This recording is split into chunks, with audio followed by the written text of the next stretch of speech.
I Saw 3 Ships and Other Winter Tales. By Arthur Thomas Quiller-Couch, Q. To T. Wemyss Reed. I Saw 3 Ships. Chapter 1. The First Ship. Chapter 2. The Second Ship. Chapter 3. The Stranger. Chapter 4. Young Zeb fetches a chest of drawers. Chapter 5. The Stranger dances in young Zeb's shoes. Chapter 6. Siege's lad to Ruby. Chapter 7. The Jolly Pilchards. Chapter 8. Young Zeb sells his soul. Chapter 9. Young Zeb wins his soul back. Chapter 10. The Third Ship. The Haunted Dragoon. A Blue Pantomime. How I dined at the Indian Queen's. 2. What I saw in the mirror. 3. What I saw in the tarn. 4. What I have since learnt. The Two Householders. The Disenchantment of Elizabeth. I Saw 3 Ships. Chapter 1. The First Ship.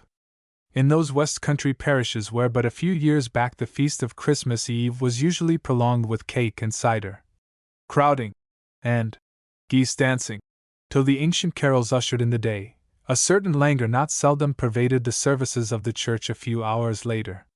Red eyes and heavy, young limbs hardly rested from the dashing white sergeant and Sir Roger, throats husky from a plurality of causes. All these were recognized as proper to the season, and in fact, of a piece with the holly on the communion rails. On a dark and stormy Christmas morning as far back as the first decade of the century, this languor was either more nor less apparent than usual inside the small parish church of Wanlonehale, although Christmas fell that year on a Sunday, and dancing should, by rights, have ceased at midnight. The building stands high above a bleak peninsula on the south coast, and the congregation had struggled up with heads slanted so west against the weather that drove up the channel in a black fog. Now, having gained shelter, they quickly lost the glow of endeavor, and mixed in pleasing stupor the humming of the storm in the tower above, its intermittent onslaughts on the lee work of the southern windows, and the voice of Parson Babbage lifted now and again from the chancel as if to correct the shambling pace of the choir in the west gallery. "Mark me!" whispered old Zeb Mynades, crowder and leader of the musicians, sitting back at the end of the psalms, and eyeing his fiddle dubiously. "If Sternhold be sober this morning, Hopkins be drunk as a fly, or 'tis t'other way round." "'Twas Midland Wambley," assented Calvin Oak, the second fiddle, a screw-faced man tightly wound about the throat with a yellow kerchief. "And 'tis a delicate matter to cuss the singers when the musicianers be twice as bad. I'd a very present sense of being a bar or more behind the fair, that I can honestly vow," put in Elias Sweetland, bending across from the left. Now Elias was a bachelor, and had blown the serpent from his youth up.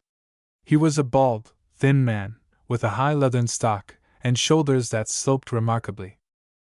"Well, 'tain't a sun engine at the best, Elias, that o' yourn," said his affable leader, "nor to be lightly trusted among the proper PSA-mess, specially since Christmas 3 year, when we sat in the forefront of the gallery, and you dropped all but the mouthpiece overboard on to Aunt Belovely's bonnet, and I was glad when they said unto me, 'Ay, poor soul!'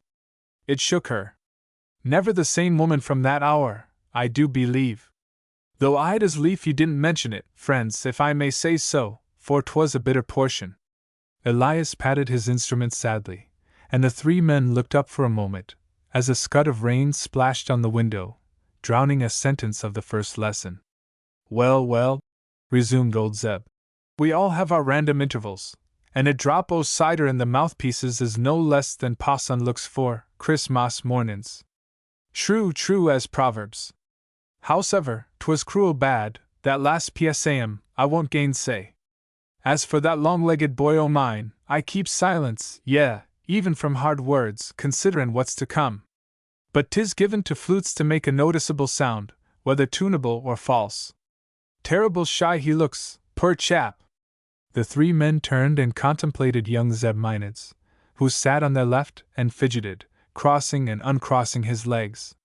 "How be feelin', my son?" "Very whitely, father, very whitely, and yet very redly." Elias Sweetland, moved by sympathy, handed across a peppermint drop. "Hee!" now broke in an octogenarian treble, that seemed to come from high up in the head of Uncle Issy, the bass viol player. But cast your eyes, good friends, pon a little slip o' heart's delight down in the nave, and mark the flowers pon the bonnet and id nodding like bees in a bell, with unspeakable thoughts. 'Tis the world's way why females. I'll wager, though, she wouldn't miss the importance of it, not for much fine gold. Well said, uncle, commented the Crowder, a trifle more loudly as the wind rose to a howl outside. Lord, how this round world do spin! Sim 'twas last week I sat as may be in the corner yonder, I sang bass then, and Passon Babbage by the desk statin' forth my own bands, and me with my clean shirt collar limp as a flounder. As for your mother, Zeb, nothin' you'd do but she must dream o' runnin' water that Saturday night, and want to cry off at the church porch because 'twas unlucky. Nothin' shall induce me, Zeb, says she, and inside the half hour there she was glintin' 50 ways under her bonnet, to see how the rest o' the maidens was talking it. Hey, murmured Elias, the bachelor. But it must daunt a man to hear his name loudly coupled wi' a woman's before a congregation o' folks. 'Tis very intimate, assented old Zeb. But here the first lesson ended. There was a scraping of feet, then a clearing of throats, and the musicians plunged into, "Oh, all you works of the Lord." Young Zeb, amid the moaning of the storm outside the building and the scraping and zooming of the instruments, string and reed, around him, felt his head spin, but whether from the lozenge, that had suffered from the companionship of a twist of tobacco in Elias Sweetland's pocket, or the dancing last night, or the turbulence of his present emotions, he could not determine. Year in and year out, grey morning or white, a gloom rested always on the singer's gallery, cast by the tower upon the south side, that stood apart from the main building, connected only by the porch roof, as by an isthmus. And upon eyes used to this comparative obscurity the nave produced the effect of a bright parterre of flowers, especially in those days when all the women wore scarlet cloaks, to scare the French if they should invade. Zeb's gaze, amid the turmoil of sound, hovered around one such cloak, rested on a slim back resolutely turned to him, and a jealous bonnet, wandered to the bald scalp of Farmer Tresider beside it, returned to Calvin Key's sawing elbow and the long neck of Elias Sweetland bulging with the fortissimo of, "O ye winds of God!" then fluttered back to the red cloak. These vagaries were arrested by 3 words from the mouth of old Zeb, screwed sideways over his fiddle. "Time, ye sawney!" Young Zeb started, puffed out his cheeks, and blew a shrill note. During the rest of the canticle his eyes were glued to the score, and seemed on the point of leaving their sockets with the vigor of the performance. "Sooner thee'st married the better for us, my son," commented his father at the close. "Else farewell to P.S.A. Modi." But young Zeb did not reply. In fact, what remained of the peppermint lozenge had somehow jolted into his windpipe, and kept him occupied with the earlier symptoms of strangulation. His facial contortions, though of the liveliest, were unaccompanied by sound, and therefore unheeded. The Crowder, with his eyes contemplatively fastened on the capital of a distant pillar, was pursuing a train of reflection upon church music, and the others regarded the Crowder. "Now supposin', friends, as I'd fashioned the wondrous words o' the ditty we've just polished off, and supposin' a friend o' mine, same as Uncle Issy might he, had dropped in passin', and heard me read the same. Hullo, he'd said you've put the same words twice over. How's that? How's that? Why, here's O. ye Wales, pointin' wi' his finger, and lo! Again O. ye Wells. 'Tain't the same I'd ha' said. Well, says Uncle Issy, 'tis spoke so, anyways." "Crowder, you puff me up," murmured Uncle Issy, charmed with this imaginative and wholly flattering sketch. "No, really now! Though, indeed, strange words have gone abroad before now, touching my wisdom, but I blow no trumpet." "Such be your very words," the Crowder insisted. "Now mark my answer. Uncle Issy, says I, quick as thought, you dunderhead old antic, leave that to the musicianers. At the word Wales, let the music go snorty, and for Wells, glittery, and likewise in a moving dulcet manner for the holy and humble men o' heart. Why, Odie Rabbit us, what's wrong why that boy?" All turned to young Zeb, from whose throat uncomfortable sounds were issuing. His eyes rolled piteously, and great tears ran down his cheeks. "Slap and pawn the back, Calvin, he's chuckin' dot. Aye, and the pa son at here in death." Slap and Calvin, quick! For 'tis clunk or stuffle, and no time to lose. Down in the nave a light rustle of expectancy was already running from pew to pew as Calvin Oak brought down his open palm with a whack, knocking the sufferer out of his seat, and driving his nose smartly against the back rail in front. Then the voice of Parson Babbage was lifted. I publish the banns of marriage between Zebedee Mynids, bachelor, and Ruby Tresider, spinster, both of this parish. If any of you know cause, or just impediment, why these two persons. At this instant the church door flew open, as if driven in by the wind that tore up the aisle in an icy current. All heads were turned. Parson Babbage broke off his sentence and looked also, keeping his forefinger on the fluttering page. On the threshold stood an excited, red-faced man, his long sandy beard blown straight out like a pennon, and his arms moving windmill fashion as he bawled, "A wreck! A wreck!" The men in the congregation leaped up. The women uttered muffled cries, groped for their husbands' hats, and stood up also. The choir in the gallery craned forward, for the church door was right beneath them. Parson Babbage held up his hand, and screamed out over the hubbub, "Where's she to? Under Braddon Point, and comin' full tilt for the Rainy." "Then God forgive all poor sinners aboard," spoke up a woman's voice, in the moment's silence that followed. "Is that all you know, Gauger Hawkin?" ISS, can't stop no longer, must be off to warn the Methodies, 'stablished church first, but fair play's a jewel, say I." He rushed off inland towards High Lanes, where the meeting-house stood. Parson Babbage closed the book without finishing his sentence, and his audience scrambled out over the graves and forth upon the headland. The wind here came howling across the short grass, blowing the women's skirts wide and straining their bonnet strings, pressing the men's trousers tight against their shins as they bent against it in the attitude of butting rams and scanned the coastline to the southwest. Ruby Tresider, on gaining the porch, saw young Zeb tumble out of the stairway leading from the gallery and run by, stowing the pieces of his flute in his pocket as he went, without a glance at her. Like all the rest, he had clean forgotten the banns. Now, Ruby was but 19, and had seen plenty of wrecks, whereas these banns were to her an event of singular interest, for weeks anticipated with small thrills. Therefore, as the people passed her by, she felt suddenly out of tune with them, especially with Zeb, who, at least, might have understood her better. Some angry tears gathered in her eyes at the callous indifference of her father, who just now was revolving in the porch like a weathercock, and shouting orders east, west, north, and south for axes, hammers, ladders, cart ropes, in case the vessel struck within reach. "You, Jim Lawarn, run to the Mohay, Hotfoot, and lend a hand why the datch and ladder, and high.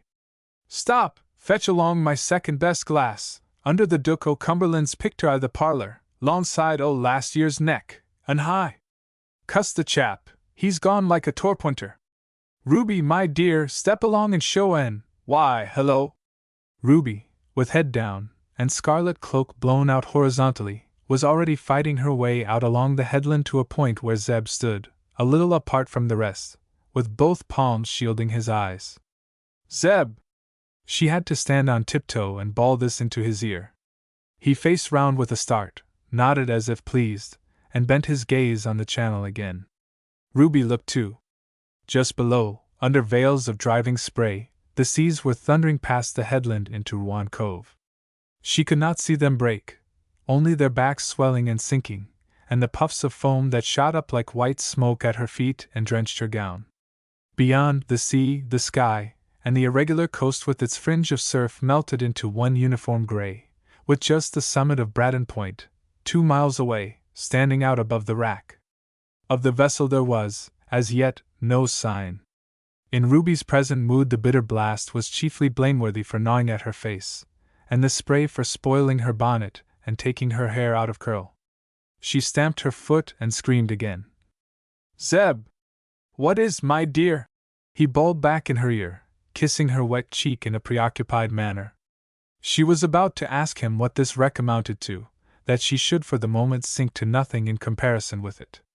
But at this instant, a small group of men and women joined them, and catching sight of the faces of Sarah and Nan Julian and Modesty Prowse, her friends, she tried another tack. Well, Zeb, no doubt 'twas disappointing for you, but don't ye take on so.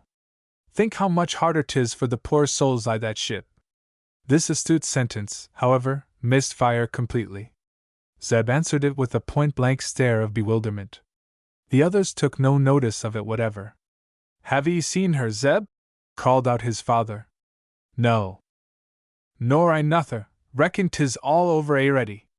I've heard afore now, he went on, turning his back to the wind the better to wink at the company, that 'tis lucky for some folks Gauger Hawken hain't extra spry 'pon his pins.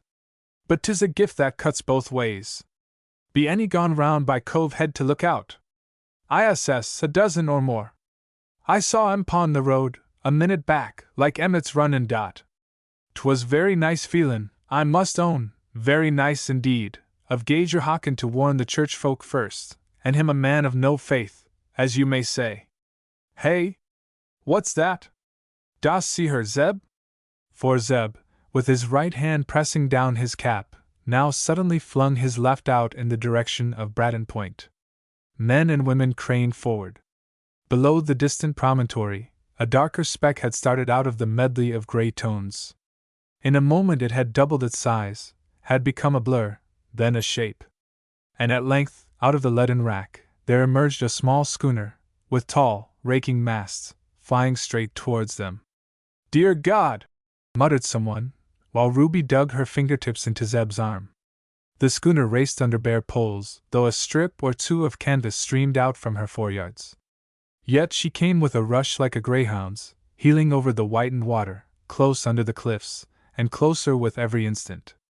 A man, standing on any one of the points she cleared so narrowly, might have tossed a pebble on to her deck. Hey, friends, but she'll not weather Gaffer's Rock. By crumb! If she does, they may drive her in 'pon the beach yet. What's the use I this sea? Besides, her steerin' gears broke, answered Zeb, without moving his eyes. This Gaffer's Rock was the extreme point of the opposite arm of the cove, a sharp tooth rising 10 feet or more above high water mark. As the little schooner came tearing abreast of it, a huge sea caught her broadside, and lifted as if to fling her high and dry. The men and women on the headland held their breath while she hung on its apex. Then she toppled and plunged across the mouth of the cove, quivering. She must have shaved the point by a foot. The Rainy! The Rainy! Shouted young Zeb, shaking off Ruby's clutch. The Rainy or else. He did not finish his sentence, for the stress of the flying seconds choked down his words. Two possibilities they held, and each big with doom. Either the schooner must dash upon the Rainy, a reef, barely covered at high water, barring entrance to the cove, or avoiding this, must be shattered on the black wall of rock under their very feet. The end of the little vessel was written, all but one word, and that must be added within a short half-minute. Ruby saw this. It was plain for a child to read. She saw the curd tide, now at half-flood, boiling around the Rainy. She saw the little craft swoop down on it, half buried in the seas through which she was being impelled. She saw distinctly one form, and one only, on the deck beside the helm, a form that flung up its hands as it shot by the smooth edge of the reef, a hand's breadth off destruction. The hands were still lifted as it passed under the ledge where she stood. It seemed, as she stood there shivering, covering her eyes, an age before the crash came, and the cry of those human souls in their extremity. When at length she took her hands from her face, the others were 20 yards away, and running fast. Chapter 2. The Second Ship. Fate, which had freakishly hurled a ship's crew out of the void upon this particular bit of coast, as freakishly preserved them. The very excess of its fury worked this wonder. For the craft came in on a tall billow that flung her, as a sling might, clean against the cliff's face, crumpling the bowsprit like paper, sending the foremast over with a crash, and driving a jagged tooth of rock 5 feet into her ribs beside the breastbone. So, for a moment it left her, securely gripped and bumping her stern post on the ledge beneath. As the next sea deluged her, and the next, the folk above saw her crew fight their way forward up the slippery deck, under sheets of foam. With the 5th or 6th wave her mizzen-mast went, she split open amidships, pouring out her cargo. The stern slipped off the ledge and plunged 20 fathoms down out of sight. And now the forepart alone remained, a piece of deck, the stump of the foremast, and 5 men clinging in a tangle of cordage, struggling up and toppling back as each successive sea soused over them. 3 men had detached themselves from the group above the cliff, and were sidling down its face cautiously, for the hurricane now flattened them back against the rock, now tried to wrench them from it, and all the way it was a tough battle for breath. The foremost was Jim Lawarne, Farmer Trezitter's hind, with a coil of the farmer's rope slung round him. Young Zeb followed, and Elias Sweetland, both similarly laden. Less than halfway down the rock plunged abruptly, cutting off farther descent. Jim Lawarne, in a cloud of foam, stood up, slipped the coil over his head, and unwound it, glancing to right and left. Now Jim amid ordinary events was an acknowledged fool, and had a wife to remind him of it. But perch him out of female criticism, on a dizzy foothold such as this, and set him a desperate job, and you clarified his wits at once. This eccentricity was so notorious that the 2 men above halted in silence, and waited. Jim glanced to right and left, spied a small pinnacle of rock about 3 yards away, fit for his purpose, sidled towards it, and grasping, made sure that it was firm. Next, reeving one end of the rope into a running noose, he flung it over the pinnacle, and with a tug had it taut. This done, he tilted his body out, his toes on the ledge, his weight on the rope, and his body inclined forward over the sea at an angle of some 20 degrees from the cliff. Having by this device found the position of the wreck, and judging that his single rope would reach, he swung back, gained hold of the cliff with his left hand, and with his right caught and flung the leaded end far out. It fell true as a bullet across the wreck. As it dropped, a sea almost swept it clear, but the lead hitched in a tangle of cordage by the port cathead. Within 20 seconds the rope was caught and made fast below. All was now easy. At a nod from Jim, young Zeb passed down a second line, which was lowered along the first by a noose. One by one the whole crew, 4 men and a cabin boy, were hauled up out of death, borne off to the vicarage, and so pass out of our story. Their fate does not concern us. For this reason, men with a narrow horizon and no wings must accept all apparent disproportions between cause and effect. A railway collision has other results besides wrecking an anthill, but the wise ants do not pursue these in the insurance reports. So it only concerns us that the destruction of the schooner led in time to a lover's difference between Ruby and young Zeb, 2 young people of no eminence outside of these pages. And, as a matter of fact, her crew had less to do with this than her cargo. She had been expressly built by Messrs. Taggs and Company, a London firm, in reality as a privateer, which explains her raking masts, but ostensibly for the Portugal trade, and was homeward bound from Lisbon to the Thames, with a cargo of red wine and chestnuts. At Falmouth, where she had run in for a couple of days, on account of a damaged rudder, the captain paid off his extra hands, foreseeing no difficulty in the voyage up Channel.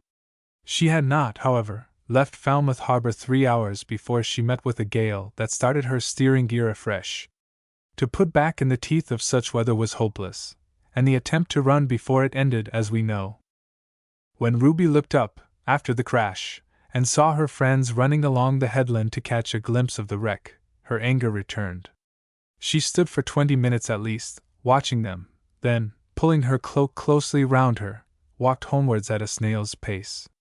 By the church gate she met the belated Methodists hurrying up, and passed a word or 2 of information that sent them panting on.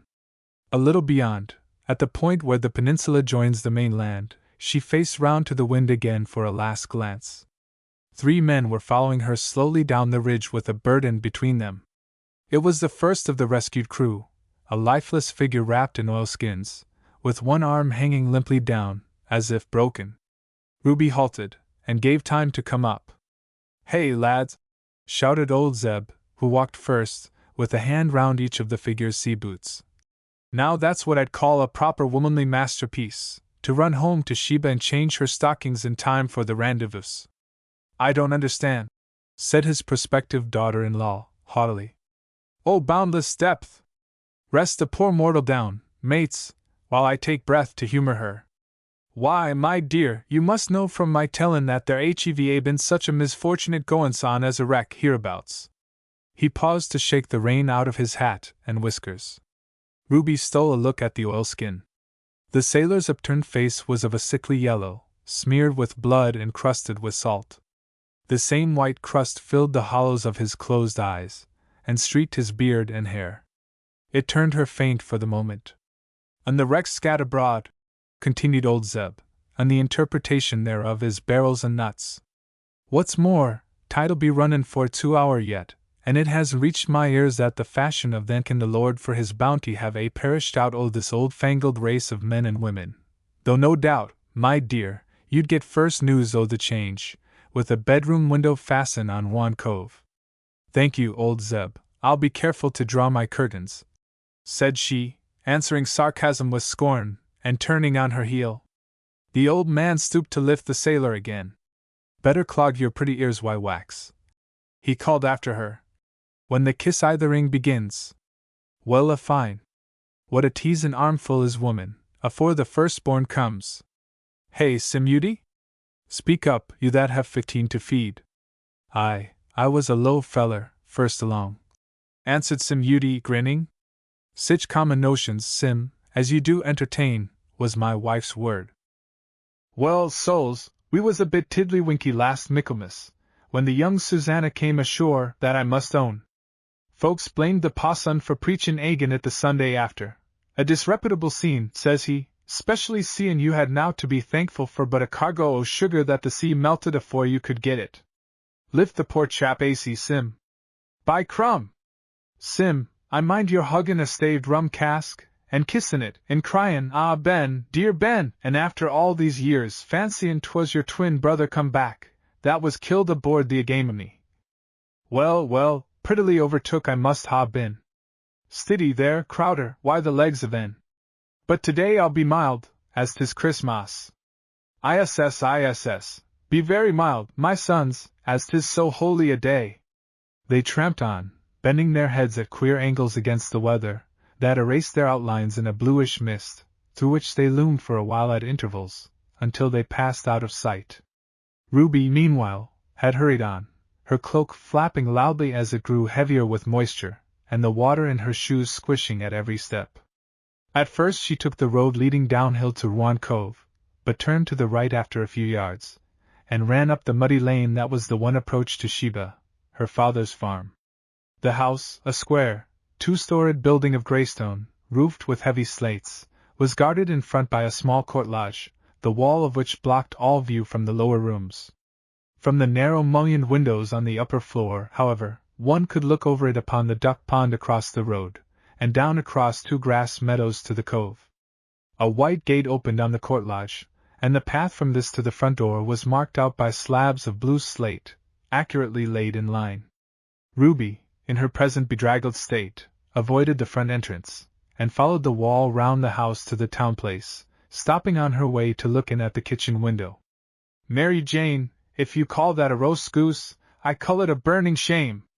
Mary Jane, peeling potatoes with her back to the window, and tossing them one by one into a bucket of water, gave a jump, and cut her finger, dropping forth with a half-peeled magnum bonum, which struck the bucket's edge and slid away across the slate flooring under the table. "Ah!" she burst out, catching up her apron and clutching it round the cut. "Look what you've done, Miss Ruby! And me miles away, thinkin' o' shipwrecks and dead swollen men. Look at the Christmas dinner, you mazed creature!" In truth, the goose was fast spoiling. The roasting apparatus in this kitchen was a simple matter, consisting of a nail driven into the center of the chimney-piece, a number of worsted threads depending therefrom, and a steel hook attached to these threads. Fix the joint to a fowl firmly on the hook, give it a spin with the hand, and the worsted threads wound, unwound, and wound again, turning it before the blaze, an admirable jack, if only looked after. At present it hung motionless over the dripping pan, and the goose wore a suit of motley, exhibiting a rich Vandyke brown to the fire, an unhealthy yellow to the window. "There now!" Mary Jane rushed to the jack and gave it a spin, while Ruby walked round by the back door, and appeared dripping on the threshold. "I declare 'tis like Troy town this morning, wrecks and rumors o' wrecks. Now 'tis ropes. Ropes, and next 'tis where be the stable key, Mary Jane, my dear, and then agin, will ye be so good as to fetch master's second best spyglass, Mary Jane, and look slippy?" And me why a goose to stuff, singe, and roast, and tatties to peel, and greens to cleanse, and apples to chop for sauce, and the hoarder's no nearer away than the granary loft, with a gatherin' pon your second toe in the half o' 'em rotten when you get there. The poor I be in. Why, Miss Ruby, you am streamin' leakin'. I'm wet through, Mary Jane, and I don't care if I die. Ruby sank on the settle, and fairly broke down. Hush ye now, Co! I don't. I'm tired o' the world, and my heart's broke. Mary Jane, you selfish thing, you've never asked about my banns, no more and the rest, and after that cast-off frock, too, that I gave you last week so good as new. Was it very grand, Miss Ruby? Was it shuddery and yet joyful, lily-white and yet rosy-red, hot and yet cold, don't lift me so high, and yet praise God I'm exalted above women? 'Twas all and yet none.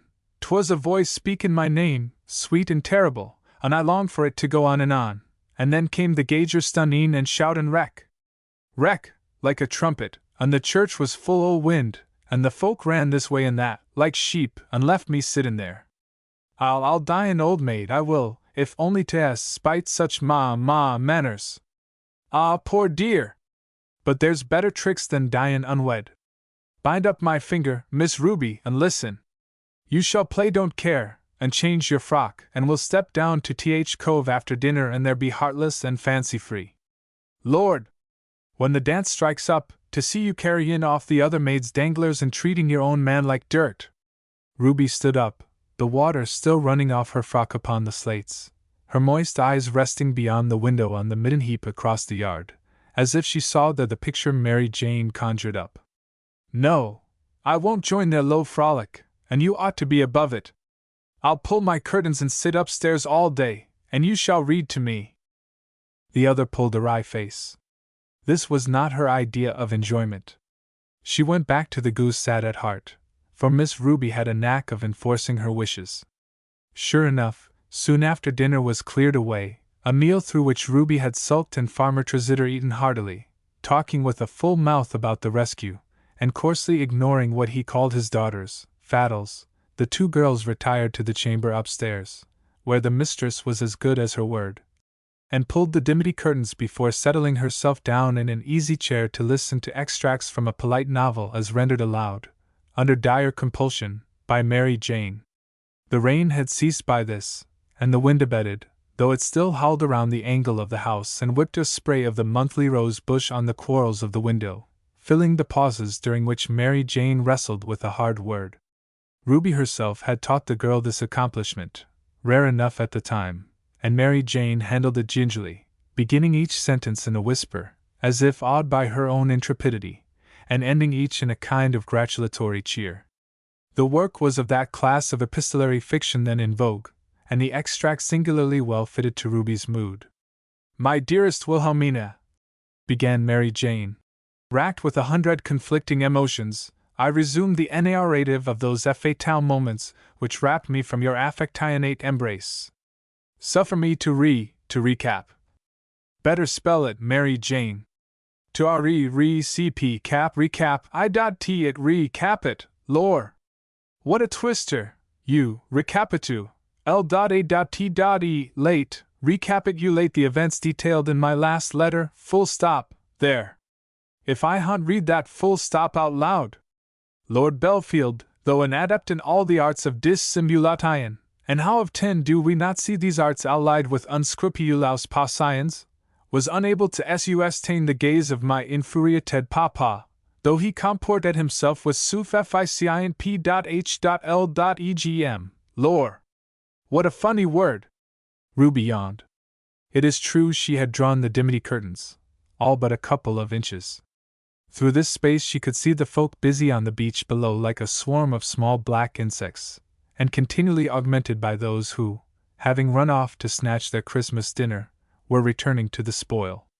Some lined the edge of the breakers, waiting the moment to rush in for a cask or spar that the tide brought within reach. Others, among whom she seemed to descry young Zeb, were clambering out with grapnels along the western rocks. A third large group was gathered in the very center of the beach, and from the midst of these a blue wreath of smoke began to curl up. At the same instant she heard the gate click outside, and pulling the curtain wider, saw her father trudging away down the lane. Mary Jane, glancing up, and seeing her mistress crane forward with curiosity, stole behind and peeped over her shoulder. "I declare they am teeting a fire! Who gave you leave to bawl in my ears so rudely? Go back to your reading this instant." A pause. "Mary Jane, I do believe they am roastin' chestnuts. What a clever game! Father said at dinner the tide was bringin' 'em in by bushels. Quick! Put on your worst bonnet and clogs, and run down to look. I must know." "No, I'm not goin', the idea! I wonder at your low notions. You shall bring me word o' what's doin', and mind your back before dark." Mary Jane fled precipitately, lest the order should be revoked. 5 minutes later, Ruby heard the small gate click again, and with a sigh saw the girl's rotund figure waddling down the lane. Then she picked up the book and strove to bury herself in the woes of Wilhelmina, but still with frequent glances out of window. Twice the book dropped off her lap. Twice she picked it up and laboriously found the page again. Then she gave it up, and descended to the back door, to see if anyone were about who might give her news. But the town place was deserted by all save the ducks, the old white sow, and a melancholy crew of cocks and hens huddled under the dripping eaves of the cowhouse. Returning to her room, she settled down on the window seat, and watched the blaze of the bonfire increase as the short day faded. The gray became black. It was 6 o'clock, and neither her father nor Mary Jane had returned. 7 o'clock struck from the tall clock in the kitchen, and was echoed 10 minutes after by the Dutch clock in the parlor below. The sound whirred up through the planching twice as loud as usual. It was shameful to be left alone like this, to be robbed, murdered, goodness knew what. The bonfire began to die out, but every now and then a circle of small black figures would join hands and dance round it, scattering wildly after a moment or two. In a lull of the wind she caught the faint sound of shouts and singing, and this determined her. She turned back from the window and groped for her tinder box. The glow, as she blew the spark upon the dry rag, lit up a very pretty but tear-stained pair of cheeks, and when she touched off the brimstone match, and looking up, saw her face confronting her, blue and tragical, from the dark-framed mirror, it reminded her of Lady Macbeth. Hastily lighting the candle, she caught up a shawl and crept downstairs. Her clogs were in the hall, and 4 horn lanterns dangled from a row of pegs above them. She caught down one, lit it, and throwing the shawl over her head, stepped out into the night. The wind was dying down, and seemed almost warm upon her face. A young moon fought gallantly, giving the massed clouds just enough light to sail by, but in the lane it was dark as pitch. This did not so much matter, as the rain had poured down it like a sluice, washing the flints clean. Ruby's lantern swung to and fro, casting a yellow glare on the tall hedges, drawing queer gleams from the holly bushes, and flinging an ugly, amorphous shadow behind, that dogged her like an enemy. At the foot of the lane she could clearly distinguish the songs, shouts, and shrill laughter, above the hollow roar of the breakers. "They're playin' Kiss I the Ring. That's Modesty Prowse's laugh. I wonder how any man can kiss a mouth like Modesty Prowse's." She turned down the sands towards the bonfire, grasping as she went all the details of the scene. In the glow of the dying fire sat a semicircle of men, Jim Lawarne, sunk in a drunken slumber, Calvin Oak bawling in his ear, old Zeb on hands and knees scraping the embers together, Toby Lawarne, Jim's elder brother, thumping a pannikin on his knee and bellowing a carol, and a dozen others, in stages varying from qualified sobriety to stark and shameless intoxication, peering across the fire at the game in progress between them and the faint line that marked where sand ended and sea began. "Zeb's turn!" roared out Toby Lawarne, breaking off the third good joy midway, in his excitement. Have a care, my son!" Old Zeb looked up to shout. "The art he so good as wed already, so do thy wedded man's duty, and kiss th ugliest." It was true.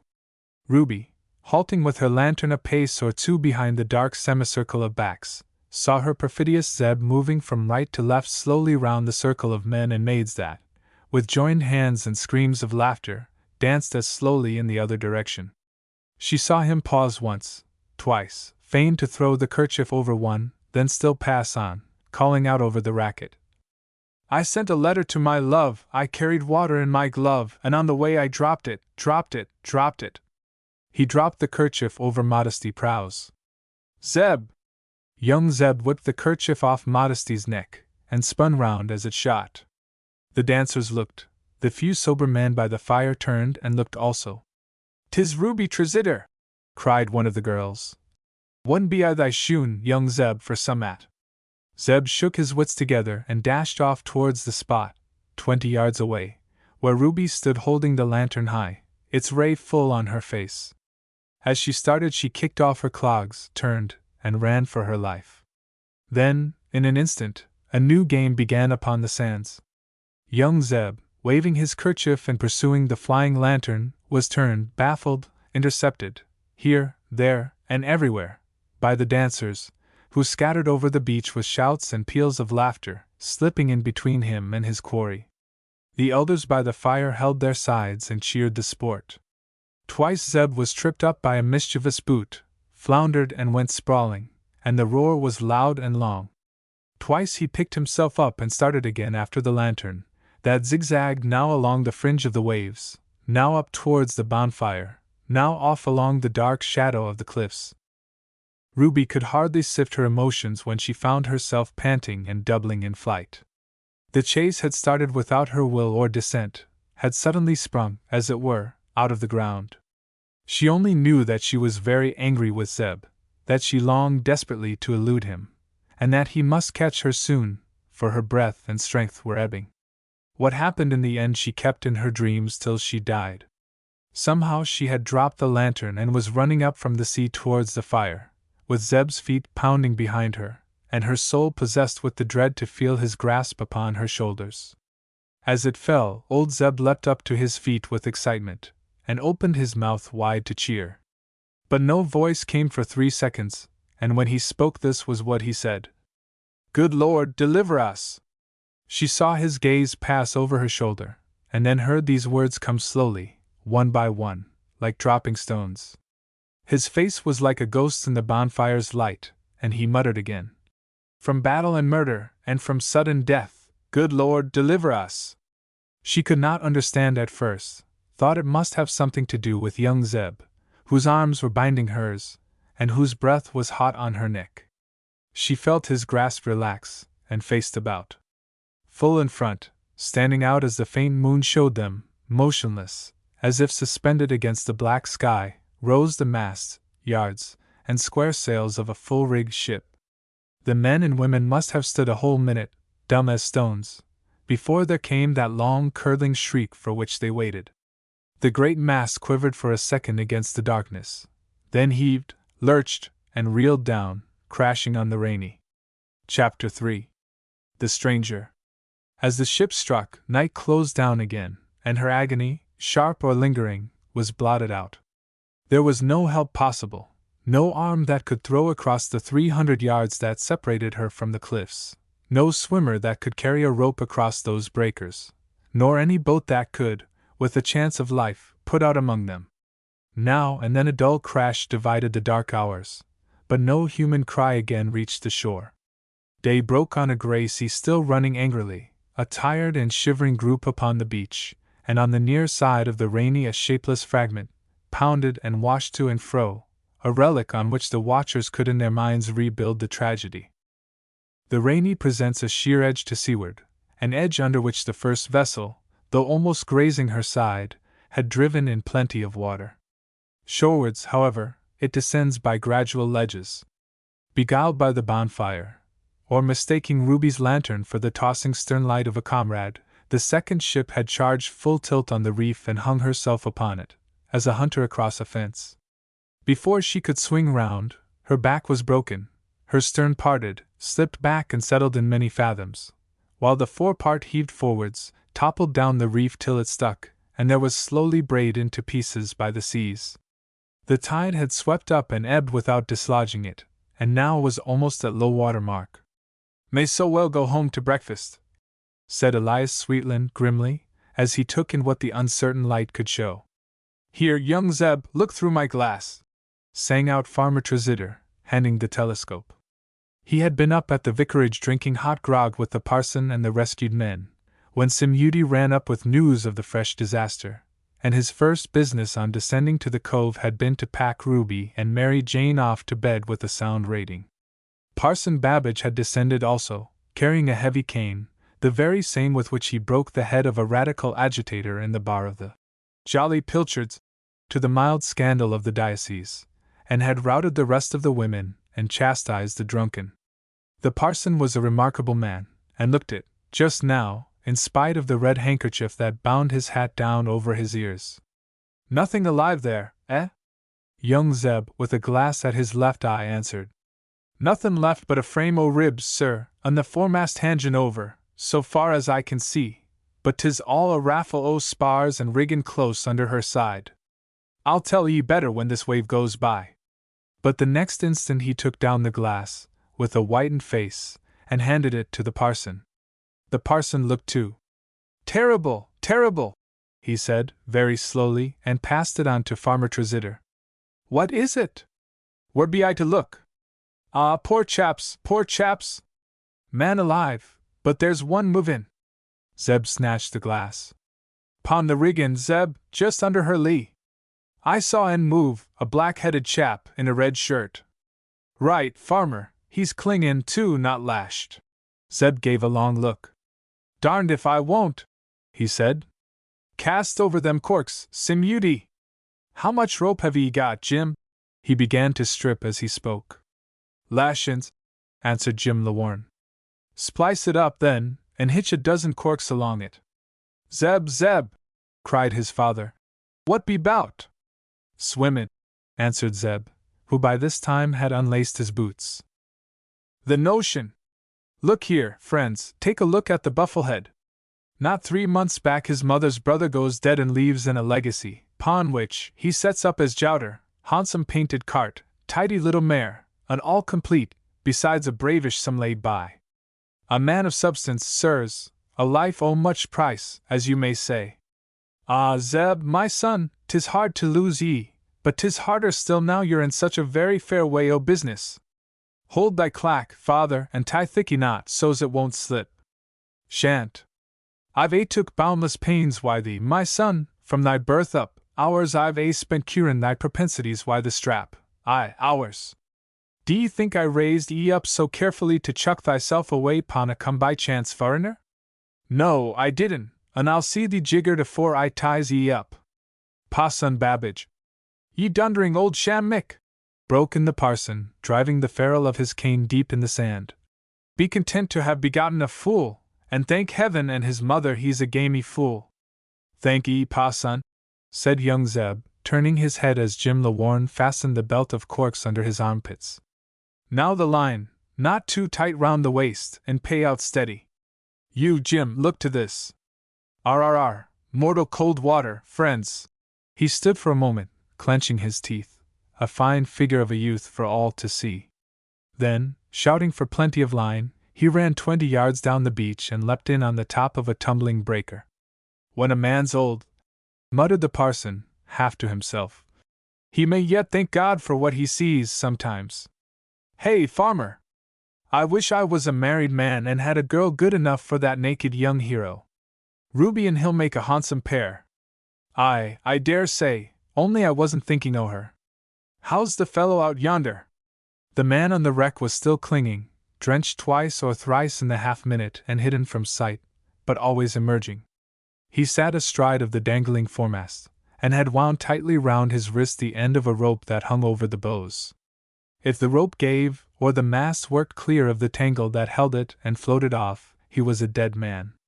He hardly fought at all, and though they shouted at the top of their lungs, seemed to take no notice, only moved feebly, once or twice, to get a firmer seat.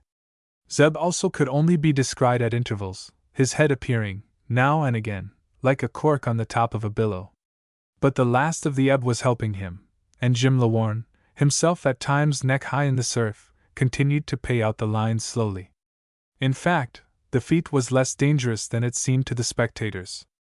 A few hours before, it was impossible, but by this there was little more than a heavy swell after the first 20 yards of surf. Zeb's chief difficulty would be to catch a grip or footing on the reef where the sea again grew broken, and his foremost dread lest cramp should seize him in the bitterly cold water. Rising on the swell, he could spy the seamen tossing and sinking on the mast just ahead. As it happened, he was spared the main peril of the reef, for in 50 more strokes he found himself plunging down into a smooth trough of water with the mast directly beneath. As he shot down, the mast rose to him, he flung his arms out over it, and was swept up, clutching it, to the summit of the next swell. Oddly enough, his first thought, as he hung there, was not for the man he had come to save, but for that which had turned him pale when first he glanced through the telescope.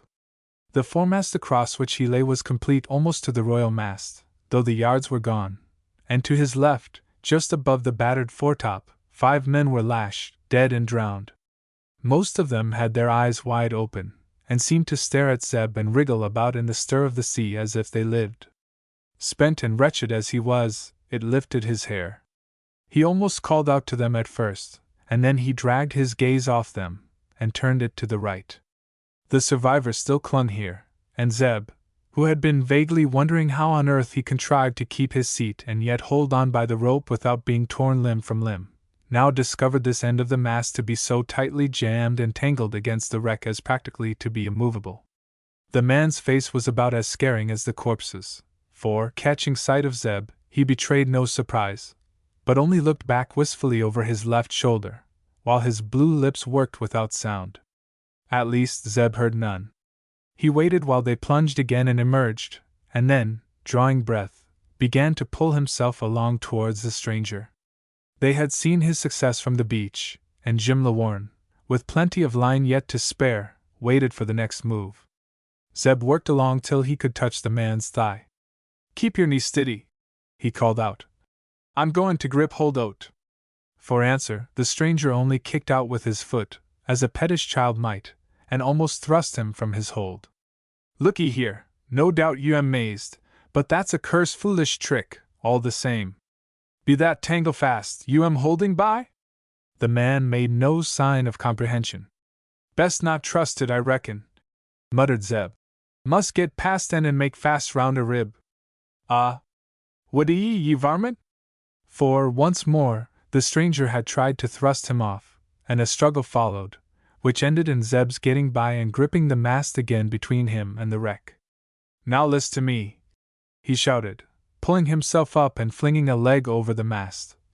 "Ingratitude's worse than witchcraft. Sit you there and inwardly digest that sayin', while I saves your life." He untied the line about his waist, then, watching his chance, snatched the rope out of the other's hand, threw his weight upon it, and swung in towards the vessel's ribs till he touched one, caught, and passed the line around it, high up, with a quick double half-hitch. Running a hand down the line, he dropped back upon the mast. The stranger regarded him with a curious stare, and at last found his voice.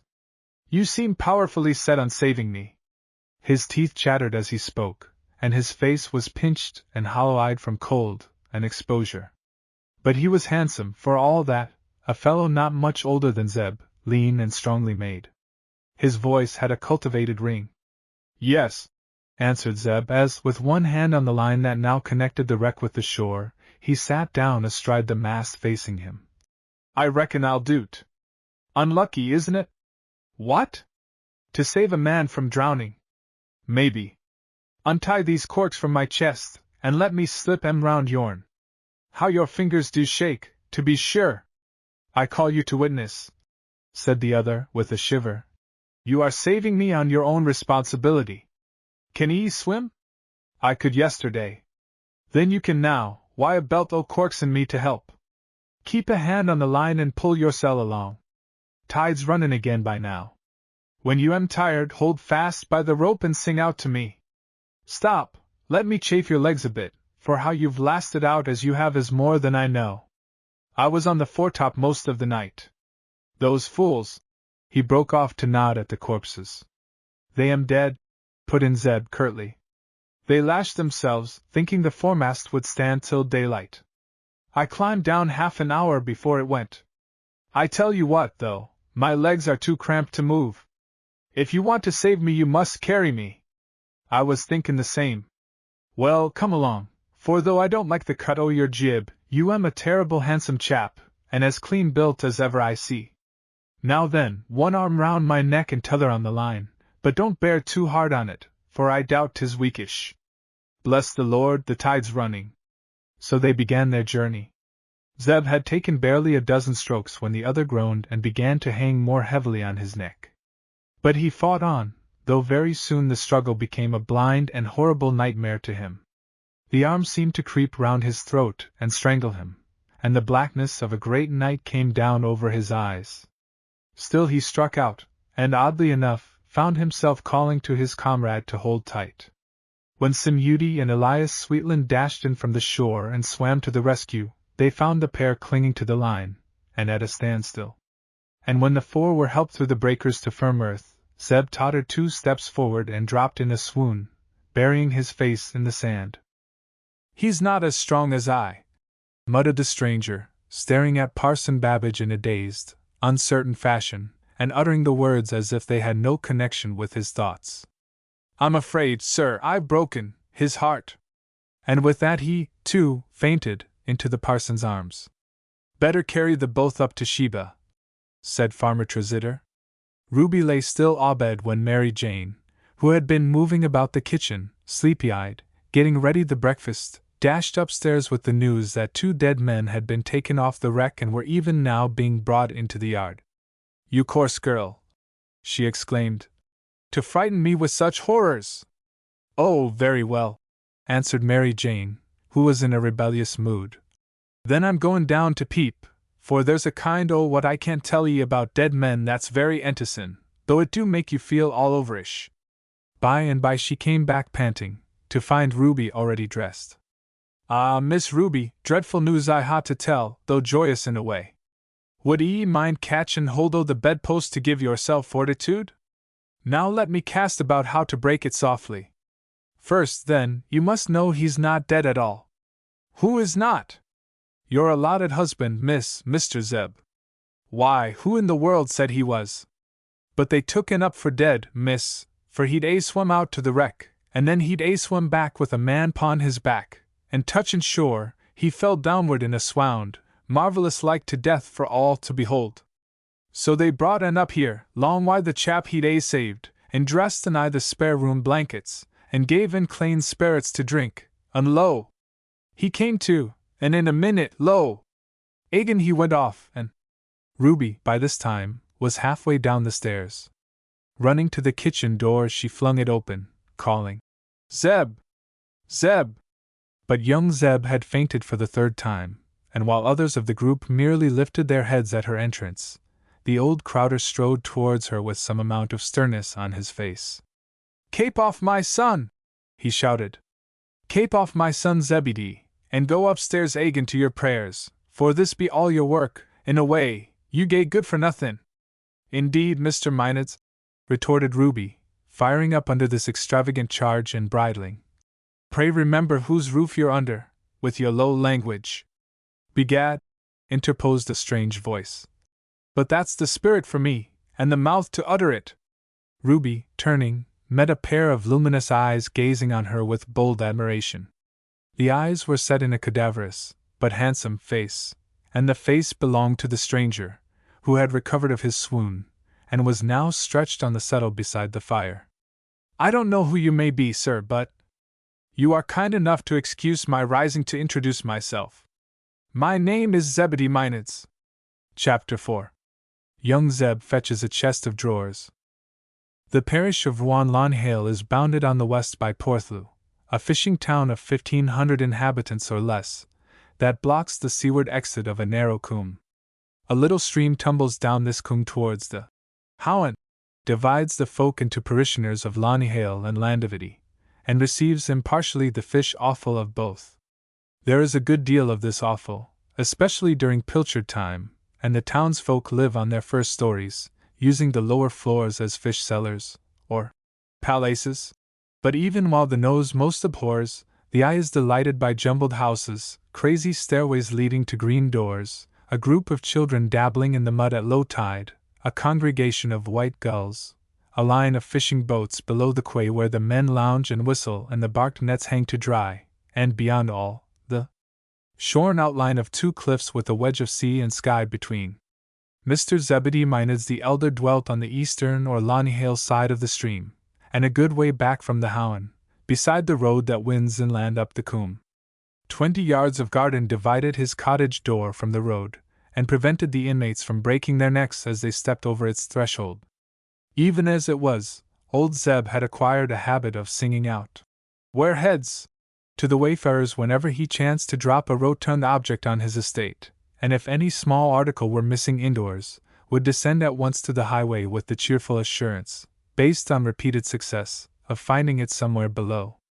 Over and above its recurrent crop of potatoes and flat-pole cabbages, this precipitous garden depended for permanent interest on a collection of marine curiosities, all eloquent of disaster to shipping.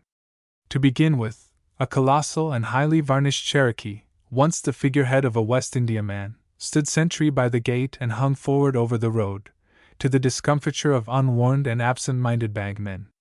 The path to the door was guarded by a low fence of split bamboo baskets that had once contained sugar from Batavia, a coffee bag from the wreck of a Dutch bark served for doormat, a rum cask with a history-caught rainwater from the eaves, and a lapdog's pagoda, a dainty affair, striped in scarlet and yellow, the jetsam of some passenger ship, had been deftly adapted by old Zeb, and stood in line with 3 straw beeskips under the eastern wall. The next day but one after Christmas dawned deliciously in Porthloo, bright with virginal sunshine, and made tender by the breath of the Gulf Stream. Uncle Issy, passing up the road at 9 o'clock, halted by the Cherokee to pass a word with its proprietor, who presented the very antipodes of a bird's-eye view, as he knocked about the crumbling clods with his visgy at the top of the slope. "Mornin', old Zeb, how be ye this delicate day?" "Brave, thank ye, uncle." "And how's Code and Rachel?" "She's charmin', thank ye." Comely weather, the gulls be comin' back down the Coombe, I see. I be jealous about its lostin', for 'tis overrated for the time o' year. Terrible topsy-turvy the seasons begin to run, in my old age. Here's May in January, and 'gainst May, comes th east wind breakin' the ships o' Tarshish. Now, what an instructive chap you be to convarse with, I do declare. Darned if I didn't stand here 2 minutes, gazin' up at the seat o' your small clothes, tryin' to think 'pon what I wanted to say, for I'd a notion that I wanted to speak, cruel bad, but come lay hand on't. So at last I takes heart and says, "Mornin'," I says, beginnin' I that very common way and hopin' 'twould come. And round you whips why ships o' Tarshish 'pon your tongue, and henceforth 'tis all Q's and A's, like a catechism. Well, now you say so, I did notice, when I turned round, that you was lookin' no better than a fool, so to speak. But what's the notion? 'Tis a question I've been daggin' to ax ye ever since it woke me up in the night to speculate thereon. For I felt it very curious there should he 3 Zebedee Mineds as I this parish drawin' separate breath at the same time. I assess 'tis an out-o'-the-way fact. A stirrin' age, when such things befall. If you'd told me, a week agone, that I should live to see the like, I'd ha' called ye a liar. And yet here I be talkin' away, and there you be listening, and here be the old world spinnin' us round as in bygone times. I assess, but what's the question? All the same, when that furriner chap looks up in Tresitter's kitchen and says my name is Zebedee Mineds, you might ha' blown me down why a puff, and says I to Missel, wakin' up last night and thinkin', I'll ax a question of old Zeb when I sees en, blest if I don't. Then why in thunder don't ye make haste and do it? Uncle Issy, after revolving the question for another 15 seconds, produced it in this attractive form. "Old Zeb, bein' called Zeb, why did ye call young Zeb Zeb?" Old Zeb ceased to knock the clods about, descended the path, and leaning on his visgy began to contemplate the opposite slope of the Coombe, as if the answer were written, in letters hard to decipher, along the hillside. "Well now," he began, after opening his mouth twice and shutting it without sound. "Folks may say what they like o' your wits, uncle, and talk o' your looks bein' against ye, as they do, but you've put a twister this time, and no mistake." "I reckoned it a banger," said the old man, complacently. "I says, but I had my reasons all the same." "To be sure you had. But rabbit me it I can guess what they were." I'll tell 'ee. You see, when Zeb was born, and the time runnin' on for his christening, Rachel and me puzzled for days what to call en. At last I said, look 'ere, I tell 'ee what, you shut your eyes and open the Bible, anyhow, and I'll shut mine and take a dive wi' my finger, and we'll call en by the nearest name I hits on. So we did. When we tuck into church, though, there was a pretty shape, named this child, says Passon Babbage. Selah, says I, that bein' the word we'd settled. Selah, says he, pack o' stuff. That ain't no manner o' name. You might so well call en amen. So bein' hurried in mind, what why the child kickin', and the water tricklin' off the Passon's forefinger, and the sacred natur of the deed, I couldn't think pon no name but my own, and Zeb he was christened. Dearie me, commented Uncle Issy. That's a very lifelike history. The wonder is, the self-same fix don't happen at more christenings, 'tis so very lifelike. A silence followed, full of thought. It was cut short by the rattle of wheels coming down the road, and young Zeb's grey mare hove in sight, with young Zeb's green cart, and young Zeb himself standing up in it, wide-legged. He wore a color as fresh as on Christmas morning, and seemed none the worse for his adventure. Hello? He called, pulling up the mare. Mornin', Uncle Issy, mornin', father. Same to you, my son. Whither away, as the man said once? Aye, whither away? Chimed Uncle Issy. For the pilchards be all gone up channel these 2 months. To Liskeard for a chest o' drawers. Young Zeb, to be ready for married life, had taken a house for himself, a neat cottage with a yard and stable, farther up the coombe. But stress of business had interfered with the furnishing until quite lately. Rate me'ogany, I suppose, as befits a proud tradesman. No, painted, but why the twiddle's put in so artfully you'd think 'twas raw. So, as 'tis a fine day, I'm drivin' into Mr. Pennyway's shop o' purpose to fetch it afore it be snapped up, for 'tis a captivatin' article. I'll be back by 6, though. I time to get into my clothes and grease my hair for the currant, up to Sheba. Zeb, said his father, abruptly, 'tis a grand match you am makin', and you may call me a Necom, but I wish ye wasn't dot. 'Tis lookin' high, put in Uncle Issy. A cat may look at a king, if he's got his eyes about en. Old Zeb went on. Let alone a legacy in a green cart, 'tain't that, 'tis the maid. How's mother? Asked the young man, to shift the conversation. Hugly, my son. Hi! Rachel! He shouted, turning his head towards the cottage, and then went on, dropping his voice. As between neighbors, I'm fain to say she don't shine this mornin'. Hi, mother! Here's Zebedee waitin' to pay his respects. Mrs. Mineds appeared on the cottage threshold, with a blue check duster round her head, a tall, angular woman, of severe deportment. Her husband's bulletin, it is fair to say, had reference rather to her temper than to her personal attractions. Be the Frenchman landed? She inquired sharply. Why, no, nor yet likely to. Then why be I called out I the midst o' my clannin'? What came I out for to see? Was it to pass the time o' day why an age shaken by the wind kind o' loiterer they name Uncle Issy? Apparently it was not, for Uncle Issy by this time was 20 yards up the road, and still fleeing, with his head bent and shoulders extravagantly arched, as if under a smart shower. I thought I'd like to see you, mother, said young Zeb. Well, now you've done it. Best be goin', I reckon, my son, whispered old Zeb. I'd be much the same to look at, announced the voice above. As afore your legacy came, 'tis only up to Sheba that faces ha grown kindlier. Young Zeb touched up his mare a trifle savagely. Well, so long, my son! See ye up to Sheba this evenin', if all's well. The old man turned back to his work, while young Zeb rattled on in an ill humor. He had the prettiest sweetheart, and the richest in Lonyhale parish, and nobody said a good word for her. He tried to think of her as a wronged angel, and grew angry with himself on finding the effort hard to sustain. Moreover, he felt uneasy about the stranger. Fate must be intending mischief, he fancied, when it led him to rescue a man who so strangely happened to bear his own name. The fellow, too, was still at Sheba, being nursed back to strength, and Zeb didn't like it. In spite of the day, and the merry breath of it that blew from the sea upon his right cheek, black care dogged him all the way up the long hill that led out of Porthlew, and clung to the tailboard of his green cart as he jolted down again towards Wan Cove. After passing the cove head, young Zeb pulled up the mare, and was taken with a fit of thoughtfulness, glancing up towards Sheba Farm, and then along the high road, as if uncertain. The mare settled the question after a minute, by turning into the lane, and Zeb let her have her way. "Where's Miss Ruby?" he asked, driving into the town place, and coming on Mary Jane, who was filling a pig's bucket by the back door. "Gone up to Père du Long Wy Meester, and the very man I seed I might take up, a week come Friday." "Him.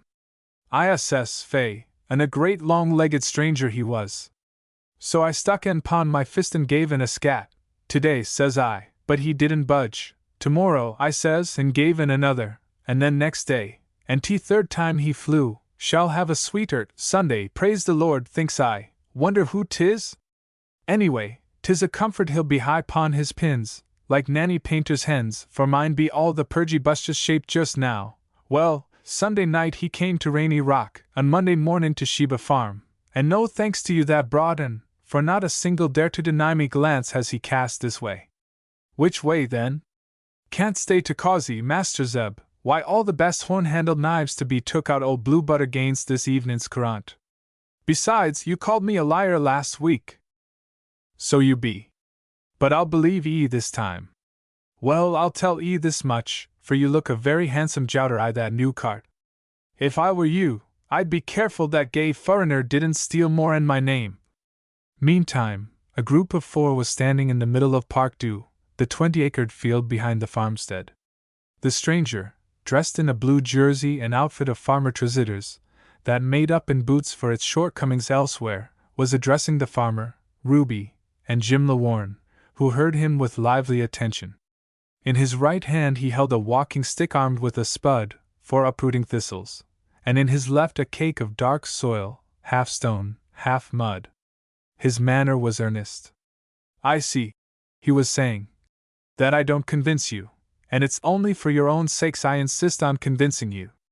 You'll grant me that, I suppose? Tomorrow, or the next day, I go, and the chances are that we never meet again in this world.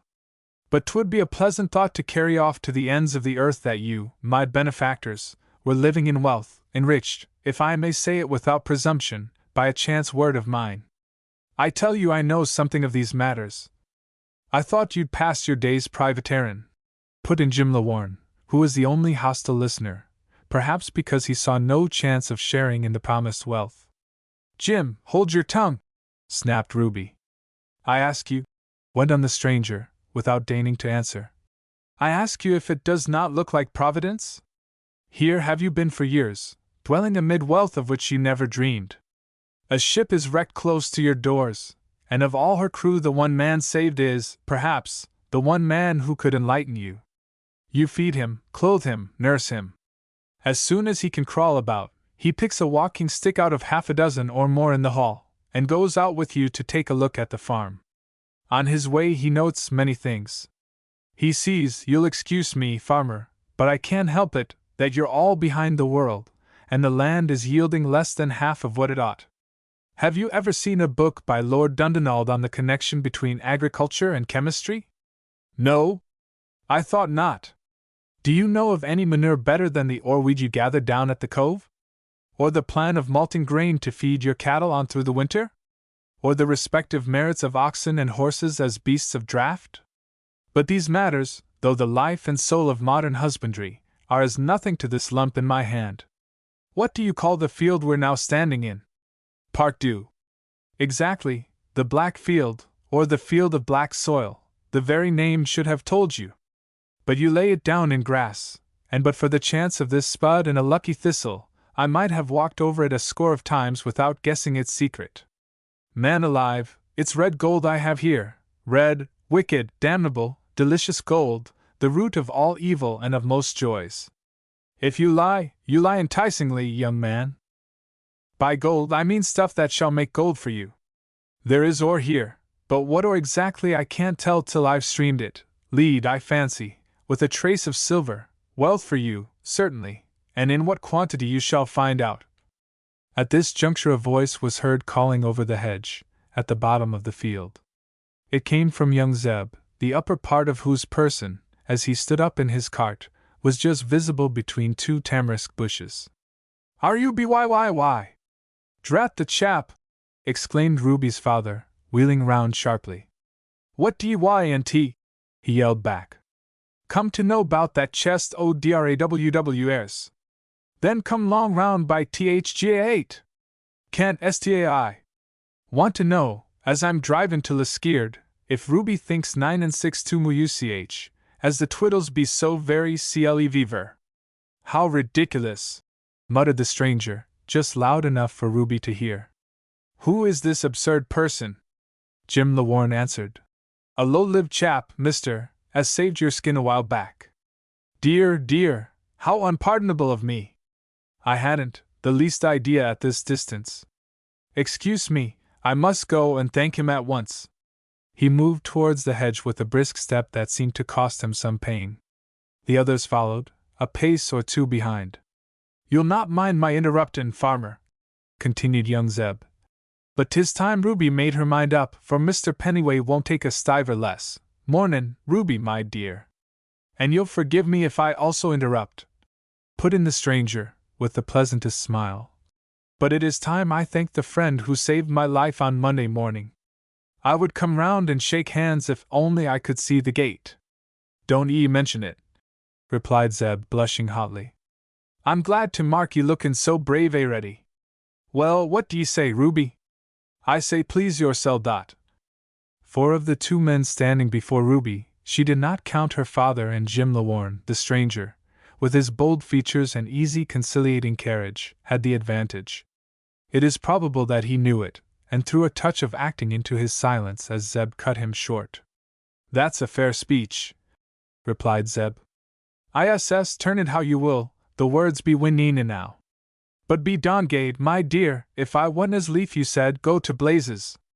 Fact is, my son," said Farmer Trezidder candidly, "you am good but untimely, like kissin' the wrong maid. This here surpassin' young friend o' mine was speech-makin' after a pleasant fashion in our ears when you began to bawl." "Then you don't want to hear about the chest o' drawers?" interrupted Zeb in dudgeon, with a glance at Ruby, who pretended not to see it. "Well, no. To tell ye the slap-bang truth, I don't care if I see no trace of ye till the dancin' begins to commence tonight." "Then good day to ye, friends," answered young Zeb, and turned the mare. "CLK, just Amy!" he rattled away down the lane. "What an admirable youth!" murmured the stranger, falling back a pace and gazing after the back of Zeb's head as it passed down the line of the hedge. "What a messenger! He seems eaten up with desire to get you a chest of drawers that shall be wholly satisfying. But why do you allow him to call you my dear?" "Because I suppose that's what I am," answered Ruby. "Because I'm going to marry him within the month. WHEW. But as a matter of fact, the stranger had known before asking. Chapter 5. The stranger dances in Zeb's shoes. It was close upon midnight, and in the big parlor at Sheba the Courant, having run through its normal stages of high punctilio, artificial ease, zest, profuse perspiration, and supper, had reached the exact point when modesty prows could be surprised under the kissing bush, and old Zeb wiped his spectacles, thrust his chair back, and pushed out his elbows to make sure of room for the rendering of "Scarlet's my color." These were tokens to be trusted by an observer who might go astray in taking any chance guest as a standard of the average conviviality. Mr. and Mrs. Jim Lawarne, for example, were accustomed on such occasions to represent the van and rear guard respectively in the march of gaiety, and in this instance Jim had already imbibed too much hot shenanigans, while his wife, still in the stage of artificial ease, and wearing a lace cap, which was none the less dignified for having been smuggled, was propending what to say when she should get him home. The dancers, pale and dusty, leant back and rose against the wall, and with their handkerchiefs went through the motions of fanning or polishing, according to sex. In their midst circulated Farmer Trezidder, with a three-handled mug of shenanigans, hot from the embers, and furred with wood ash. "Take and drink, thirsty souls. Neither do I mind the letter-pooch so footed I my born days." "'Twas conspirator, very conspirator," assented old Zeb, screwing up his string a trifle, and turning con spirito into a dark saying. What's that? Greek for elbow grease. Phew! He rubbed his forefinger round between neck and shirt collar.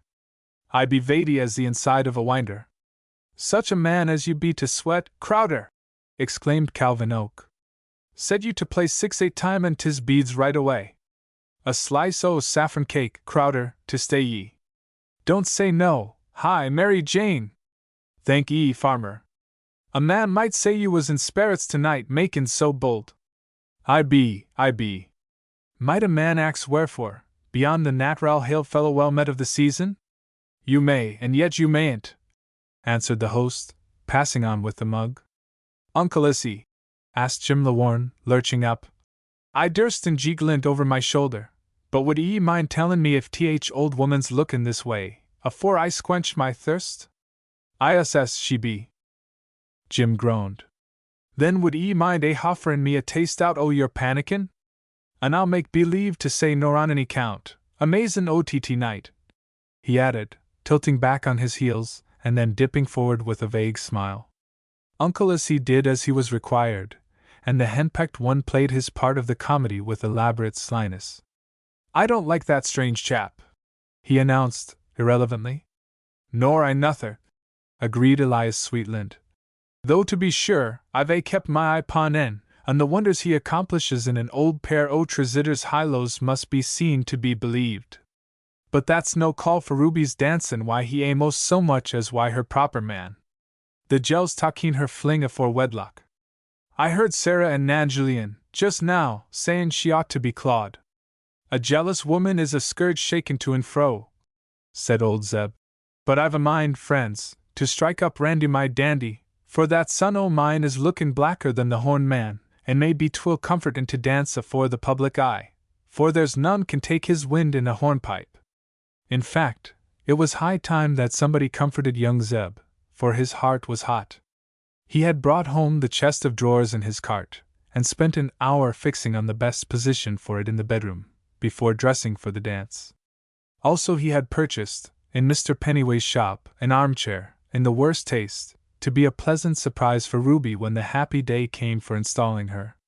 Finding he had still 20 minutes to spare after giving the last twitch to his neckerchief, and the last brush to his anointed locks, he had sat down facing this chair, and had striven to imagine her in it, darning his stockings. Zeb was not, as a rule, imaginative, but love drew this delicious picture for him. He picked up his hat, and set out for Sheba in the best of tempers. But at Sheba all had gone badly. Ruby's frock of white muslin and Ruby's small sandal shoes were bewitching, but Ruby's mood passed his intelligence. It was true she gave him half the dances, but then she gave the other half to that accursed stranger, and the stranger had all her smiles, which was carrying hospitality too far. Not a word had she uttered to Zeb beyond the merest commonplaces. On the purchase of the chest of drawers she had breathed no question. She hung listlessly on his arm, and spoke only of the music, the other girls' frocks, the arrangement of the supper table. And at supper the stranger had not only sat on the other side of her, but had talked all the time, and on books, a subject entirely uninteresting to Zeb. Worst of all, Ruby had listened. No, the worst of all was a remark of modesty Prowse's that he chanced to overhear afterwards. So when the fiddles struck up the air of Randy my dandy, Zeb, knowing that the company would call upon him, at first felt his heart turn sick with loathing. He glanced across the room at Ruby, who, with heightened color, was listening to the stranger, and looking up at his handsome face. Already 1 or 2 voices were calling, Zeb! Young Zeb for a hornpipe! Now then, young Zeb! He had a mind to refuse. For years after he remembered every small detail of the room as he looked down it, and then across to Ruby again, the motion of the fiddle bows, the variegated dresses of the women, the kissing bush that some tall dancer's head had set swaying from the low rafter, the light of a sconce gleaming on Tresider's bald scalp. Years after, he could recall the exact poise of Ruby's head as she answered some question of her companion. The stranger left her, and strolled slowly down the room to the fireplace, when he faced round, throwing an arm negligently along the mantelshelf, and leant with legs crossed, waiting. Then young Zeb made up his mind, and stepped out into the middle of the floor. The musicians were sawing with might and main at high speed. He crossed his arms, and fixing his eyes on the strangers, began the hornpipe. When it ceased, he had danced his best. It was only when the applause broke out that he knew he had fastened, from start to finish, on the man by the fireplace a pair of eyes blazing with hate. The other had stared back quietly, as if he noted only the performance. As the music ended sharply with the click of young Zeb's 2 heels, the stranger bent, took up a pair of tongs, and rearranged the fire before lifting his head. "Yes," he said slowly, but in tones that were extremely distinct as the clapping died away. "That was wonderfully danced. In some ways I should almost say you were inspired. A slight want of airiness in the double shuffle, perhaps. Could you do it better?" asked Zeb, sulkily. "That isn't the fair way to treat criticism, my friend, but yes, oh yes, certainly I could do it better, in your shoes." "Then try my shoes." And Zeb kicked them off. "I've a notion they'll fit me," was all the stranger answered, dropping on one knee and beginning to unfasten the cumbrous boots he had borrowed of Farmer Trezidder. Indeed, the curious likeness in build of these 2 men, a likeness accentuated, rather than slurred, by their contrast in color and face, was now seen to extend even to their feet. When the stranger stood up at length in Zeb's shoes, they fitted him to a nicety, the broad steel buckles lying comfortably over the instep, the back of the uppers closing round the hollow of his ankle like a skin. Young Zeb, by this, had crossed shoeless to the fireplace, and now stood in the position lately occupied by his rival. Only, whereas the stranger had lolled easily, Zeb stood squarely, with his legs wide apart and his hands deep in his pockets. He had no eyes for the intent faces around, no ears for their whispering, nor for the preliminary scrape of the instruments, but stood like an image, with the firelight flickering out between his calves, and watched the other man grimly. "Ready?" asked his father's voice. "Then 1, 2, 3, and let fly!" The fiddle bows hung for an instant on the first note, and in a twinkling scampered along into "Randy my dandy." As the quick air caught at the listener's pulses, the stranger crossed his arms, drew his right heel up along the inner side of his left ankle, and with a light nod towards the chimney place began. To the casual eye there was for a while little to choose between the 2 dancers, the stranger's style being accurate, restrained, even a trifle dull. But of all the onlookers, Zeb knew best what hornpipe dancing really was, and knew surely, after the first dozen steps, that he was going to be mastered. So far, the performance was academic only. Zeb, unacquainted with the word, recognized the fact, and was quite aware of the inspiration, the personal gift, held in reserve to transfigure this precise art in a minute or so, and give it life.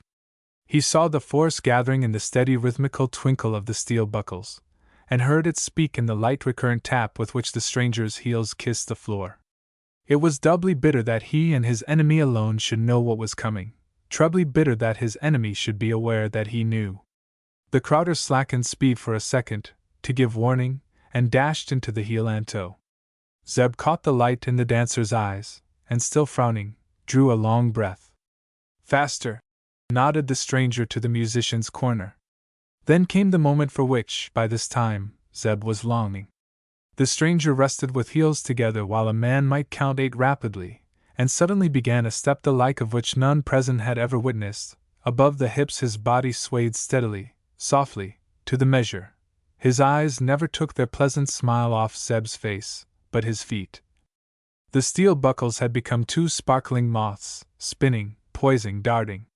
They no longer belonged to the man, but had taken separate life, and merely the absolute symmetry of their loops and circles, and the click-click-click on boards, regular as ever, told of the art that informed them. "Faster!" They crossed and recrossed now like small flashes of lightning, or as if the boards were flints giving out a score of sparks at every touch of the man's heel. "Faster!" They seemed suddenly to catch the light out of every sconce, and kneaded into a ball of fire, that spun and yet was motionless, in the very middle of the floor, while all the rest of the room grew suddenly dimmed. Zeb with a gasp drew his eyes away for a second and glanced around. Fiddlers and guests seemed ghostly after the fierce light he had been gazing on. He looked along the pale faces to the place where Ruby stood. She, too, glanced up, and their eyes met. What he saw fetched a sob from his throat. Then something on the floor caught his attention, something bright close by his feet. Between his outspread legs, as it seemed, a thin streak of silver was creeping along the flooring. He rubbed his eyes, and looked again. He was straddling across a stream of molten metal. As Zeb caught sight of this, the stranger twirled, leapt a foot in the air, and came down smartly on the final note, with a click of his heels. The music ceased abruptly. A storm of clapping broke out, but stopped almost on the instant, for the stranger had flung an arm out towards the hearthstone. "A mine! A mine!" The white streak ran hissing from the heart of the fire, where a clod of earth rested among the ashen sticks. "Witchcraft!" muttered one or two of the guests, peering forward with round eyes. "Fiddlestick end! I put the clod there myself, 'tis lead!" "Lead?" "Aye, neighbors all," broke in Farmer Trezidder, his bald head bedewed with sweat. "I don't want to abash ye, Lord knows, but 'tis true as doom that I be a passing well-to-do chapter one shouldn't wonder now." And here he embraced the company with a smile, half pompous and half timid. "I shouldn't wonder if ye was to see me trot into Parliament House in a gilded coach afore Michaelmas. I be so tremenjous rich, by all accounts." "You'll excuse my sayin' it, farmer," spoke up old Zeb out of the odd silence that followed. "For doubtless I may be thick o' hearin', but did I, or did I not, catch ye alludin' to a windfall o' wealth?" "You did." "You'll excuse me sayin' it, farmer, but was it soberly or pleasantly, honest creed or light lips, downright or random, out o' the heart the mouth speaketh, or wantonly and in round figures, as it might happen to a man filled with meat and wine?" "'Twas the cold truth." "By what slice o' fortune?" "By a mine, as you might put it, or, as between man and man, by a mine o' lead." "Farmer, you're either a born liar or the darlin' o' luck." "Ah, I feel it. I feel that overpowerin' ly. For my part," put in Mrs. Jim Lawarne, "I've given over follerin' the freaks o' fortune. They be so very undiscernin' dot." And this sentence probably summed up the opinion of the majority. In the midst of the excitement, young Zeb strode up to the stranger, who stood a little behind the throng. "Give me back my shoes," he said. The other kicked them off and looked at him oddly. "With pleasure. You'll find them a bit worn, I'm afraid." "I'll chance that." "Man, I'm not all sorry either." "Hey, why?" "'Cause they'll not be worn again arter this night. Gentleman or devil, whichever you may be, I bain't fit to dance I the same parish with ye, no, nor to tread the shoe leather you've worn." "By the powers!" cried the stranger suddenly. 2 minutes ago I'd have agreed with you. But looking in your eyes, I'm not so sure of it." "Of what?" "That you won't wear the shoes again." Then Zeb went after Ruby. "I want to speak a word with ye," he said quietly, stepping up to her. "Where?" "I the hall. But I can't come just now." "But you must." She followed him out. "Zeb, what's the matter with you?" "Look here," and he faced round sharply. "I loved you passing well." "Well?" she asked, like a faint echo. "I saw your eyes just now." "Don't lie." "I won't." "That's right. And now listen, if you marry me, I'll treat ye like a spaniel dog. Fetch you shall, and carry for my pleasure. You shall be slave, and I your taskmaster, and the sweetness o' your love shall come by crucian, like trodden time. Shall I suit you? I don't think you will. Then good night to you." "Good night, Zeb." "I don't fancy you'll suit me, but I'm not so sure as before you began to speak." There was no answer to this but the slamming of the front door. At 7:30 that morning, Parson Babbage, who had risen early, after his wont, was standing on the vicarage doorstep to respire the first breath of the pale day, when he heard the garden gate unlatched and saw young Zeb coming up the path. The young man still wore his festival dress, but his best stockings and buckled shoes were stained and splashed, as from much walking in miry ways. Also he came unsteadily, and his face was white as ashes. The parson stared and asked, "Young Zeb, have you been drinking?" "No." "Then 'tis trouble, my son, and I ask your pardon. A man might call it so." I'm come to forbid my banns. The elder man cocked his head on one side, much as a thrush contemplates a worm. I smell a wise wit somewhere. Young man, who taught you so capital a notion? Ruby did. Pack o' stuff. Ruby hadn't the stop a minute, 'twas that clever fellow you fetched ashore on Monday. Of course, of course. How came it to slip my mind? Young Zeb turned away, but the old man was after him, quick as thought, and had laid a hand on his shoulder. Is it bitter, my son? It is bitter as death, pa son. My poor lad. Step in and break your fast with me, poor lad, poor lad. Nay, but you shall. There's a bitch pup by the stables that I want your judgment on. Bitter, eh? I dessy. I'm thinking of walking her, lemon spot on the left ear, rattler strain, of course. Dear me, this makes 6 generations I can count back that spot, and game everyone. Step in, poor lad, step in, she's a picture. Chapter 6. Siege is laid to Ruby. The sun was higher by some hours, high enough to be streaming brightly over the wall into the court lodge at Sheba, when Ruby awoke from a dreamless sleep. As she lifted her head from the pillow and felt the fatigue of last night yet in her limbs, she was aware also of a rich tenor voice uplifted beneath her window. Air and words were strange to her, and the voice had little in common with the world as she knew it. Its exile on that coast was almost pathetic, and it dwelt on the notes with the feeling of a warmer land. O south be north, O sun be shady, until my lady shall issue forth, till her own mouth bids sun uncertain to draw his curtain, bids south be south. She stole out of bed and went on tiptoe to the window, where she drew the blind an inch aside. The stranger's footstep had ceased to crunch the gravel, and he stood now just beneath her, before the monthly rose bush. Throughout the winter a blossom or two lingered in that sheltered corner, and he had drawn the nearest down to smell at it. O heart, her rose, I cannot ease thee till she release thee and bid unclose. So, till day come and she be risen, rest, rose, in prison and heart be dumb. He snapped the stem and passed on, whistling the air of his ditty, and twirling the rose between finger and thumb. Men are all ninnies, Ruby decided as she dropped the blind. And I thank the fates that framed me female and priced me high. Hey go. But it's a difficult world for women. Either a man thinks you an angel, and then you know him for a fool, or he sees through you and won't marry you for worlds. If we behave like that, men would fare badly, I reckon. Zeb loved me till the very moment I began to respect him, then he left off. If this one, I like his cool way of plucking my roses though. Zeb would have waited and wanted, till the flower dropped. She spent longer than usual over her dressing, so that when she appeared in the parlor the 2 men were already seated at breakfast. The room still bore traces of last night's frolic. The uncarpeted boards gleamed as the guests' feet had polished them, and upon the very spot where the stranger had danced now stood the breakfast table, piled with broken meats. This alone of all the heavier pieces of furniture had been restored to its place. As Ruby entered, the stranger broke off an earnest conversation he was holding with the farmer, and stood up to greet her. The rose lay on her plate. Who has robbed my rosebush? She asked. I am guilty, he answered. I stole it to give it back, and not being mine, 'twas the harder to part with. To my mind, broke in Farmer Tresider, with his mouth full of ham. The best part o' the feast be the overplush.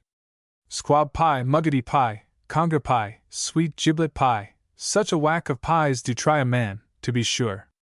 Likewise junkets and heavy cake be a responsibility, for if not eaten quick, they perish. But let it be mine to pass my days with a cheek o' pork like the present instance. Ruby, my dear, the young man here wants to leave us. Leave us? Echoed Ruby, pricking her finger deep in the act of pinning the stranger's rose in her bosom. You hear, young man? That's the tone o' speech signifyin' damn it all, among women. And so say I, why all these victuals cryin' out to be ate? These brisk days, began the stranger quietly, are not to be let slip. I have no wife, no kin, no friends, no fortune, or only the pound or 2 sewn in my belt. The rest has been lost to me these 3 days and lies with the sentinel, 5 fathoms deep in your cove below. It is time for me to begin the world anew. But how about that notion o' mine? We beat about the bush, I think, answered the other, pushing back his chair a bit and turning towards Ruby. My dear young lady, your father has been begging me to stay, chiefly, no doubt, out of goodwill, but partly also that I may set him in the way to work this newly found wealth of his. I am sorry, but I must refuse. Why? Murmured the girl, taking courage to look at him. You oblige me to be brutal. His look was bent on her. He sat facing the window, and the light, as he leant sidewise, struck into the iris of his eyes and turned them blood-red in their depths. She had seen the same in dogs' eyes, but never before in a man's, and it sent a small shiver through her. Briefly, he went on, I can stay on one condition only, that I marry you. She rose from her seat and stood, grasping the back rail of the chair. Don't be alarmed. I merely state the condition, but of course it's awkward, you're already bound. Your father, who, I must say, honors me with considerable trust, seeing that he knows nothing about me, was good enough to suggest that your affection for this young fishchowder was a transient fancy. Father, began the girl, rather for the sake of hearing her own voice than because she knew what to say. Farmer Trezidder groaned.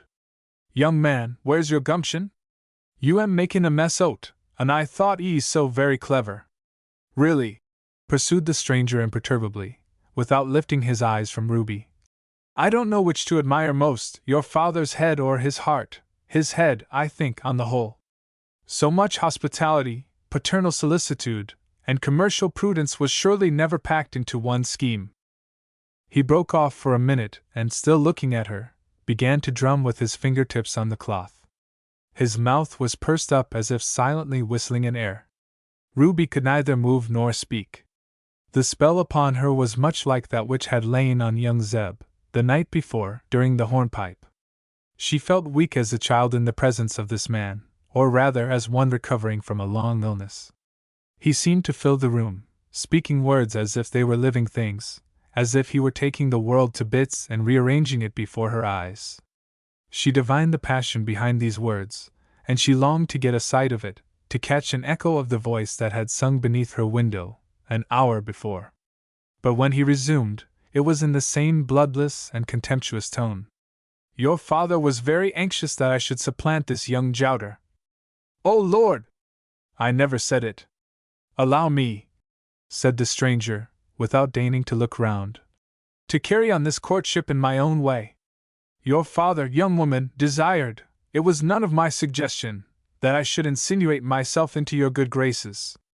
I will not conceal from you my plain opinion of your father's judgment in these matters. I think him a fool. Name o' thunder! Farmer, if you interrupt again I must ask you to get out. Young woman, kindly listen while I make you a formal proposition of marriage. My name, I have told you, is Zebedee Minids. I was born by London docks, but have neither home nor people. I have traveled by land and sea, slept on silk and straw, drunk wine in the salt water, fought, gambled, made love, begged my bread, in all, lost much and found much, in many countries. I am tossed on this coast, where I find you, and find also a man in my name having hold over you. I think I want to marry you. Will you give up this other man? He pursed up his lips again. With that sense of trifles which is sharpest when the world suddenly becomes too big for a human being, Ruby had a curiosity to know what he was whistling. And this worried her even while, after a minute's silence, she stammered out. I gave him up last night. Very good. Now listen again. In an hour's time I walk to Porthloo. There I shall take the van to catch the Plymouth coach. In any case, I must spend till Saturday in Plymouth. It depends on you whether I come back at the end of that time. You are going to cry. Keep the tears back till you have answered me. Will you marry me? She put out a hand to steady herself, and opened her lips. She felt the room spinning, and wanted to cry out for mercy. But her mouth made no sound. Will you marry me? Yes. As the word came, she sank down in a chair, bent her head on the table, and burst into a storm of tears. The devil's in it! Shouted her father, and bounced out of the room. No sooner had the door slammed behind him than the stranger's face became transfigured. He stood up and laid a hand softly on the girl's head. "Ruby!" She did not look up. Her shoulders were shaken by one great sob after another. "Ruby!" He took the two hands gently from her face and forced her to look at him. His eyes were alight with the most beautiful smile. "For pity's sake," she cried out, "don't look at me like that. You've looked me through and through, you understand me. Don't lie with your eyes as you're lying now. My dear girl, yes, I understand you. But you're wrong. I lied to get you, I'm not lying now. I think you must be Satan himself." The stranger laughed. "Surely he needn't to have taken so much trouble. Smile back at me, Ruby, for I played a risky stroke to get you, and shall play a risky game for many days yet." He balanced himself on the arm of her chair and drew her head towards him. "Tell me," he said, speaking low in her ear, "if you doubt I love you. Do you know of any other man who, knowing you exactly as you are, would wish to marry you?" She shook her head. It was impossible to lie to this man. "Or of another who would put himself completely into your power, as I am about to do. Listen, there is no lead mine at all on Sheba Farm." Ruby drew back her face and stared at him. "I assure you it's a fact. But the ore you uncovered was a hoax. I lied about it. The stuff you melted in this very fire last night, wasn't that lead? Of course it was. I stole it myself from the top of the church tower. Why? To gain a footing here. Again, why? For love of you." During the silence that followed, the pair looked at each other. "I am waiting for you to go and tell your father," said the stranger at length. Ruby shivered. "I seem to have grown very old and wise," she murmured. He kissed her lightly. "That's the natural result of being found out. I've felt it myself. Are you going? You know that I cannot. You shall have 20 minutes to choose. At the end of that time I shall pass out at the gate and look up at your window. If the blind remain up, I go to the vicarage to put up our banns before I set off for Plymouth. If it be drawn down, I leave this house forever, taking nothing from it but a suit of old clothes, a few worthless specimens, that I shall turn out of my pockets by the first hedge, and the memory of your face." It happened, as he unlatched the gate, 20 minutes later, that the blind remained up.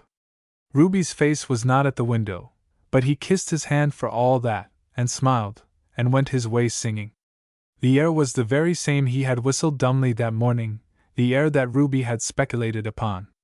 And the words were, "Soldier, soldier, will you marry me, with the baggonet, fife and drum? Oh, no, pretty miss, I cannot marry you, for I've got no coat to put on." So away she ran to the tailor's shop, as fast as she could run, and she bought him a coat of the very, very best, and the soldier clapped it on. "Soldier, soldier, will you marry me?" His voice died away down the lane. Chapter 7. The Jolly Pilchards. On the following Saturday night, New Year's Eve, an incident worth record occurred in the bar parlour of the Jolly Pilchards, at Porthlew. You may find the inn to this day on the western side of the Howen as you go to the old quay. A pair of fish scales faces the entrance, and the Jolly Pilchards themselves hang over your head, on a signboard that creaks mightily when the wind blows from the south. The signboard was creaking that night, and a thick drizzle drove in gusts past the door. Behind the red blinds within, the landlady, Prudy Polwern, stood with her back to the open hearth. Her hands rested on her hips, and the firelight, that covered all the opposite wall and most of the ceiling with her shadow, beat out between her thick ankles in the shape of a fan. She was a widow, with a huge, pale face and a figure nearly as broad as it was long, and no man thwarted her. Weaknesses she had none, except an inability to darn her stockings. That the holes at her heels might not be seen, she had a trick of pulling her stockings down under her feet, an inch or two at a time, as they wore out, and when the tops no longer reached to her knee, she gartered, so gossip said, halfway down the leg. Around her, in as much of the warmth as she spared, sat old Zeb, Uncle Issy, Jim Lawarne, his brother, and 6 or 7 other notables of the 2 parishes.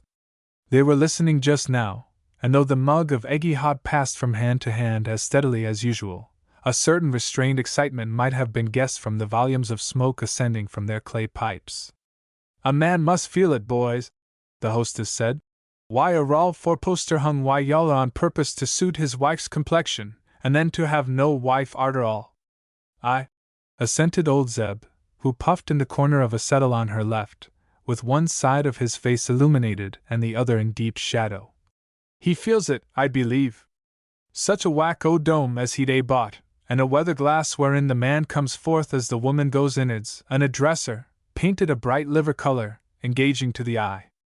I niver seed a more matrimonial outfit, as you might say," put in Uncle Issy. "And a warmin' pan, and likewise a lookin' glass of a high pattern." "And what do he say?" inquired Calvin Oak, drawing a short pipe from his lips. "In round numbers he says nothing, but takes on. A wish state." "Aye, 'tis wished. Will ye be so good as to frisk up the beverage, Prudy, my dear?" Prudy took up a second large mug that stood warming on the hearthstone, and began to pour the eggy hot from one vessel to the other until a creamy froth covered the top. "T'other chap's a handsome chap," she said, with her eyes on her work. "Handsome is as handsome does," squeaked Uncle Issy. "If you was such an aged man, Uncle, I call ye a very tame talker." Uncle Issy collapsed. "I reckon you am all afeard o' this man," continued Prudy, looking round on the company. "Else I'd have heard some mention of a shallal afore this." The men with one accord drew their pipes out and looked at her. "I mean it. If Porthle was the place it used to be, there'd be tin kettles and plenty to drum and out o' this neighborhood to the Rogues' March next time he showed his face here. When's he comin' back?" No one knew. "The girl's as bad, but 'twould be punishment enough for her to know her lover was hooted out o' the parish. Mind you, I've no grudge agin the man. I liked his daredevil look, the only time I saw en. I'm only sayin' what I think, that you am all afeard." "I don't belong to the parish," remarked a Landavity man, in the pause that followed. "But 'tis incumbent on Lonhale, I'm fain to admit." The Lonhale men fired up at this. "I've a tin kettle," said Calvin Oak, "and I'm ready." "And I for another," said Elias Sweetland. "And I," echoed several voices. "Stiddy there, stiddy, my hearts of oak," began old Zeb, reflectively. "A still tongue makes a wise head, and 'twill be time enough to talk o' shallals when the weddin' day's fixed. Now I've a better notion. It will not be gainsaid by any of ye that I've the power of logic in a high degree, hey? True, O King? Surely, surely. The rarity that you be, Crowder! Sorely we shall miss ye when you am gone." "Very well, then," old Zeb announced. "I'm going to be logical why that chap the very next time I see en. I'm going to step up to en and say, as betwixt man and man, look ye here, I'll say, I've a lawful son. You've took his name, and you've stepped into his shoes, and therefore I've a right to spake." He pulled at his churchwarden. "To spake to ye." Another pull. "Like a father." Here followed several pulls in quick succession. The pipe had gone out. So, still holding the attention of the room, he reached out a hand towards the tongs. Prudy, anticipating his necessity, caught them up, dived them into the blaze, and drawing out a blazing end of stick, held it over the pipe while he sucked away. During this pause a heavy step was heard in the passage. The door was pushed open, and a tall man, in dripping cloak and muddy boots, stalked into the room. It was the man they had been discussing. "A dirty night, friends, and a cold ride from Plymouth." He shook the water out of his hat over the sanded floor. "I'll take a pull at something hot, if you please." Every one looked at him. Prudy, forgetting what she was about, waved the hot brand to and fro under old Zeb's nose, stinging his eyes with smoke. Between confusion and suffocation, his face was a study. "You seem astonished, all of you. May I ask why?" "To tell ye the truth, young man," said Prudy, "'twas a case of talk of the devil and you'll see his horns." "Indeed. You were speaking good of me, I hope. Which o' your ears is burning?" "Both." "Then it should be the left ear only. Old Zeb here." "Hush ye now, Prudy!" implored the Crowder. "Old Zeb here," continued Prudy, relentlessly. Was only a sayin', as you walked in, that he'd read you the riot act afore you was many days older. He's mighty fierce why you're goin's on, I sure ye. Is that so, Mr. Meinitz? Mr. Meinitz had, it is probable, never felt so uncomfortable in all his born days, and the experience of standing between two fires was new to him. He looked from the stranger around upon the company, and was met on all hands by the same expectant stare. Well, you see, he began, and looked around again. The faces were inexorable. I declare, friends, the poor chap is drippin' wet. Sich a tiresome voyage, too, as it must ha' been from Plymouth, I this weather. I dunno how we came to forget to invite and nigher the hearth. Well, as I was sayin'. He stopped to search for his hat beneath the settle.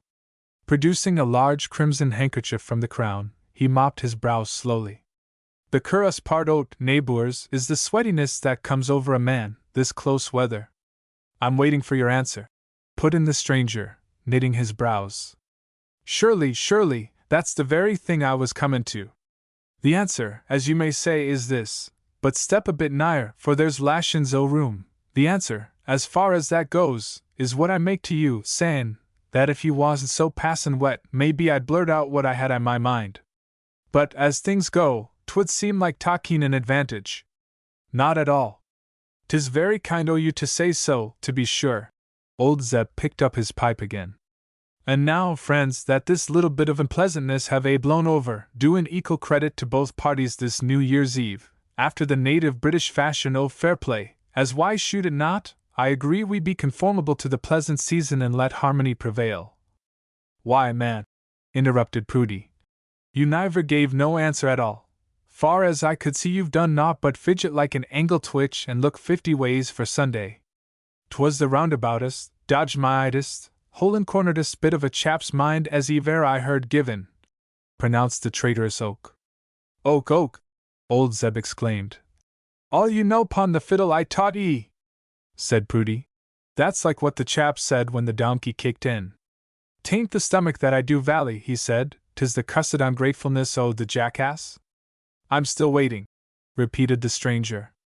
Well then, old Zeb cast a rancorous look around. I'll tell ye, since you am so set 'pon hearin'. Afore you came in, the good folks here present was for drummin' you out o' the country. Shockin' behavior. Ah, very shockin' indeed, was the words I heerd flyin' about, and who'll make insensible o't, and will give and what for? A silent tongue makes a wise head, said I, and this I call Uncle Issy here to witness. Uncle Issy corroborated. You was proverbial, Crowder, I can duly vow, and to that effect, unless my memory misgives me. So, in a mollifyin' manner, I says, what hev the poor chap done, to be treated so bad, I says. Says I better lave me use logic Uncle Issy? Logic was the word. The stranger turned round upon the company, who with one accord began to look extremely foolish as old Zeb so adroitly turned the tables. Is this true? He asked. 'Tis the truth, I must admit, volunteered Uncle Issy, who had not been asked, but was fluttered with delight at having stuck to the right side against appearances. I think, said the stranger, deliberately, it is as well that you and I, my friends, should understand each other. The turn of events has made it likely that I shall pass my days in this neighborhood, and I wish to clear up all possible misconceptions at the start. In the first place, I am going to marry Miss Ruby Trezidder. Our bands will be asked in church tomorrow, but let us have a rehearsal. Can any man here show cause or just impediment why this marriage should not take place? You'd better ask that young Zeb, mister, said Prudy. Why? You owe your life to him, I hear. When next you see him you can put 2 questions. Ask him in the first place if he saved it at my request. Tut. A man likes to live, whether he axes for it or no, grunted Elias Sweetland. And what the devil do you know about it? Demanded the stranger. I reckon I know what a man's like. Oh, you do you? Wait a while, my friend. In the second place, he went on, returning to Prudy, ask young Zebedee Meinitz if he wants my life back, to come and fetch it. And now attend all. Do you see these? He threw back his cloak, and diving a hand into his coat pocket, produced a couple of pistols. The butts were rich with brasswork, and the barrels shone as he held them out in the firelight. "You needn't dodge your heads about so gingerly. I'm only about to give you an exhibition. How many tall candlesticks have you in the house besides the pair here?" he inquired of Prudy. "Dree pair. Put candles in the other 2 pairs and set them on the chimney shelf." "Why?" "Do as I tell you." "Now here's summat like a man," said Prudy, and went out obediently to fetch them. Until she returned there was dead silence in the bar parlor. The men puffed uneasily at their pipes, not one of which was alight, and avoided the stranger's eye, which rested on each in turn with a sardonic humor. Prudy lit the candles, one from the other, and after snuffing them with her fingers that they might burn steadily, arranged them in a row on the mantel-shelf. Now above this shelf the chimney-piece was paneled to the height of some 2½ feet, and along the panels certain ballads that Prudy had purchased of the Sherborne Messenger were stuck in a row with pins. "Better take those ballads down, if you value them," the stranger remarked. She turned round inquiringly. "I'm going to shoot." "Sakes alive, and my panel, and my best brass candlesticks! Take them down." She gave in, and unpinned the ballads. "Now stand aside." He stepped back to the other side of the room, and set his back to the door. "Don't move," he said to Calvin Oak, whose chair stood immediately under the line of fire. "Your head is not the least in the way. And don't turn it either, but keep your eye on the candle to the right."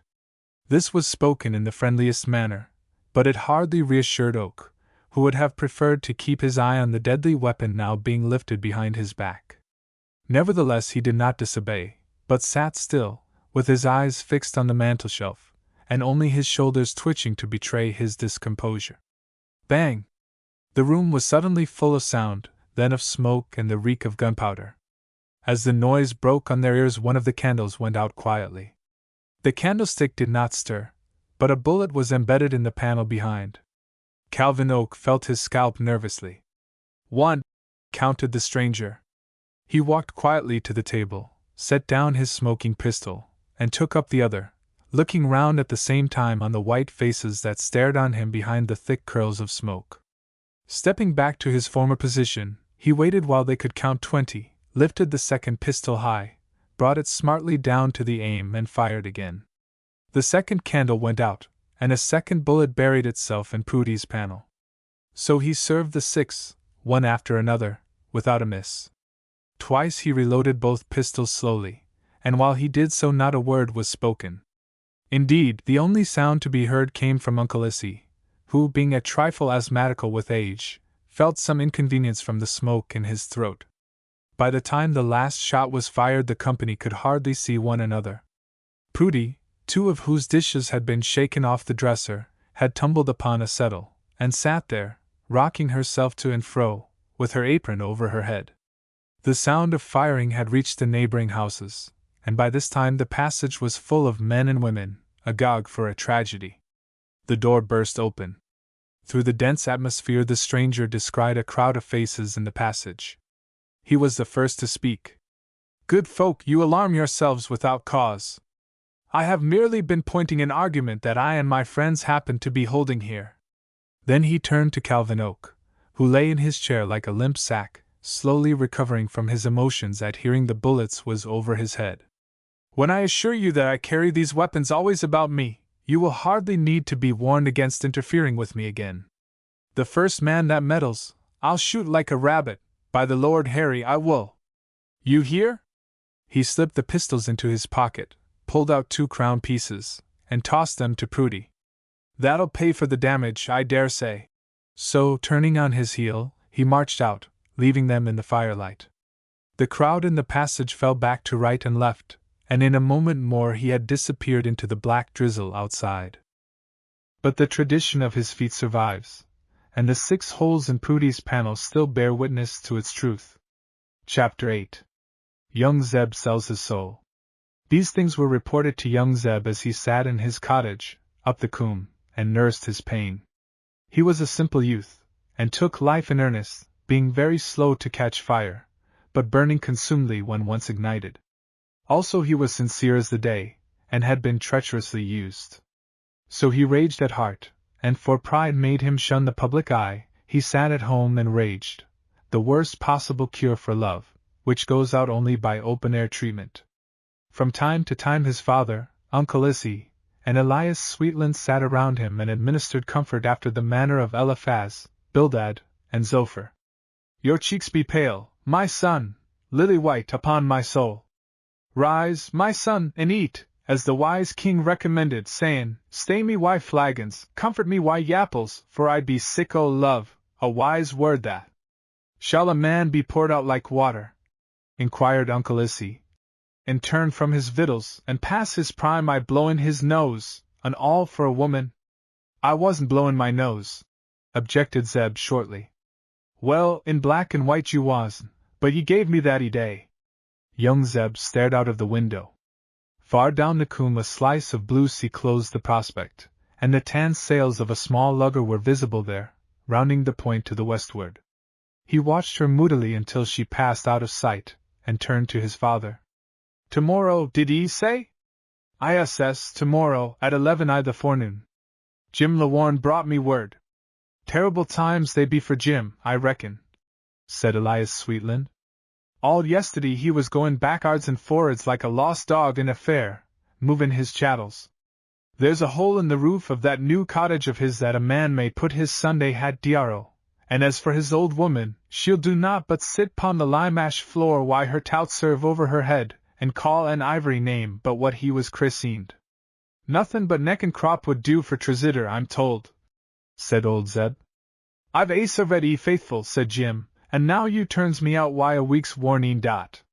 You've crossed my will, says Tresider, and I've engaged a more pushin' hind in your place. 'Tis a new fashion o' speech why Tresider nowadays. Aye, modern words be drivin' out the old forms. But 'twas only to get Jim's cottage for that strong-willed supplantin' furriner because Ruby said 'twas low manners for bride and groom to go to church from the same house. So no sooner was the Lawarnes out than he was in, like shufflin' cards, why his marriage garment and his brush and comb in a handbag. Tresider sent down a mattress for Anne, and he slept there last night. But that's a trifle for a campaigner. Let this be a warning to ye, my son, niver to save no more lives from drownin' dot. I won't, promised young Zeb. We've found ye a great missment, Elias observed to him, after a pause. The pessimists these 3 Sundays, bain't what they was for lack o' your and livin' in flute, I can't say they be. And to hear your very own name called forth in the bands why Rubies, and you why out part nor lot therein. Elias, you mean it well, no doubt, but I'd take it kindly if you sheered off. 'Twas a wish PSAM too, went on Elias. Last Sunday mornin', and I couldn't help my thoughts dwellin' 'pon the dismals as I blowed, nor countin' how that by this time tomorrow. But young Zeb had caught up his cap and rushed from the cottage.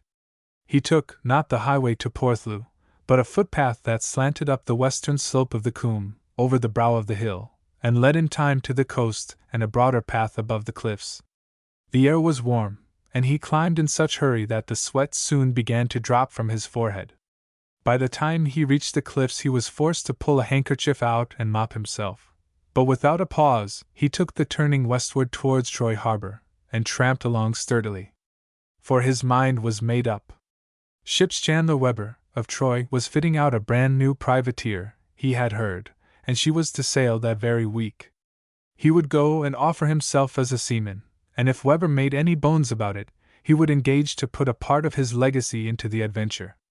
In fact, he was ready for anything that would take him out of Porthlew. To live there and run the risk of meeting Ruby on the other man's arm was more than flesh and blood could stand, so he went along with his hands deep in his pockets, his eyes fastened straight ahead, his heart smoking, and the sweat stinging his eyelids. And as he went he cursed the day of his birth. From Porthlew to Troy Ferry is a good 6 miles by the cliffs, and when he had accomplished about half the distance, he was hailed by name. Between the path at this point and the cliff's edge lay a small patch cleared for potatoes, and here an oldish man was leaning on his shovel and looking up at Zeb. "Good mornin', my son!" "Mornin', Hollabubber!" The old man had once worked inland at STT's slate quarries, and made his living as a hollabubber, or one who carts away the refused slates. On returning to his native parish, he had brought back and retained the name of his profession, the parish register alone preserving his true name of Matthew Spry. He was a fervent Methodist, a local preacher, in fact, and was held in some admiration by the people for his lustiness in prayer meeting. A certain intensity in his large gray eyes gave character to a face that was otherwise quite insignificant. You could see he was a good man. "Did ye see that dainty frigate go cruisin' by 2 hour agone?" "No." "Then ye missed a sweet pretty sight. 30 guns, I do believe, an all sail set. I could a'most count her guns, she stood so close. Hey? She tacked just here and went round close under Braddon Point, so she's for Troy, that's certain. Be you bound that way, too?" "ISS, I'll see her, if she's there." "Best not go too close, my son, for I know the looks o' those customers. By all accounts you am a man of too much substance to risk yourself near a press gang." Young Zeb gazed over the old man's head at the horizon line, and answered, as if reading the sentence there, "I might fare worse, Hollabubber." The Hollabubber seemed, for a second, about to speak, for, of course, he knew Zeb's trouble. But after a while he took his shovel out of the ground slowly. "Aye, ye might," he said. "Pray the Lord ye don't." Zeb went on, faster than ever. He passed Braddon Point and Woody Cove at the rate of 5 miles an hour, or thereabouts, then he turned aside over a stile and crossed a couple of meadows, and after these he was on the high road, on the very top of the hill overlooking Troy Harbor. He gazed down. The frigate was there, as the Hollabubber had guessed, anchored at the harbor's mouth. 2 men in a small boat were pulling from her to the farther shore. A thin haze of blue smoke lay over the town at his feet, and the noise of mallets in the shipbuilding yards came across to him through the clear afternoon. Zeb hardly noticed all this, for his mind was busy with a problem. He halted by a milestone on the brow of the hill, to consider. And then suddenly he sat down on the stone and shivered. The sweat was still trickling down his face and down his back, but it had turned cold as ice. A new idea had taken him, an idea of which at first he felt fairly afraid. He passed a hand over his eyes and looked down again at the frigate. But he stared at her stupidly, and his mind was busy with another picture. It occurred to him that he must go on if he meant to arrange with Weber that afternoon. So he got up from the stone and went down the steep hill towards the ferry, stumbling over the rough stones in the road and hardly looking at his steps, but moving now rapidly, now slowly, like a drunken man. The street that led down to the ferry dated back to an age before carts had superseded pack horses, and the makers had cut it in stairs and paved it with cobbles. It plunged so steeply, and the houses on either side wedged it in so tightly, that to look down from the top was like peering into a well. A patch of blue water shone at the foot, framing a small dark square, the signboard of the For Lords Inn. Just now there were 2 or 3 men gathered under the signboard. As young Zeb drew near he saw that they wore pigtails and round shiny hats, and, as he noticed this, his face, which had been pale for the last 5 minutes, grew ashen white. He halted for a moment, and then went on again, meaning to pass the signboard and wait on the quay for the ferry. There were half a dozen sailors in front of the For Lords. 3 sat on a bench beside the door, and 3 more, with mugs of beer in their hands, were skylarking in the middle of the roadway. "Hi!" called out one of those on the bench, as Zeb passed. And Zeb turned round and came to a halt again. "What is it?" "Where were ye bound, mate?" "For the ferry." "Then stop and drink, for the boat left 2 minutes since and won't be back for another 20. Zeb hung on his heel for a couple of seconds. The sailor held out his mug with the friendliest air, his head thrown back and the left corner of his mouth screwed up into a smile. "Thank ye," said Zeb. "I will, and may the Lord judge atween us. There's many a way o' taking a drink," the sailor said, staring at him. "But split me if yours ain't the rummiest I've run across." "Oh, man," Zeb answered. "I wasn't thinking o' you."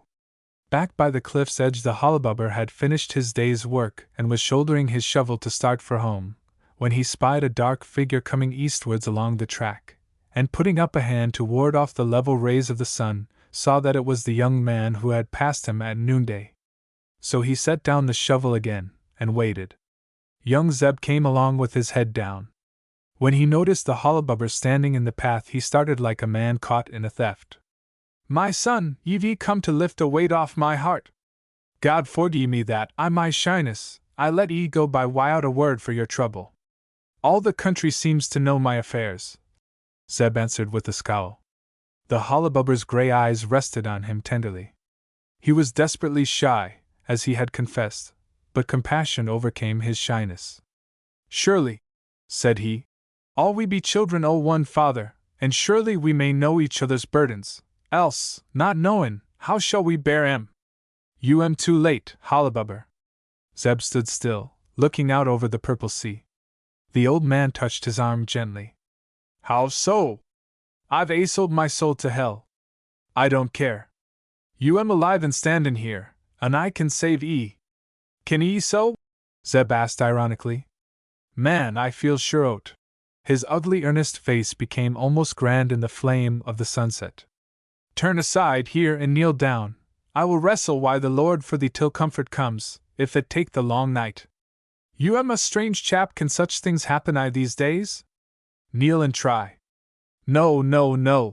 Zeb flung out his hands. "It's too late, I tell 'ee. No man's words will I hear but the words of Lamech. I ha' slain a man to my wounding, and a young man to my hurt. Let me go, 'tis too late. Let me go, I say." As the Hollabubber still clung to his arm, he gave a push and broke loose.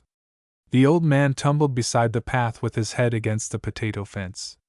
Zeb with a curse took to his heels and ran, nor for 100 yards did he glance behind. When at last he flung a look over his shoulder, the Hollabubber had picked himself up and was kneeling in the pathway. His hands were clasped and lifted. "Too late!" shouted Zeb again, and dashed on without a second look. Chapter 9. Young Zeb wins his soul back. At 9:30 next morning, the stranger sat in the front room of the cottage vacated by the Lawarns. On a rough table, pushed into a corner, lay the remains of his breakfast. A plum-colored coat with silver buttons hung over the back of a chair by his side, and a waistcoat and silver-laced hat to match rested on the seat. For the wedding was to take place in an hour and a half. He sat in frilled shirt, knee breeches and stockings, and the sunlight streamed in upon his dark head as he stooped to pull on a shoe. The sound of his whistling filled the room, and the tune was, "Soldier, soldier, will you marry me?" His foot was thrust into the first shoe, and his forefinger inserted at the heel, shoehorn fashion, to slip it on, when the noise of light wheels sounded on the road outside, and stopped beside the gate. Looking up, he saw through the window the head and shoulders of young Zeb's grey mare, and broke off his whistling sharply. "Rat-a-tat! Come in!" he called, and smiled softly to himself. The door was pushed open, and young Zeb stood on the threshold, looking down on the stranger, who wheeled round quietly on his chair to face him. Zeb's clothes were disordered, and looked as if he had spent the night in them. His face was yellow and drawn, with dark semicircles underneath the eyes, and he put a hand up against the door-post for support. "To what do I owe this honor?" asked the stranger, gazing back at him. Zeb pulled out a great turnip watch from his fob, and said, "You am dressin'?" "Aye, for the wedding." "Then look sharp. You've got a bare 25 minutes. Excuse me, I'm not to be married till 11. ISS, but they recomin' at 10 sharp. And who in the world may they be?" "The press gang." The stranger sprang up to his feet, and seemed for a moment about to fly at Zeb's throat. "You treacherous hound!" "Stand off," said Zeb wearily, without taking his hand from the doorpost. "I reckon it don't matter what I may be, or may not be, so long as you am dressed 10 minutes. The other dropped his hands with a short laugh. "I beg your pardon. For aught I know you may have nothing to do with this infernal plot except to warn me against it. Don't make any mistake, 'twas I that set the press gang upon ye," answered Zeb, in the same dull tones. There was silence between them for half a minute, and then the stranger spoke, as if to himself. "My God! Love has made this oaf a man!" He stood for a while, sucking at his underlip, and regarding Zeb gloomily. May I ask why you have deliberately blown up this pretty mine at the 11th hour? I couldn't do it, Zeb groaned. Lord knows 'twas not for love of you, but I couldn't. Upon my word, you fascinate me. People say that evil is more easily learnt than goodness, but that's great nonsense. The footsteps of the average beginner are equally weak in both pursuits. Would you mind telling me why you chose this particular form of treachery, in preference, let us say, to poison or shooting from behind a hedge?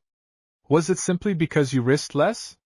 Pardon the question, but I have a particular reason for knowing. We're wasting time, said Zeb, pulling out his watch again. It's extraordinary how a fool will stumble on good luck. Why, sir, but for one little accident, the existence of which you could not possibly have known, I might easily have waited for the press gang, stated the case to them, and had you lugged off to sea in my place.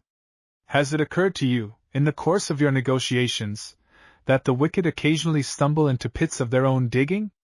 You, who take part in the psalm singing every Sunday, might surely have remembered this. As it is, I suppose I must hurry on my clothes, and get to church by some roundabout way. I'm afraid you can't, without my help. Indeed? Why? 'Cause the gang is posted all round ye. I met the lot half an hour back, and promised to call 'pon you and bring word you was here. Come, come, I retract my sneers. You begin to excite my admiration. I shall undoubtedly shoot you before I'm taken, but it shall be your comfort to die amid expressions of esteem. You am mistaken. I came to save ye, if you'll be quick. How? I've a load of oreweed outside, in the cart. By the lie-o' the cottage none can spy ye while you slip underneath it, but I'll fetch a glance round, to make sure. Underneath it you'll be safe, and I'll drive ye past the sailors, and send 'em on here to search. You develop apace. But perhaps you'll admit a flaw in your scheme. What on earth induced you to imagine I should trust you? Man, I reckon all that. My word's not. But 'tis your one chance, and I would kneel to ye, if by kneelin' I could persuade ye. We'll fight it out after. Bring your pistols. Only come. The stranger slipped on his other shoe, then his waistcoat and jacket, whistling softly. Then he stepped to the chimney-piece, took down his pistols, and stowed them in his coat pockets. I'm quite ready. Zeb heaved a great sigh like a sob, but only said, Wait a second while I see that the coast's clear. In less than 3 minutes the stranger was packed under the evil-smelling weed, drawing breath with difficulty, and listening, when the jolting allowed, to Zeb's voice as he encouraged the mare. Jouters' carts travel fast as a rule, for their load perishes soon, and the distance from the coast to the market is often considerable. In this case Jessamine went at a round gallop, the loose stones flying from under her hoofs. Now and then one struck up against the bottom of the cart. It was hardly pleasant to be rattled at this rate, heaven knew whither. But the stranger had chosen his course, and was not the man to change his mind. After about 5 minutes of this the cart was pulled up with a scramble, and he heard a voice call out, as it seemed, from the hedge. Well? Right you are, answered young Zeb. He's in the front room, pulling on his boots. You'd best look slippy. Where's the coin? There. The stranger heard the click of money, as of a purse being caught. You'll find it all right. Best let me count it though. 1, 2, 3, 4. I feels it my duty to tell ye, young man, that it be a dirty trick. If this didn't chime in why my goodwill towards His Majesty's service, be dongate if I touch the job with a pair o' tongs. Aye, but I reckon you'll do't, all the same, for t'other half that's to come when you've got en safe and sound. Dirty hands make clean money. Well, well, ye've been dirtily served. I'll see ye this arternoon at the Four Lords. We've orders to sail at 5 sharp, so there's no time to waste. Then I won't detain ye. C.O.K., just say me. The jolting began again, more furiously than ever, as the stranger drew a long breath. He waited till he judged they must be out of sight, and then began to stir beneath his load of weed. Keep quiet, said Zeb. You shall get out as soon as we're up the hill. The cart began to move more slowly, and tilted back with a slant that sent the stranger's heels against the tailboard. Zeb jumped down and trudged at the side. The hill was long, and steep from foot to brow, and when at length the slope lessened, the wheels turned off at a sharp angle and began to roll softly over turf. The weight and smell of the weed were beginning to suffocate the man beneath it, when Zeb called out, "W-O-A!" and the mare stopped. "Now you can come out." The other rose on his knees, shook some of his burden off, and blinked in the strong sunlight. The cart stood on the fringe of a desolate tract of downs, high above the coast. Over the hedge to the right appeared a long narrow strip of sea. On the 3 remaining sides nothing was visible but undulating stretches of brown turf, except where, to northward, the summits of 2 hills in the heart of the county just topped the rising ground that hid 20 intervening miles of broken plain. "We can leave the mare to crop. There's a hollow, not 30 yards off, that'll do for us." Zeb led the way to the spot. It was indeed the fosse of a half-obliterated Roman camp, and ran at varying depth around a cluster of grassy mounds, the most salient of which, the Praetorian, still served as a landmark for the Porthlade fishing boats. But down in the fosse the pair were secure from all eyes. Not a word was spoken until they stood together at the bottom. Here Zeb pulled out his watch once more. "We'd best be sharp," he said. "You must start in 20 minutes to get to the church in time. It would be interesting to know what you propose doing." The stranger sat down on the slope, picked a strip of seaweed off his breeches, and looked up with a smile. "I reckon you'll think it odd. Of that I haven't a doubt. Well, you've a pair o' pistols in your pockets, and they're loaded, I expect." "They are. I'd a notion of asking ye, as a favor, to give and take a shot with me." The stranger paused a minute before giving his answer. "Can you fire a pistol? I've let off a blunderbuss afore now, and I suppose 'tis the same trick. And has it struck you that your body may be hard to dispose of?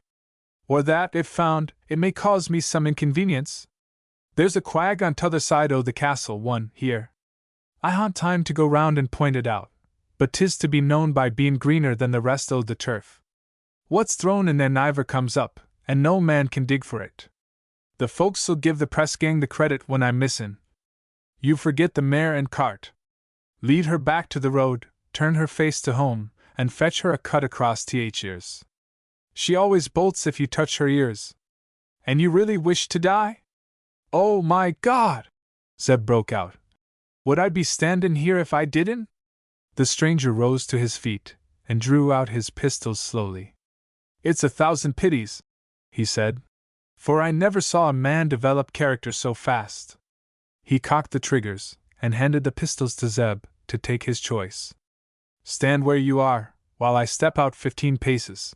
He walked slowly along the fosse, and, at the end of that distance, faced about. "Shall I give the word?" Zeb nodded, watching him sullenly. "Very well. I shall count 3 slowly, and after that we can fire as we please. Are you ready? Stand a bit sideways. Your chest is a pretty broad target. That's right, I'm going to count.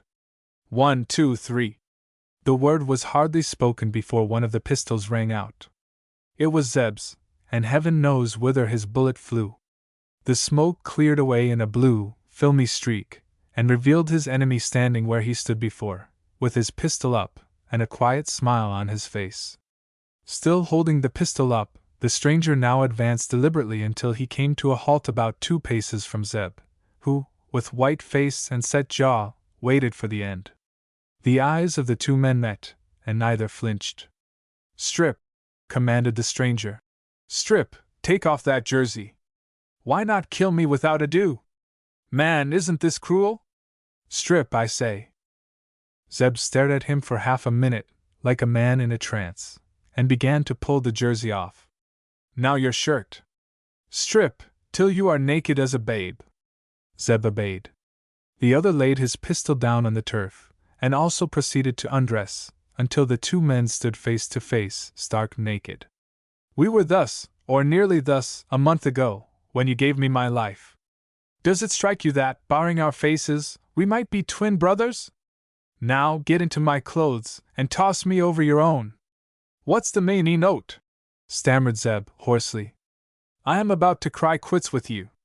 Hurry, for the bride must be at the church by this." "What's the main note?" Zeb repeated. "Why, that ye shall marry the girl." Steady, don't tremble. The banns are up in your name, and you shall walk into church, and the woman shall be married to Zebedee Minus. Stop, don't say a word, or I'll repent and blow your brains out. You want to know who I am, and what's to become of me. Suppose I'm the devil, suppose I'm your twin soul, and in exchange for my life have given you the half of manhood that you lacked and I possessed. Suppose I'm just a deserter from His Majesty's fleet, a poor devil of a marine, with gifts above his station, who ran away and took to privateering, and was wrecked at your doors. Suppose that I am really Zebedee Minus, or suppose that I heard your name spoken in Sheba kitchen, and took a fancy to wear it myself. Suppose that I shall vanish today in a smell of brimstone, or that I shall leave in irons in the hold of the frigate now in Troy harbor. What's her name? He was dressed by this time in Zeb's old clothes. The recruit. Whither bound? Back to Plymouth tonight, and then to the West Indies via convo.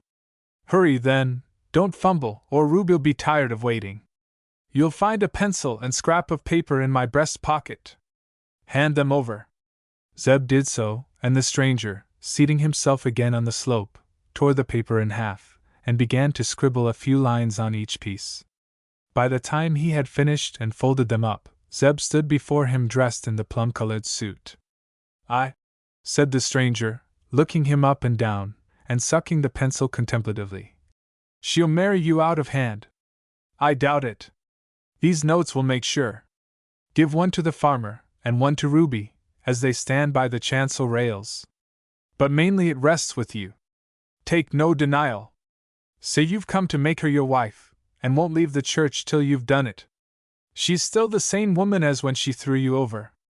Ah, sir, we men change our natures, but woman is always Eve.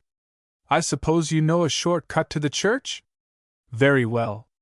I shall take your cart and mare, and drive to meet the press gang, who won't be in the sweetest of tempers just now. Come, what are you waiting for? You're 10 minutes late as it is, and you can't be married after noon." "Sir," said Zeb with a white face, "it's a liberty, but will ye let me shake your hand?" "I'll be cursed if I do. But I'll wish you good luck and a hard heart, and maybe you'll thank me some day." So Zeb, with a sob, turned and ran from him out of the fosse and towards a gap in the hedge, where lay a short cut through the fields. In the gap he turned and looked back. The stranger stood on the lip of the fosse, and waved a hand to him to hurry. 1 Camp. Chapter 10. The Third Ship.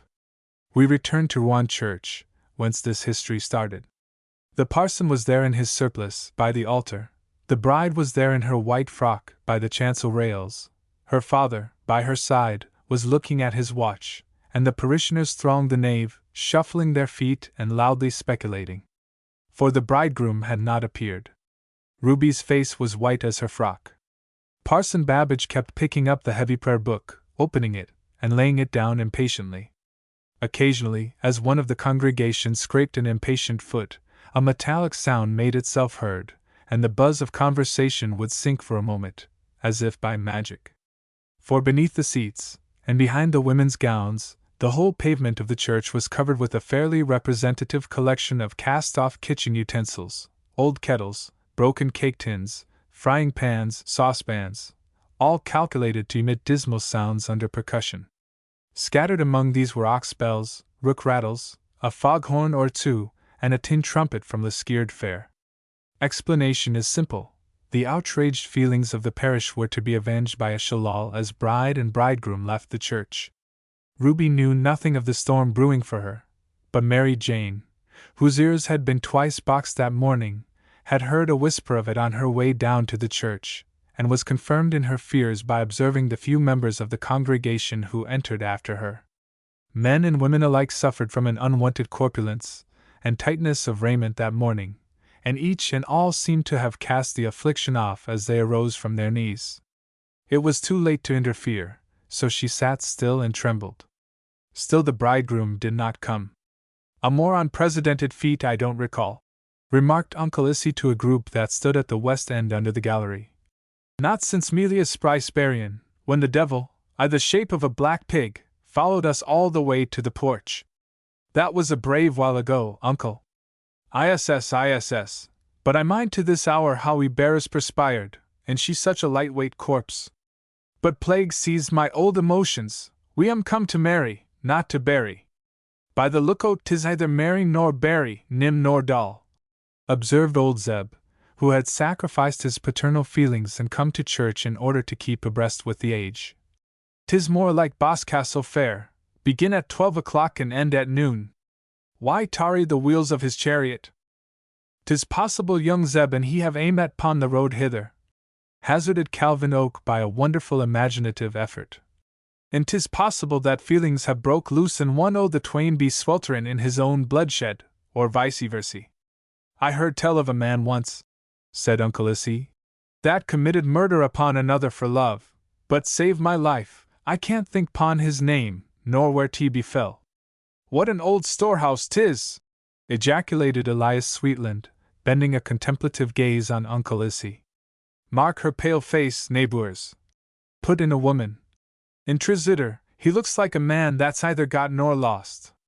True, true. 1/4 the hour, I make it, said old Zeb, pulling out his timepiece. Still the bridegroom tarried. Higher up the church, in the front pew but one, Modesty Prowse said aloud to Sarah and Nan Julian, if he doesn't look sharp, we'll be married before she after all. Ruby heard the sneer, and answered it with a look of concentrated spite. Probably she would have risked her dignity to retort, had not Parson Babbage advanced down the chancel at this juncture. Has anyone seen the bridegroom today? He inquired of Tresitter. Or will you send someone to hurry him? Be dongate if I know. The farmer began testily, mopping his bald head, and then he broke off, catching sound of a stir among the folk behind. Here he be at last! Cried somebody. And with that a hush of bewilderment fell on the congregation. In the doorway, flushed with running and glorious in bridal attire, stood young Zeb. It took everybody's breath away, and he walked up the nave between silent men and women. His eyes were fastened on Ruby, and she in turn stared at him as a rabbit at a snake, shrinking slightly on her father's arm. Tresitter's jaw dropped, and his eyes began to protrude. What's the meaning o' this? He stammered. I've come to marry your daughter, answered Zeb, very slow and distinct. She was to wed Zebedee Minitz today, and I'm Zebedee Minitz. But I've a note to hand to each of ye. Better save your breath till you've read 'em. He delivered the 2 notes, and stood, tapping a toe on the tiles, in the bridegroom's place on the right of the chancel rails. Damnation! Mr. Tresitter, interrupted the parson. I like a man to swear off his rage if he's upset, but I can't allow it in the church. I don't care if you do or you don't. Then do it, and I'll kick you out with this very boot. The farmer's face was purple, and big veins stood out by his temples. I've been cheated, he growled. Zeb, who had kept his eyes on Ruby, stepped quickly towards her. First picking up the paper that had drifted to the pavement, he crushed it into his pocket. He then took her hand. It was cold and damp. Parson, will ye marry us up, please? You haven't asked if she'll have you. No, and I don't mean to. I didn't come to ask questions, that's your business, but to answer. Will you marry this man? Demanded the parson, turning to Ruby. Zeb's hand still enclosed hers, and she felt she was caught and held for life. Her eyes fluttered up to her lover's face, and found it inexorable. Yes, she gasped out, as if the word had been suffocating her. And with the word came a rush of tears, helpless, but not altogether unhappy. Dry your eyes, said Parson Babbage, after waiting a minute. We must be quick about it. So it happened that the threatened shalal came to nothing.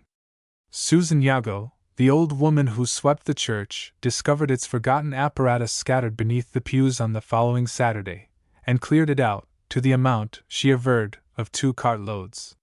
She tossed it, bit by bit, over the west wall of the churchyard, where in time it became a mound, covered high with sting nettles. If you poke among these nettles with your walking stick, the odds are that you turn up a scrap of rusty iron. But there exists more explicit testimony to Zeb's wedding within the church, and within the churchyard, too, where he and Ruby have rested this many a year. Though the bubble of Farmer Tresitter's dreams was pricked that day, there was feasting at Sheba until late in the evening. Nor until 11 did the bride and bridegroom start off, arm in arm, to walk to their new home.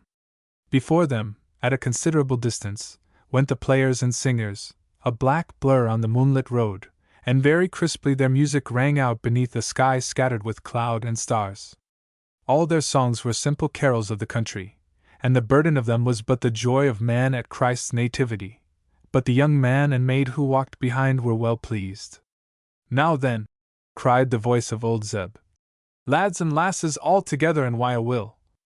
All under the leaves, on the leaves o' life, I met virgins 7, and one o' them was Mary mild, our Lord's mother of heaven.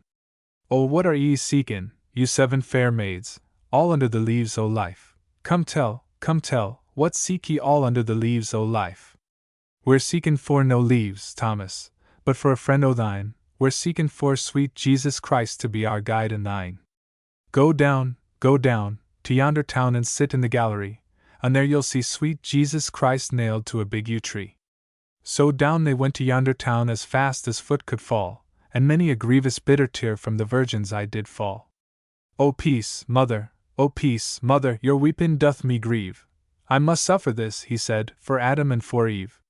O mother, take John Evangelist all for to be your son, and he will comfort you sometimes, mother, as I've done. O come, thou John Evangelist, thou art welcome unto me, but more welcome my own dear son whom I nursed on my knee." Then he laid his head 'pon his right shoulder, seeing death it struck him nigh. "The Holy Mother be with your soul. I die, mother, I die. O the rose, the gentle rose, and the fennel that grows so green. God give grace in every place to pray for our King and Queen. Furthermore, for our enemies all our prayers they should be strong. Amen. Good Lord, your charity is the ending of my song." In the midst of this carol Ruby, with a light pull on Zeb's arm, brought him to a halt. "How lovely it all is, Zeb!" She looked upwards at the flying moon, then dropped her gaze over the frosty sea, and sighed gently. "Just now I feel as if I'd been tossin' out yonder through many fierce days and nights and were bein' taken at last to a safe haven. You'll have to make a good wife of me, Zeb. I wonder if you'll do tea." Zeb followed the direction of her eyes, and seemed to discern off Braddon Point a dot of white, as of a ship in sail. He pressed her arm to his side, but said nothing. "Clear your throats, friends," shouted his father, up the road, "and let fly. As I sat on a sunny bank, as I sat on a sunny bank on Christmas Day the mornin', I saw dree ships come sailin' by, I saw dree ships come sailin' by on Christmas Day the mornin'. Now who should be these dree ships?" And to this measure Zeb and Ruby stepped home. At the cottage door Zeb thanked the singers, who went their way and flung back shouts and joyful wishes as they went. Before making all fast for the night, he stood a minute or so, listening to their voices as they died away down the road. As he barred the door, he turned and saw that Ruby had lit the lamp, and was already engaged in setting the kitchen to rights, for, of course, no such homecoming had been dreamt of in the morning, and all was in disorder. He stood and watched her for a while, then turned to the window. After a minute or two, finding that he did not speak, she too came to the window. He bent and kissed her. For he had seen, on the patch of sea beyond the haven, a white frigate steal up channel like a ghost. She had passed out of his sight by this time, but he was still thinking of one man that she bore. The haunted dragoon. Beside the Plymouth Road, as it plunges downhill past Lonyhale Church towards Waun Cove, and 10 paces beyond the Lych Gate, where the graves lie level with the coping, and the horsemen can decipher their inscriptions in passing, at the risk of a twisted neck, the base of the churchyard wall is pierced with a low archway, festooned with toadflax and fringed with the heart-stung fern.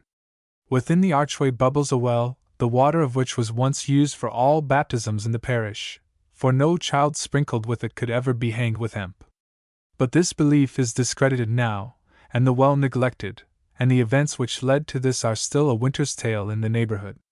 I set them down as they were told me, across the blue glow of a wreckwood fire, by Sam Tregear, the parish bedman. Sam himself had borne an inconspicuous share in them, and because of them Sam's father had carried a white face to his grave. "My father and mother," said Sam, married late in life, for his trade was what mine is, and 'twasn't till her 40th year that my mother could bring herself to kiss a gravedigger. That accounts, maybe, for my being born rickety and with other drawbacks that only made father the fonder. Weather permitting, he'd carry me off to churchyard, set me upon a flat stone, with his coat folded under, and talk to me while he delved.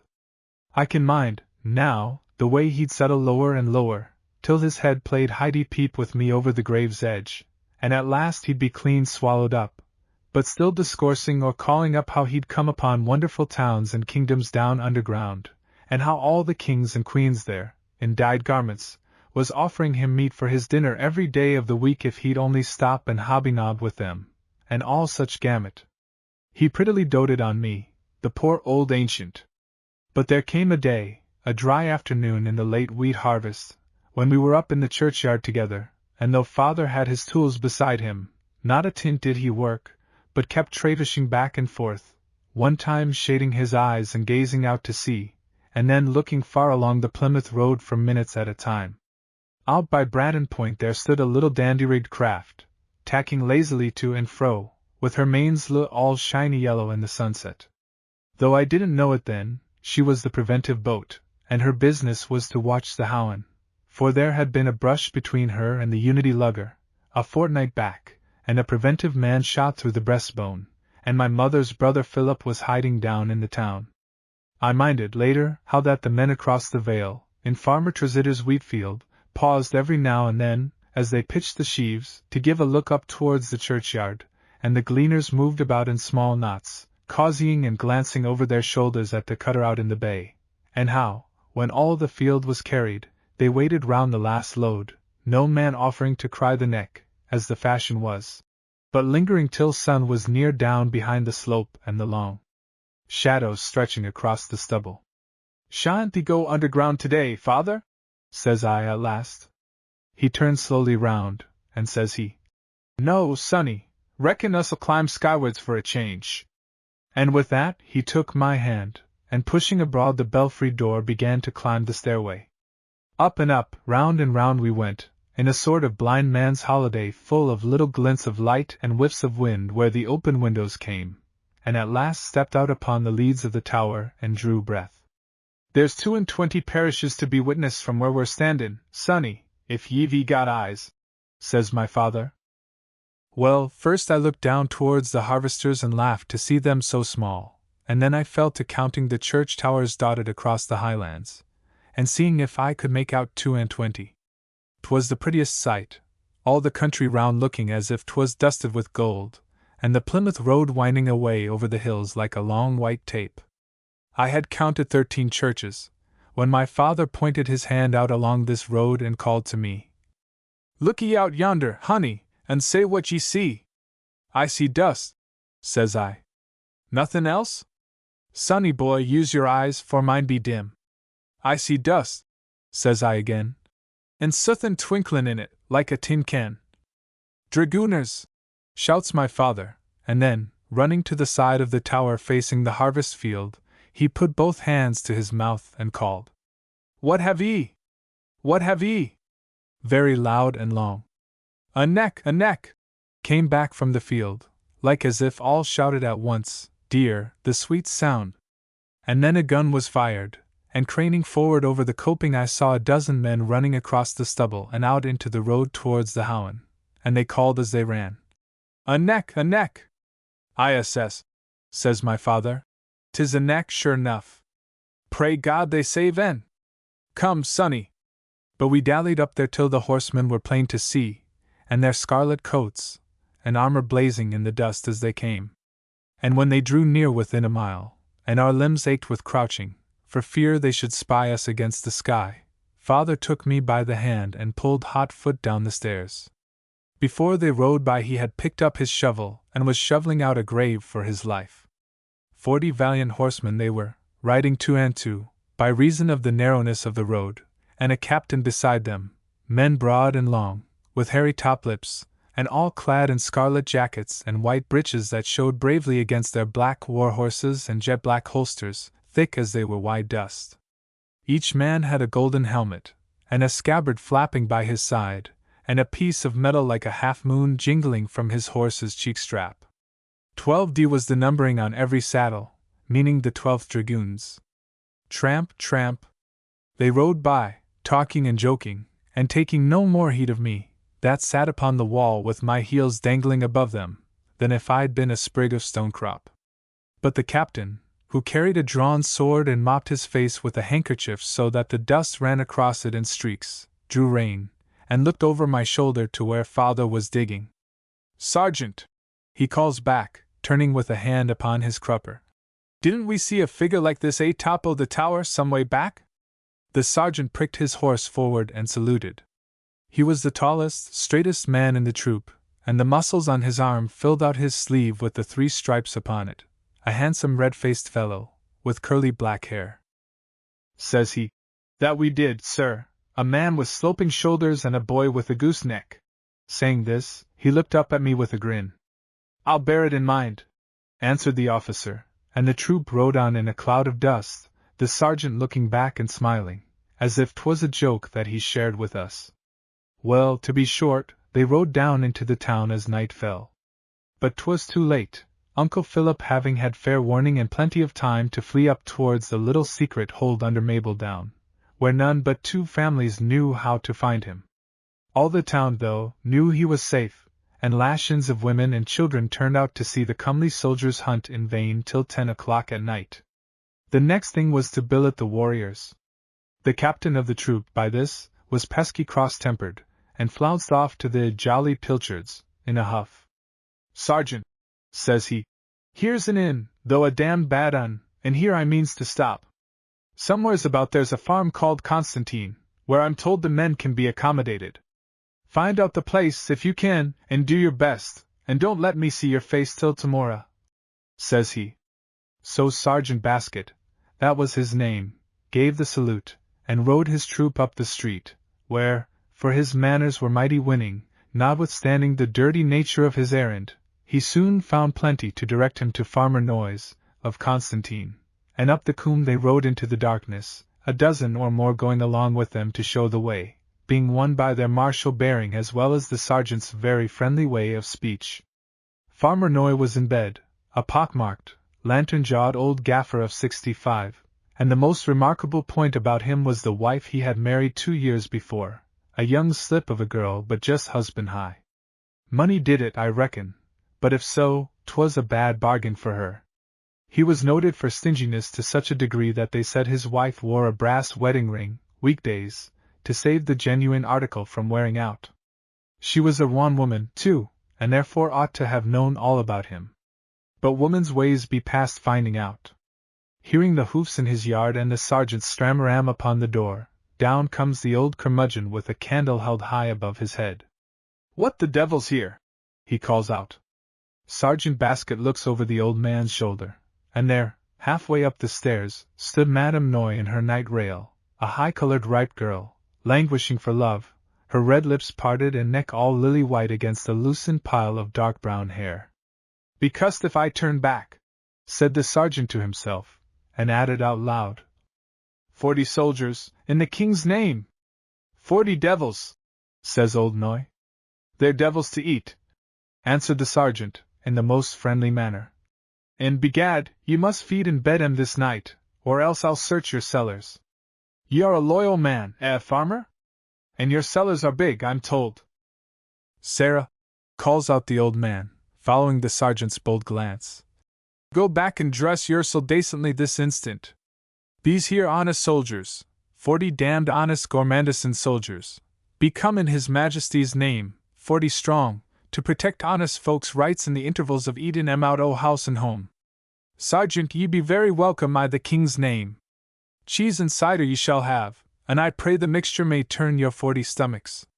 In a dozen minutes he had fetched out his stable boys and farm hands, and, lantern in hand, was helping the sergeant to picket the horses and stow the men about on clean straw in the outhouses. They were turning back to the house, and the old man was turning over in his mind that the sergeant hadn't yet said a word about where he was to sleep, when by the door they found Madame Noy waiting, in her wedding gown, and with her hair freshly braided. Now, the farmer was mortally afraid of the sergeant, knowing he had 30 acres and more of contraband liquor in his cellars, and minding the sergeant's threat. None the less his jealousy got the upper hand. "Woman," he cries out, "to thy bed!" "I was waiting," said she, "to say the captain's bed." "Sergeant's," says the dragoon, correcting her, "was laid I the spare room." "Madam," replies Sergeant Basket, looking into her eyes and bowing, "a soldier with my responsibility sleeps but little. In the first place, I must see that my men sup. The maids be now cuttin' the bread and cheese and drawin' the cider. Then, madam, leave me but possession of the parlor, and let me have a chair to sleep in." By this they were in the passage together, and her gaze devouring his regimentals. The old man stood a pace off, looking sourly. The sergeant fed his eyes upon her, and Satan got hold of him. "Now if only," said he, "one of you could play cards." "But I must go to bed," she answered, "though I can play cribbage, if only you stay another night." For she saw the glint in the farmer's eye, and so Sergeant Basket slept bolt upright that night in an armchair by the parlor fender. Next day the dragooners searched the town again, and were billeted all about among the cottages. But the sergeant returned to Constantine, and before going to bed, this time in the spare room, played a game of cribbage with Madame Noy, the farmer smoking sulkily in his armchair. "Two for his heels," said the rosy woman suddenly, halfway through the game. "Sergeant, you're cheating yoursel and forgetting to mark. Gie me the board, I'll mark for both." She put out her hand upon the board, and Sergeant Baskets closed upon it. 'Tis true he had forgot to mark, and feeling the hot pulse in her wrist, and beholding the hunger in her eyes, 'tis to be supposed he'd have forgot his own soul. He rode away next day with his troop, but my Uncle Philip not being caught yet, and the government set on making an example of him, we hadn't seen the last of these dragoons. 'Twas a time of fear down in the town. At dead of night or at noonday they came on us, 6 times in all, and for 2 months the crew of the Unity couldn't call their souls their own, but lived from day to day in secret closets, and wandered the country by night, hiding in hedges and straw houses. All that time the revenue men watched the Howen, night and day, like dogs before a rat hole. But one November morning 'twas whispered abroad that Uncle Philip had made his way to Falmouth, and slipped across to Guernsey. Time passed on, and the dragooners were seen no more, nor the handsome devil-may-care face of Sergeant Basket. Up at Constantine, where he had always contrived to billet himself, 'tis to be thought pretty Madame Noy pined to see him again, kicking his spurs in the porch and smiling out of his gay brown eyes, for her face fell away from its plump condition, and the hunger in her eyes grew and grew. But a more remarkable fact was that her old husband, who wouldn't have yearned after the dragoon, ye'd have thought, began to dwindle and fall away too. By the new year he was a dying man, and carried his doom on his face. And on New Year's Day he straddled his mare for the last time, and rode over to Louis, to Dr. Gale's. "Goody Losh!" cried the doctor, taken aback by his appearance. "What's come to ye, Noy?" "Death," says Noy. "Doctor, I hain't come for advice, for before this day week I'll be a clay-cold corpse. I come to ax a favor. When they summon ye, before looking at my body, that'll be past help, go you to the little left top corner drawer o' my wife's bureau, and there you'll find a packet. You're my executor," says he, "and I leaves ye to deal wi' that packet as ye thinks fit." With that, the farmer rode away home along, and the very day week he went dead. The doctor, when called over, minded what the old chap had said, and sending Madame Noy on some pretense to the kitchen, went over and unlocked the little drawer with a duplicate key that the farmer had unhitched from his watch chain and given him. There was no parcel of letters, as he looked to find, but only a small packet crumpled away in the corner. He pulled it out and gave a look, and a sniff, and another look, then shut the drawer, locked it, strode straight downstairs to his horse and galloped away. In 3 hours' time, pretty Madame Noy was in the constable's hands upon the charge of murdering her husband by poison. They tried her, next spring assize, at Bodmin, before the Lord Chief Justice. There wasn't evidence enough to put Sergeant Basket in the dock alongside of her, though 'twas freely guessed he knew more than anyone, saving the prisoner herself, about the arsenic that was found in the little drawer and inside the old man's body. He was subpoenaed from Plymouth, and cross-examined by a great hulking King's Counsel for 3/4 of an hour. But they got nothing out of him. All through the examination the prisoner looked at him and nodded her white face, every now and then, at his answers, as much as to say, that's right, they shan't harm thee, my dear. And the love-light shone in her eyes for all the court to see. But the sergeant never let his look meet it. When he stepped down at last she gave a sob of joy, and fainted bang off. They roused her up, after this, to hear the verdict of guilty, and her doom spoken by the judge. Prina at the bar, said the clerk of arraigns, have ye anything to say why this court should not pass sentence o' death? She held tight of the rail before her, and spoke out loud and clear. My lord and gentlemen all, I'd be a guilty woman, and I'd be ready to die at once for my sin. But if ye kill me now, ye kill the child in my body, and he is innocent. Well, 'twas found she spoke truth, and the hanging was put off till after the time of her delivery. She was led back to prison, and there, about the end of June, her child was born, and died before he was 6 hours old. But the mother recovered, and quietly abode the time of her hanging. I can mind her execution very well, for father and mother had determined it would be an excellent thing for my rickets to take me into Bodmin that day, and get a touch of the dead woman's hand, which in those times was considered an unfailing remedy. So we borrowed the parson's manure cart, and cleaned it thoroughly, and drove in together. The place of the hangings, then, was a little door in the prison wall, looking over the bank where the railway now goes, and a dismal piece of water called Jail Pool, where the townsfolk drowned most of the dogs and cats they'd no further use for. All the bank under the gallows was that thick with people you could almost walk upon their heads, and my ribs were squeezed by the crowd so that I couldn't breathe freely for a month after. Back across the pool, the fields along the side of the valley were lined with booths and sweet stalls and standings, a perfect Whitsun fair, and a din going up that cracked your ears. But there was the stillness of death when the woman came forth, with the sheriff and the chaplain reading in his book, and the unnamed man behind, all from the little door. She wore a straight black gown, and a white kerchief about her neck, a lovely woman, young and white and tearless.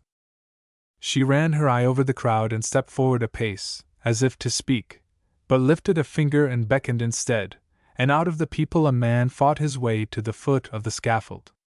'Twas the dashing sergeant, that was here upon sick leave. Sick he was, I believe.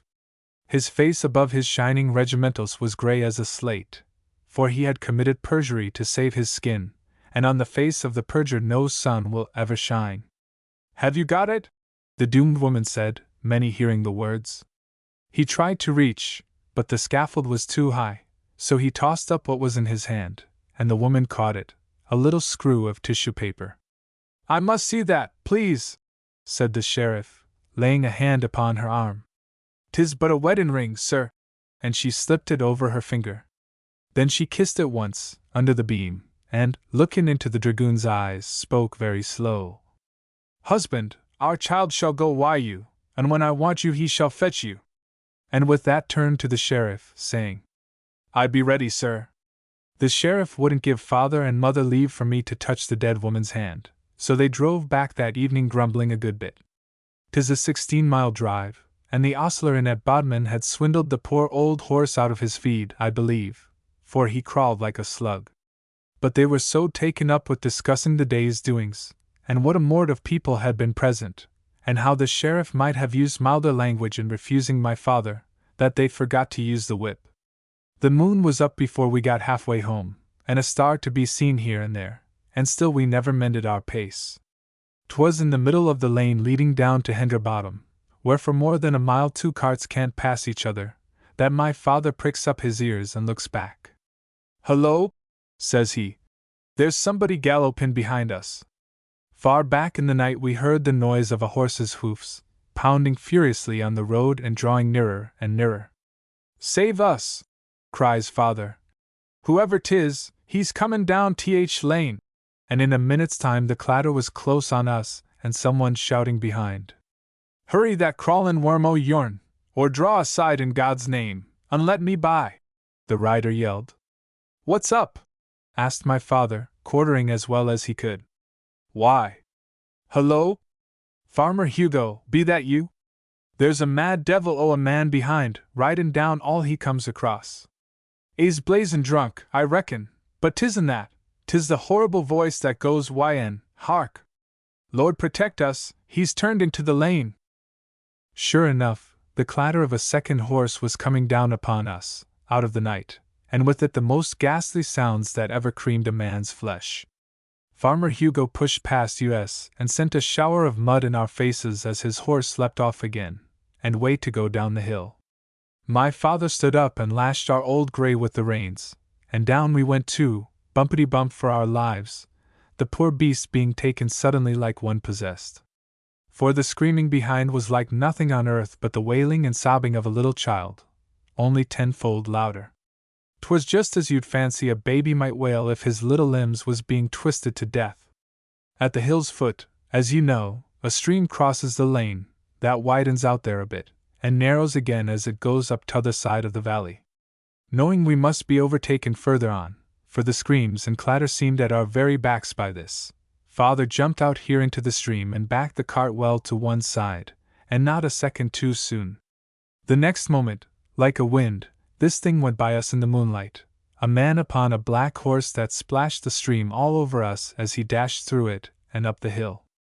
'Twas the Scarlet Dragoon with his ashen face, and behind him, holding to his crossbelt, rode a little shape that tugged and wailed and raved. As I stand here, sir, 'twas the shape of a naked babe. Well, I won't go on to tell how my father dropped upon his knees in the water, or how my mother fainted off. The thing was gone, and from that moment for 8 years nothing was seen or heard of Sergeant Basket. The fright killed my mother. Before next spring she fell into a decline, and early next fall the old man, for he was an old man now, had to delve her grave. After this he went feebly about his work, but held on, being wishful for me to step into his shoon, which I began to do as soon as I was 14, having outgrown the rickets by that time. But one cool evening in September month, Father was up digging in the yard alone, for 'twas a small child's grave, and in the loosest soil, and I was off on a day's work, thatching Farmer Tresitter's stacks. He was digging away slowly when he heard a rattle at the Lych gate, and looking over the edge of the grave, saw in the dusk a man hitching his horse there by the bridle. 'Twas a coal-black horse, and the man wore a scarlet coat all powdered with pilm, and as he opened the gate and came over the graves, Father saw that 'twas the dashing dragoon. His face was still a slaty gray, and clammy with sweat, and when he spoke, his voice was all of a whisper, with a shiver therein.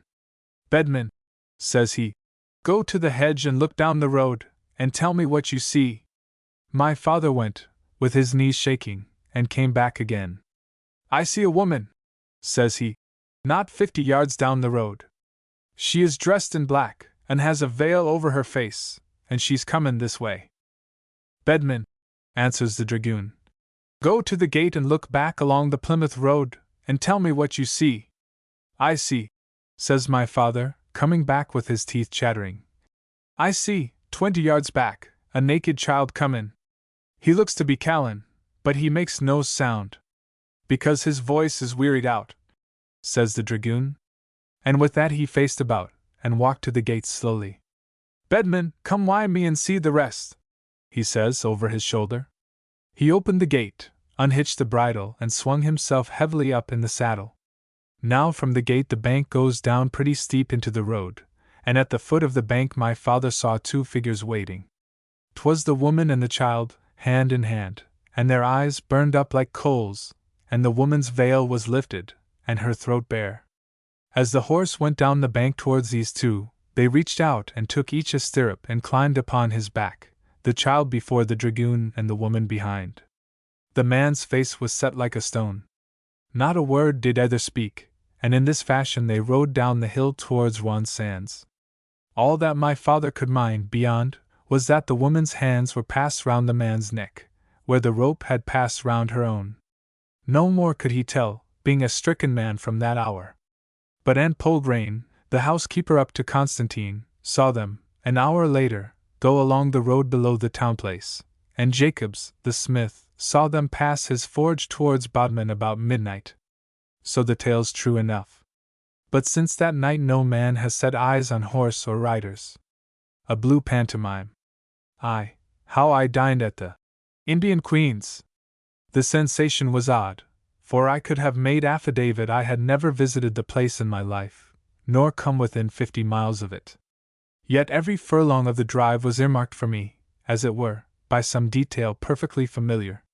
The high road ran straight ahead to a notch in the long chine of Hule Tor, and this notch was filled with the yellow ball of the westering Sunday. Whenever I turned my head and blinked, red simulacra of this ball hopped up and down over the brown moors. Miles of wasteland, dotted with peat ricks and cropping ponies, stretched to the northern horizon. On our left 3 long coombes radiated seaward, and in the gorge of the midmost was a building stuck like a fishbone, its twisted Jacobean chimneys overtopping a plantation of ash trees that now, in November, allowed a glimpse, and no more, of the grey facade. I had looked down that coombe as we drove by, and catching sight of these chimneys felt something like reassurance, as if I had been counting, all the way, to find them there. But here let me explain who I am and what brought me to these parts. My name is Samuel Wraxall, the Reverend Samuel Wraxall, to be precise. I was born a Cockney and educated at Rugby and Oxford. On leaving the university I had taken orders, but for reasons impertinent to this narrative, was led, after 5 years of parochial work in Surrey, to accept an inspectorship of schools. Just now I was bound for Pitscawns, a desolate village among the Cornish claymores, there to examine and report upon the board school.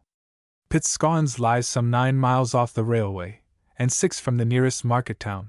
Consequently, on hearing there was a comfortable inn near the village, I had determined to make that my resting place for the night and do my business early on the morrow.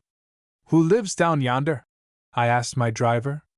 "Squire Parkin," he answered, not troubling to follow my gaze. "Old family?" "May be, belonged to these parts before I can mind." "What's the place called?" "Tremenhuel." I had certainly never heard the name before. Nevertheless, my lips were forming the syllables almost before he spoke. As he flicked up his grey horse and the gig began to oscillate in more businesslike fashion, I put him a 4th question, a question at once involuntary and absurd. "Are you sure the people who live there are called Parkin?" He turned his head at this, and treated me quite excusably to a stare of amazement. "Well, considerin' I've lived in these parts 45 year, man and boy, I reckon I ought to be sure." The reproof was just, and I apologized. Nevertheless, Parkin was not the name I wanted. What was the name? And why did I want it? I had not the least idea. For the next mile I continued to hunt my brain for the right combination of syllables. I only knew that somewhere, now at the back of my head, now on my tongue-tip, there hung a word I desired to utter, but could not.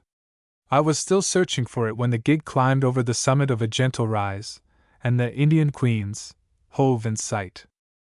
It is not usual for a village to lie a full mile beyond its inn, yet I never doubted this must be the case with Pitscawns.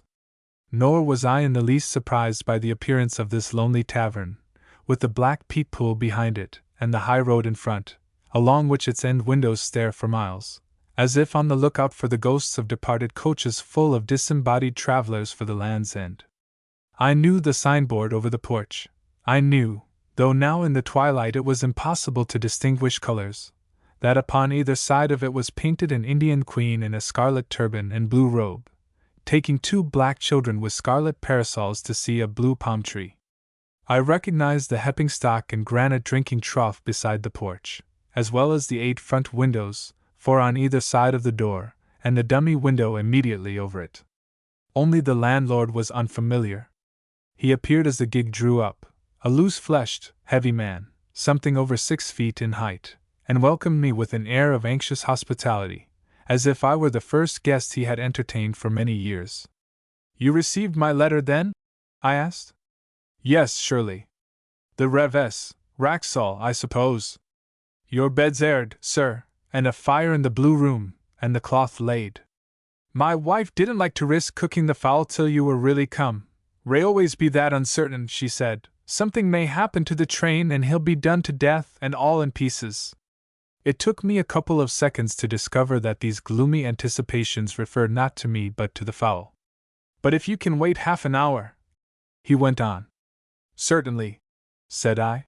"In the meanwhile, if you'll show me up to my bedroom, I'll have a wash and change my clothes, for I've been traveling since 10 this morning." I was standing in the passage by this time, and examined it in the dusk while the landlord was fetching a candle. Yes, again, I had felt sure the staircase lay to the right. I knew by heart the Ionic pattern of its broad balusters, the tick of the tall clock, standing at the first turn of the stairs, the vista down the glazed door opening on the stable yard. When the landlord returned with my portmanteau and a candle and I followed him upstairs, I was asking myself for the 20th time, when, in what stage of my soul's history, had I been doing all this before? And what on earth was that tune that kept humming in my head? I dismissed these speculations as I entered the bedroom and began to fling off my dusty clothes. I had almost forgotten about them by the time I began to wash away my travel stains, and rinse the coal dust out of my hair. My spirits revived, and I began mentally to arrange my plans for the next day. The prospect of dinner, too, after my cold drive was wonderfully comforting. Perhaps, thought I, there is good wine in this inn. It is just the house wherein travelers find, or boast that they find, forgotten bins of Burgundy or Tenerife. When my landlord returned to conduct me to the Blue Room, I followed him down to the first landing in the lightest of spirits. Therefore, I was startled when, as the landlord threw open the door and stood aside to let me pass, it came upon me again, and this time not as a merely vague sensation, but as a sharp and sudden fear taking me like a cold hand by the throat. I shivered as I crossed the threshold and began to look about me. The landlord observed it and said, "It's chilly weather for traveling, to be sure. Maybe you'd be better downstairs in the coffee room, after all." I felt that this was probable enough. But it seemed a pity to have put him to the pains of lighting this fire for nothing. So I promised him I should be comfortable enough. He appeared to be relieved, and asked me what I would drink with my dinner. "There's beer, I brew it myself, and sherry." I said I would try his beer. "And a bottle of sound port to follow?" Port upon home-brewed beer. But I had dared it often enough in my Oxford days, and a long evening lay before me, with a snug armchair, and a fire fit to roast a sheep. I assented. He withdrew to fetch up the meal, and I looked about me with curiosity. The room was a long one, perhaps 50 feet from end to end, and not less than 10 paces broad. It was wainscot to the height of 4 feet from the ground, probably with oak, but the wood had been so larded with dark blue paint that its texture could not be discovered. Above this wainscot the walls were covered with a fascinating paper. The background of this was a greenish blue, and upon it a party of red-coated riders in three-cornered hats blew large horns while they hunted a stag. This pattern, striking enough in itself, became immeasurably more so when repeated a dozen times, for the stag of one hunt chased the riders of the next, and the riders chased the hounds, and so on in an unbroken procession right round the room.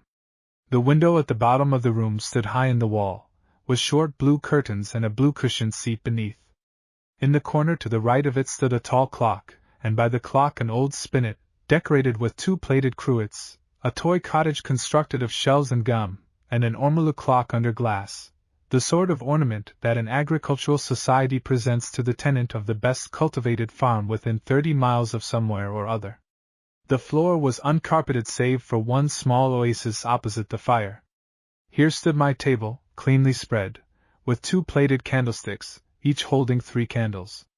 Along the wainscot extended a regiment of dark, leather-cushioned chairs, so straight in the back that they seemed to be standing at attention. There was but one easy chair in the room, and this was drawn close to the fire. I turned towards it. As I sat down I caught sight of my reflection in the mirror above the fireplace. It was an unflattering glass, with a wave across the surface that divided my face into 2 ill-fitting halves, and a film upon it, due, I suppose, to the smoke of the wood fire below. But the setting of this mirror and the fireplace itself were by far the most noteworthy objects in the whole room. I set myself idly to examine them. It was an open hearth, and the blazing faggot lay on the stone itself. The andirons were of indifferently polished steel, and on either side of the fireplace 2 Ionic pilasters of dark oak supported a narrow mantel edge. Above this rested the mirror, flanked by a couple of naked, flat-cheeked boys, who appeared to be lowering it over the fire by a complicated system of pulleys, festoons, and flowers. These flowers and festoons, as well as the frame of the mirror, were of some light wood, lime, I fancy, and reminded me of Grinling Gibbon's work, and the glass tilted forward at a surprising angle, as if about to tumble on the hearthrug. The carving was exceedingly delicate. I rose to examine it more narrowly. As I did so, my eyes fell on 3 letters, cut in flowing italic capitals upon a plain boss of wood immediately over the frame, and I spelt out the word fee. Fui. The word was simple enough, but what of its associations? Why should it begin to stir up again those memories which were memories of nothing? Fui. I have been. But what the dickens have I been? The landlord came in with my dinner. Ah, said he, you're looking at our masterpiece, I see. Tell me, I asked, do you know why this word is written here, over the mirror? I've heard my wife say, sir, it was the motto of the Cardinaux that used to own this house. Ralph Cardinac, father to the last squire, built it. You'll see his initials up there, in the top corners of the frame, R. C. 1 letter in each corner. As he spoke it, I knew this name, Cardinac, for that which had been haunting me. I seated myself at table, saying, they lived at Tremenhuel, I suppose? Is the family gone, died out? Why, yes, and the way of it was a bit curious, too. You might sit down and tell me about it, I said, while I begin my dinner. There's not much to tell, he answered, taking a chair. And I'm not the man to tell it properly. My wife is a better hand at it, but, here he looked at me doubtfully. It always makes her cry. Then I'd rather hear it from you. How did Tremenhuel come into the hands of the Parkins? That's the present owner's name, is it not? The landlord nodded. The answer to that is part of the story.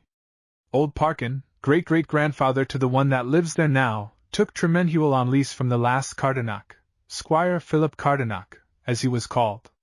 Squire Philip came into the property when he was 23, and before he reached 27, he was forced to let the old place.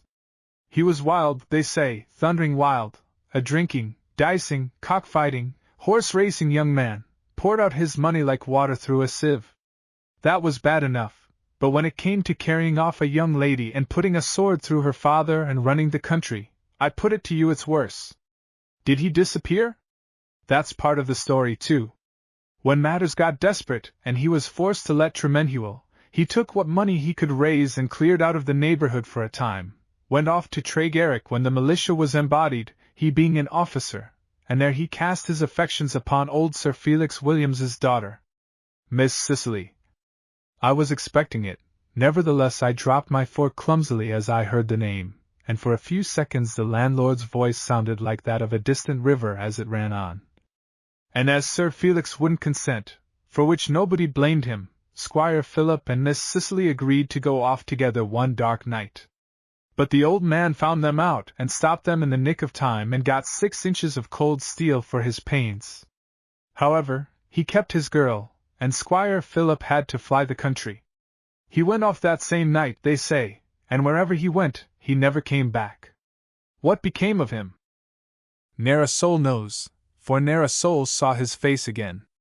Year after year, old Parkin, his tenant, took the rent of Tremenhuel out of his right pocket and paid it into his left, and in time, there being no heir, he just took over the property and stepped into Cardinac's shoes with a by your leave to nobody, and there his grandson is to this day. What became of the young lady, of Miss Cicely Williams? I asked. Died an old maid. There was something curious between her and her only brother who had helped to stop the runaway match. Nobody knows what it was, but when Sir Felix died, as he did about 10 years after, she packed up and went somewhere to the north of England and settled. They say she and her brother never spoke, which was carrying her anger at his interference rather far, especially as she remained good friends with her father. He broke off here to fetch up the second course. We talked no more, for I was pondering his tale and disinclined to be diverted to other topics. Nor can I tell whether the rest of the meal was good or ill. I suppose I ate, but it was only when the landlord swept the cloth and produced a bottle of port, with a plate of biscuits and another of dried raisins, that I woke out of my musing. While I drew the armchair nearer the fire, he pushed forward the table with the wine to my elbow. After this, he poured me out a glass and fell to dusting a high-backed chair with vigor, as though he had caught it standing at ease and were giving it a round dozen for insubordination in the ranks. Was there anything more? Nothing, thank you. He withdrew. I drank a couple of glasses and began meditatively to light my pipe. I was trying to piece together these words: Philip Cardenac, Cicely Williams, Fui, and to fit them into the tune that kept running in my head. My pipe went out. I pulled out my pouch and was filling it afresh when a puff of wind came down the chimney and blew a cloud of blue smoke out into the room. The smoke curled up and spread itself over the face of the mirror confronting me. I followed it lazily with my eyes. Then suddenly I bent forward, staring up. Something very curious was happening to the glass. To what I saw in the mirror. The smoke that had dimmed the mirror's face for a moment was rolling off its surface and upwards to the ceiling. But some of it still lingered in filmy, slowly revolving eddies. The glass itself, too, was stirring beneath this film and running across its breadth in horizontal waves which broke themselves silently, one after another, against the dark frame, while the circles of smoke kept widening, as the ripples widen when a stone is tossed into still water. I rubbed my eyes.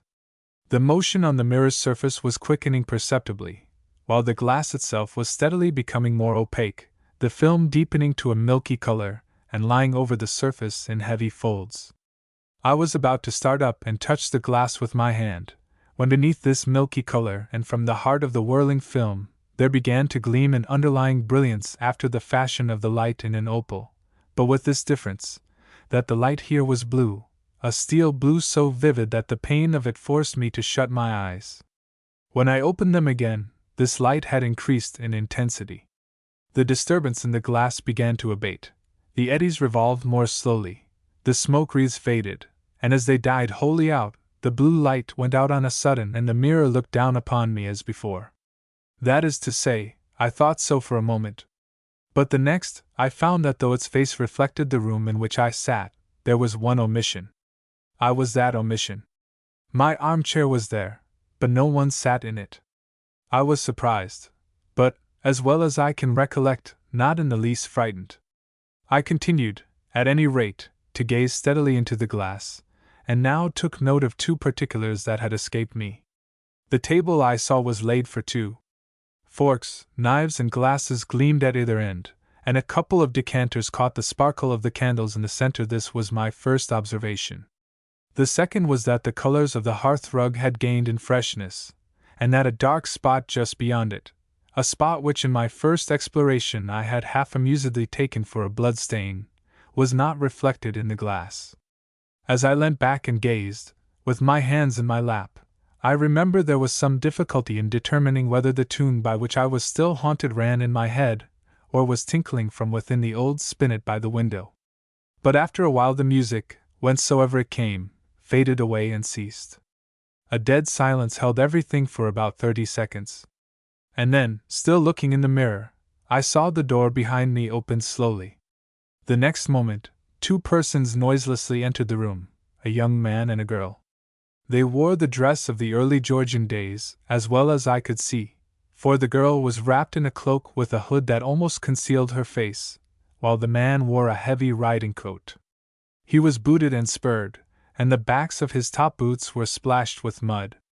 I say the backs of his boots, for he stood with his back to me while he held open the door for the girl to pass, and at first I could not see his face. The lady advanced into the light of the candles and threw back her hood. Her eyes were dark and frightened, her cheeks damp with rain and slightly reddened by the wind. A curl of brown hair had broken loose from its knot and hung, heavy with wet, across her brow. It was a beautiful face, and I recognized its owner. She was Cicely Williams. With that, I knew well enough what I was to see next. I knew it even while the man at the door was turning, and I dug the nails of my right hand into the palm of my left, to repress the fear that swelled up as a wave as I looked straight into his face and saw my own self. But I had expected it, as I say, and when the wave of fear had passed over me and gone, I could observe these two figures steadfastly enough. The girl dropped into a chair beside the table, and stretching her arms along the white cloth, bowed her head over them and wept. I saw her shoulders heave and her twined fingers work as she struggled with her grief. The young squire advanced and, with a hand on her shoulder, endeavored by many endearments to comfort her. His lips moved vehemently, and gradually her shoulders ceased to rise and fall. By and by she raised her head and looked up into his face with wet, gleaming eyes. It was very pitiful to see. The young man took her face between his hands, kissed it, and pouring out a glass of wine, held it to her lips. She put it aside with her hand and glanced up towards the tall clock in the corner. My eyes, following hers, saw that the hands pointed to 11:45. The young squire set down the glass hastily, stepped to the window and, drawing aside the blue curtain, gazed out upon the night. Twice he looked back at Cicely, over his shoulder, and after a minute returned to the table. He drained the glass which the girl had declined, poured out another, still keeping his eyes on her, and began to walk impatiently up and down the room. And all the time Cicely's soft eyes never ceased to follow him. Clearly there was need for hurry, for they had not laid aside their traveling cloaks, and once or twice the young man paused in his walk to listen. At length he pulled out his watch, glanced from it to the clock in the corner, put it away with a frown and, striding up to the hearth, flung himself down in the armchair, the very armchair in which I was seated. As he sat there, tapping the hearthrug with the toe of his thick riding boot, and moving his lips now and then in answer to some question from the young girl, I had time to examine his every feature. Line by line they reproduced my own, nay, looking straight into his eyes I could see through them into the soul of him and recognize that soul for my own. Of all the passions there I knew that myself contained the germs. Vices repressed in youth, tendencies to sin starved in my own nature by lack of opportunity, these flourished in a rank growth. I saw virtues, too, that I had once possessed but had lost by degrees in my respectable journey through life: courage, generosity, tenderness of heart. I was discovering these with envy, one by one, when he raised his head higher and listened for a moment, with a hand on either arm of the chair. The next instant he sprang up and faced the door. Glancing at Cicely, I saw her cowering down in her chair. The young squire had hardly gained his feet when the door flew open and the figures of two men appeared on the threshold: Sir Felix Williams and his only son, the father and brother of Cicely. There, in the doorway, the intruders halted, but for an instant only. Almost before the squire could draw, his sweetheart's brother had sprung forward. Like two serpents their rapiers engaged in the candlelight. The soundless blades crossed and glittered. Then one of them flickered in a narrow circle, and the brother's rapier went spinning from his hand across the room. Young Cardenioch lowered his point at once, and his adversary stepped back a couple of paces. While a man might count 20, the pair looked each other in the face, and then the old man, Sir Felix, stepped slowly forward. But before he could thrust, for the young squire still kept his point lowered, Cicely sprang forward and threw herself across her lover's breast. There, for all the gentle efforts his left hand made to disengage her, she clung. She had made her choice. There was no sign of faltering in her soft eyes, and her father had perforce to hold his hand. The old man began to speak. I saw his face distorted with passion and his lips working. I saw the deep red gather on Cicely's cheeks and the anger in her lover's eyes. There was a pause as Sir Felix ceased to speak, and then the young squire replied. But his sentence stopped midway, for once more the old man rushed upon him. This time young Cardenioch's rapier was raised. Girdling Cicely with his left arm, he parried her father's lunge and smote his blade aside. But such was the old man's passion that he followed the lunge with all his body, and before his opponent could prevent it, was wounded high in the chest, beneath the collarbone. He reeled back and fell against the table. Cicely ran forward and caught his hand, but he pushed her away savagely and, with another clutch at the table's edge, dropped upon the hearthrug. The young man, meanwhile, white and aghast, rushed to the table, filled a glass with wine, and held it to the lips of the wounded man. So the two lovers knelt. It was at this point that I, who sat, and witnessed the tragedy, was assailed by a horror entirely new. Hitherto I had, indeed, seen myself in Squire Philip Cardenac, but now I began also to possess his soul and feel with his feelings, while at the same time I continued to sit before the glass, a helpless onlooker. I was two men at once, the man who knelt all unaware of what was coming, and the man who waited in the armchair, incapable of word or movement, yet gifted with a torturing prescience. And as I sat, this was what I saw.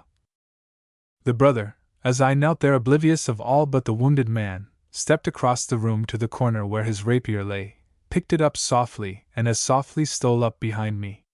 I tried to shout, to warn myself, but my tongue was tied. The brother's arm was lifted. The candlelight ran along the blade. Still the kneeling figure never turned. And as my heart stiffened and awaited it, there came a flash of pain, one red-hot stroke of anguish. 3. What I saw in the tarn. As the steel entered my back, cutting all the cords that bound me to life, I suffered anguish too exquisite for words to reach, too deep for memory to dive after. My eyes closed and teeth shut on the taste of death, and as they shut a merciful oblivion wrapped me round.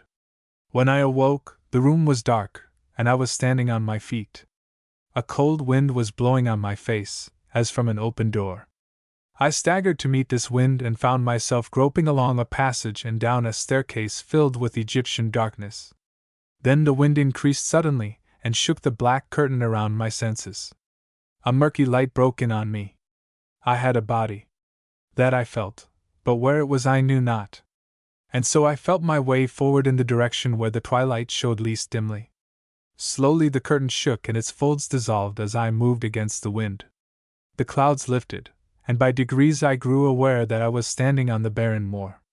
Night was stretched around to the horizon, where straight ahead a grey bar shone across the gloom. I pressed on towards it. The heath was uneven under my feet, and now and then I stumbled heavily, but still I held on. For it seemed that I must get to this grey bar or die a second time. All my muscles, all my will, were strained upon this purpose. Drawing nearer, I observed that a wave-like motion kept passing over this brighter space, as it had passed over the mirror. The glimmer would be obscured for a moment, and then reappear. At length the gentle acclivity of the moor hid it for a while.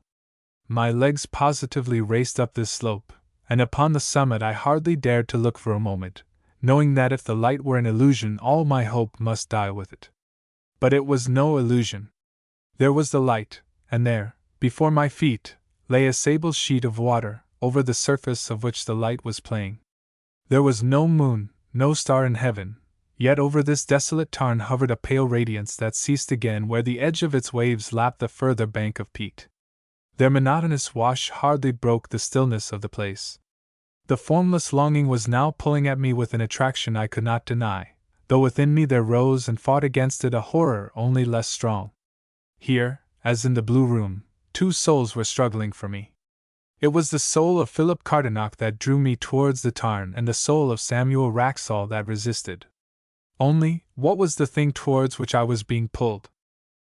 I must have stood at least a minute on the brink before I descried a black object floating at the far end of the tarn.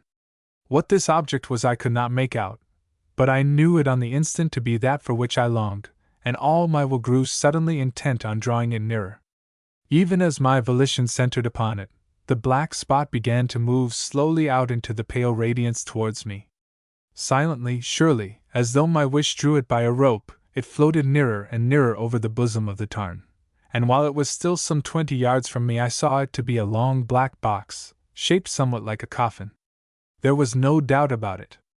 I could hear the water now sucking at its dark sides. I stepped down the bank, and waded up to my knees in the icy water to meet it. It was a plain box, with no writing upon the lid, nor any speck of metal to relieve the dead black, and it moved with the same even speed straight up to where I stood. As it came, I laid my hand upon it and touched wood. But with the touch came a further sensation that made me fling both arms around the box and begin frantically to haul it towards the shore. It was a feeling of suffocation, of a weight that pressed in upon my ribs and choked the lungs' action. I felt that I must open that box or die horribly, that until I had it upon the bank and had forced the lid up I should know no pause from the labor and torture of dying. This put a wild strength into me. As the box grated upon the few pebbles by the shore, I bent over it, caught it once more by the sides, and with infinite effort dragged it up out of the water. It was heavy, and the weight upon my chest was heavier yet, but straining, panting, gasping, I hauled it up the bank, dropped it on the turf, and knelt over it, tugging furiously at the lid. I was frenzied, no less. My nails were torn until the blood gushed. Lights danced before me, bells rang in my ears, the pressure on my lungs grew more intolerable with each moment, but still I fought with that lid. 7 devils were within me and helped me, and all the while I knew that I was dying, that unless the box were opened in a moment or two it would be too late. The sweat ran off my eyebrows and dripped on the box. My breath came and went in sobs. I could not die. I could not, must not die. And so I tugged and strained and tugged again. Then, as I felt the black anguish of the blue room descending a second time upon me, I seemed to put all my strength into my hands. From the lid or from my own throat, I could not distinguish, there came a creak and a long groan. I tore back the board and fell on the heath with one shuddering breath of relief. And drawing it, I raised my head and looked over the coffin's edge. Still drawing it, I tumbled back. White, cold, with the last struggle fixed on its features and open eyes, it was my own dead face that stared up at me. For, what I have since learnt. They found me, next morning, lying on the brink of the tarn, and carried me back to the inn. There I lay for weeks in a brain fever and talked, as they assure me, the wildest nonsense. The landlord had first guessed that something was amiss on finding the front door open when he came down at 5 o'clock. I must have turned to the left on leaving the house, traveled up the road for 100 yards, and then struck almost at right angles across the moor. One of my shoes was found a furlong from the highway, and this had guided them. Of course they found no coffin beside me, and I was prudent enough to hold my tongue when I became convalescent. But the effect of that night was to shatter my health for a year and more, and force me to throw up my post of school inspector. To this day I have never examined the school at Pittscawns. But somebody else has, and last winter I received a letter, which I will give in full. 21, Chesterham Road, Kensington, W. December 3, 1891. Dear Wraxall, it is a long time since we have corresponded, but I have just returned from Cornwall, and while visiting Pittscawns professionally, was reminded of you. I put up at the inn where you had your long illness. The people there were delighted to find that I knew you, and desired me to send their duty when next I wrote. By the way, I suppose you were introduced to their state apartment, the Blue Room, and its wonderful chimney carving. I made a bid to the landlord for it, panels, mirror, and all, but he referred me to Squire Parkin, the landlord. I think I may get it, as the squire loves hard coin. When I have it up over my mantelpiece here you must run over and give me your opinion on it. By the way, clay has been discovered on the Tremenhuel estate, just at the back of the Indian Queens. At least, I hear that Squire Parkin is running a company, and is sanguine. You remember the tarn behind the inn? They made an odd discovery there when draining it for the new works. In the mud at the bottom was embedded the perfect skeleton of a man. The bones were quite clean and white. Close beside the body they afterwards turned up a silver snuff-box, with the word Fui on the lid. Fui was the motto of the Cardinaux, who held Tremenhuel before it passed to the Parkins. There seems to be no doubt that these are the bones of the last squire, who disappeared mysteriously more than 100 years ago, in consequence of a love affair, I'm told. It looks like foul play, but if so, the account has long since passed out of the hands of man. Yours ever, David E. Mainwaring. P.S. I reopen this to say that Squire Parkin has accepted my offer for the chimney piece. Let me hear soon that you'll come and look at it and give me your opinion. The Two Householders. Extract from the Memoirs of Gabriel Foote, Highwayman. I will say this, speaking as accurately as a man may, so long afterwards, that when first I spied the house it put no desire in me but just to give thanks. For conceive my case. It was near midnight, and ever since dusk I had been tramping the naked moors, in the teeth of as vicious a nor'wester as ever drenched a man to the skin, and then blew the cold home to his marrow. My clothes were sodden, my coat-tails flapped with a noise like pistol shots, my boots squeaked as I went. Overhead, the October moon was in her last quarter, and might have been a slice of fingernail for all the light she afforded. 2/3 of the time the rack blotted her out altogether, and I, with my stick clipped tight under my armpit, eyes puckered up, and head bent aslant, had to keep my wits alive to distinguish the road from the black heath to right and left. For 3 hours I had met neither man nor man's dwelling, and for all I knew, was desperately lost.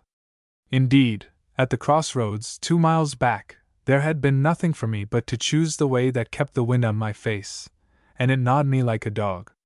Mainly to allay the stinging of my eyes, I pulled up at last, turned right about face, leant back against the blast with a hand on my hat, and surveyed the blackness behind. It was at this instant that, far away to the left, a point of light caught my notice, faint but steady, and at once I felt sure it burnt in the window of a house. The house, thought I, is a good mile off, beside the other road, and the light must have been an inch over my hat brim for the last half hour. This reflection, that on so wide a moor I had come near missing the information I wanted, and perhaps a supper, by 1 inch, sent a strong thrill down my back. I cut straight across the heather towards the light, risking quags and pitfalls. Nay, so heartening was the chance to hear a fellow creature's voice, that I broke into a run, skipping over the stunted gorse that cropped up here and there, and dreading every moment to see the light quenched. Suppose it burns in an upper window, and the family is going to bed, as would be likely at this hour. The apprehension kept my eyes fixed on the bright spot, to the frequent scandal of my legs, that within 5 minutes were stuck full of gorse prickles. But the light did not go out, and soon a flicker of moonlight gave me a glimpse of the house's outline. It proved to be a deal more imposing than I looked for, the outline, in fact, of a tall, square barrack, with a cluster of chimneys at either end, like ears, and a high wall, topped by the roofs of some outbuildings, concealing the lower windows. There was no gate in this wall, and presently I guessed the reason. I was approaching the place from behind, and the light came from a back window on the first floor. The faintness of the light also was explained by this time. It shone behind a drab-colored blind, and in shape resembled the stem of a wineglass, broadening out at the foot, an effect produced by the half-drawn curtains within. I came to a halt, waiting for the next ray of moonlight. At the same moment a rush of wind swept over the chimney stacks, and on the wind there seemed to ride a human sigh. On this last point I may err. The gust had passed some seconds before I caught myself detecting this peculiar note, and trying to disengage it from the natural chords of the storm.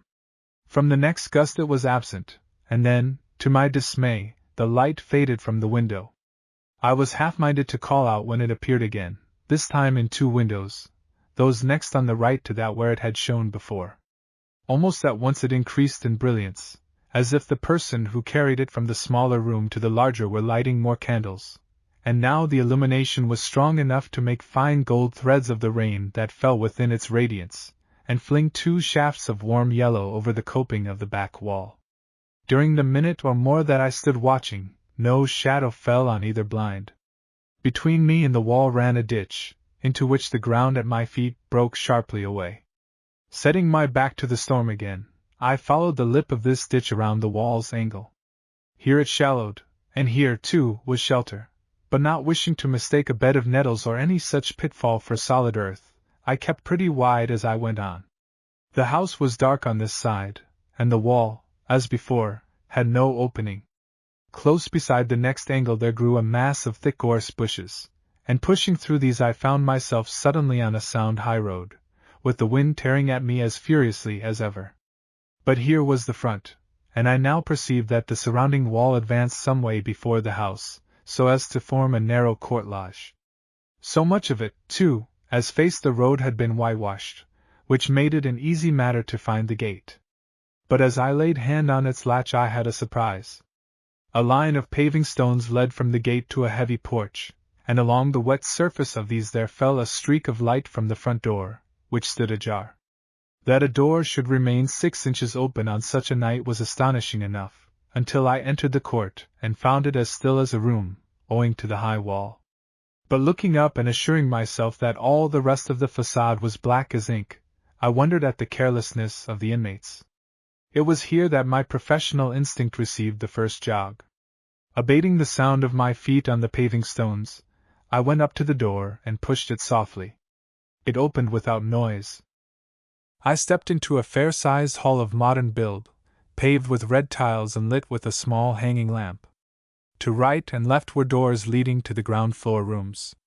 Along the wall by my shoulder ran a line of pegs, on which hung half a dozen hats and greatcoats, every one of clerical shape, and full in front of me a broad staircase ran up, with a staring Brussels carpet, the colors and pattern of which I can recall as well as I can today's breakfast. Under this staircase was set a stand full of walking sticks, and a table littered with gloves, brushes, a handbell, a riding crop, 1 or 2 dog whistles, and a bedroom candle, with tinderbox beside it. This, with one notable exception, was all the furniture. The exception, which turned me cold, was the form of a yellow mastiff dog, curled on a mat beneath the table. The arch of his back was towards me, and one forepaw lay over his nose in a natural posture of sleep. I leant back on the wainscoting with my eyes tightly fixed on him, and my thoughts sneaking back, with something of regret, to the storm I had come through. But a man's habits are not easily denied. At the end of 3 minutes the dog had not moved, and I was down on the doormat unlacing my soaked boots. Slipping them off, and taking them in my left hand, I stood up, and tried a step towards the stairs, with eyes alert for any movement of the mastiff, but he never stirred. I was glad enough, however, on reaching the stairs, to find them newly built, and the carpet thick. Up I went, with a glance at every step for the table which now hid the brute's form from me, and never a creak did I wake out of that staircase till I was almost at the first landing, when my toe caught a loose stair rod, and rattled it in a way that stopped my heart for a moment, and then set it going in double-quick time. I stood still with a hand on the rail. My eyes were now on a level with the floor of the landing, out of which branched 2 passages, one turning sharply to my right, the other straight in front, so that I was gazing down the length of it. Almost at the end, a parallelogram of light fell across it from an open door. A man who has once felt it knows there is only one kind of silence that can fitly be called dead. This is only to be found in a great house at midnight. I declare that for a few seconds after I rattled the stair rod you might have cut the silence with a knife. If the house held a clock, it ticked inaudibly. Upon this silence, at the end of a minute broke a light sound, the tink-tink of a decanter on the rim of a wineglass. It came from the room where the light was. Now perhaps it was that the very thought of liquor put warmth into my cold bones. It is certain that all of a sudden I straightened my back, took the remaining stairs at 2 strides, and walked down the passage as bold as brass, without caring a jot for the noise I made. In the doorway I halted. The room was long, lined for the most part with books bound in what they call divinity calf, and littered with papers like a barrister's table on a size day. A leathern elbow chair faced the fireplace, where a few coals burned sulkily, and beside it, on the corner of a writing table, were set an unlit candle and a pile of manuscripts. At the opposite end of the room a curtained door led, as I guessed, to the chamber that I had first seen illuminated. All this I took in with the tail of my eye, while staring straight in front, where, in the middle of a great square of carpet, between me and the windows, stood a table with a red cloth upon it. On this cloth were a couple of wax candles lit, and silver stands, a tray, and a decanter 3 parts full of brandy. And between me and the table stood a man. He stood sideways, leaning a little back, as if to keep his shadow off the threshold, and looked at me over his left shoulder, a bald, grave man, slightly under the common height, with a long clerical coat of preposterous fit hanging loosely from his shoulders, a white cravat, black breeches, and black stockings. His feet were loosely thrust into carpet slippers. I judged his age at 50, or thereabouts, but his face rested in the shadow, and I could only note a pair of eyes, very small and alert, twinkling above a large expanse of cheek. He was lifting a wineglass from the table at the moment when I appeared, and it trembled now in his right hand. I heard a spilled drop or two fall on the carpet.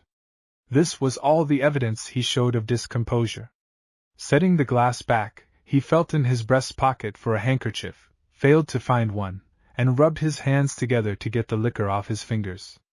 "You startled me," he said, in a matter-of-fact tone, turning his eyes upon me, as he lifted his glass again, and emptied it. "How did you find your way in?" "By the front door," said I, wondering at his unconcern. He nodded his head slowly. "Ah. Yes, I forgot to lock it. You came to steal, I suppose?" "I came because I'd lost my way. I've been traveling this godforsaken moor since dusk." "With your boots in your hand," he put in quietly. "I took them off out of respect to the yellow dog you keep. He lies in a very natural attitude, eh? You don't tell me he was stuffed?" The old man's eyes beamed a contemptuous pity. "You are indifferent sharp, my dear sir, for a housebreaker. Come in. Set down those convicting boots, and don't drip pools of water in the doorway.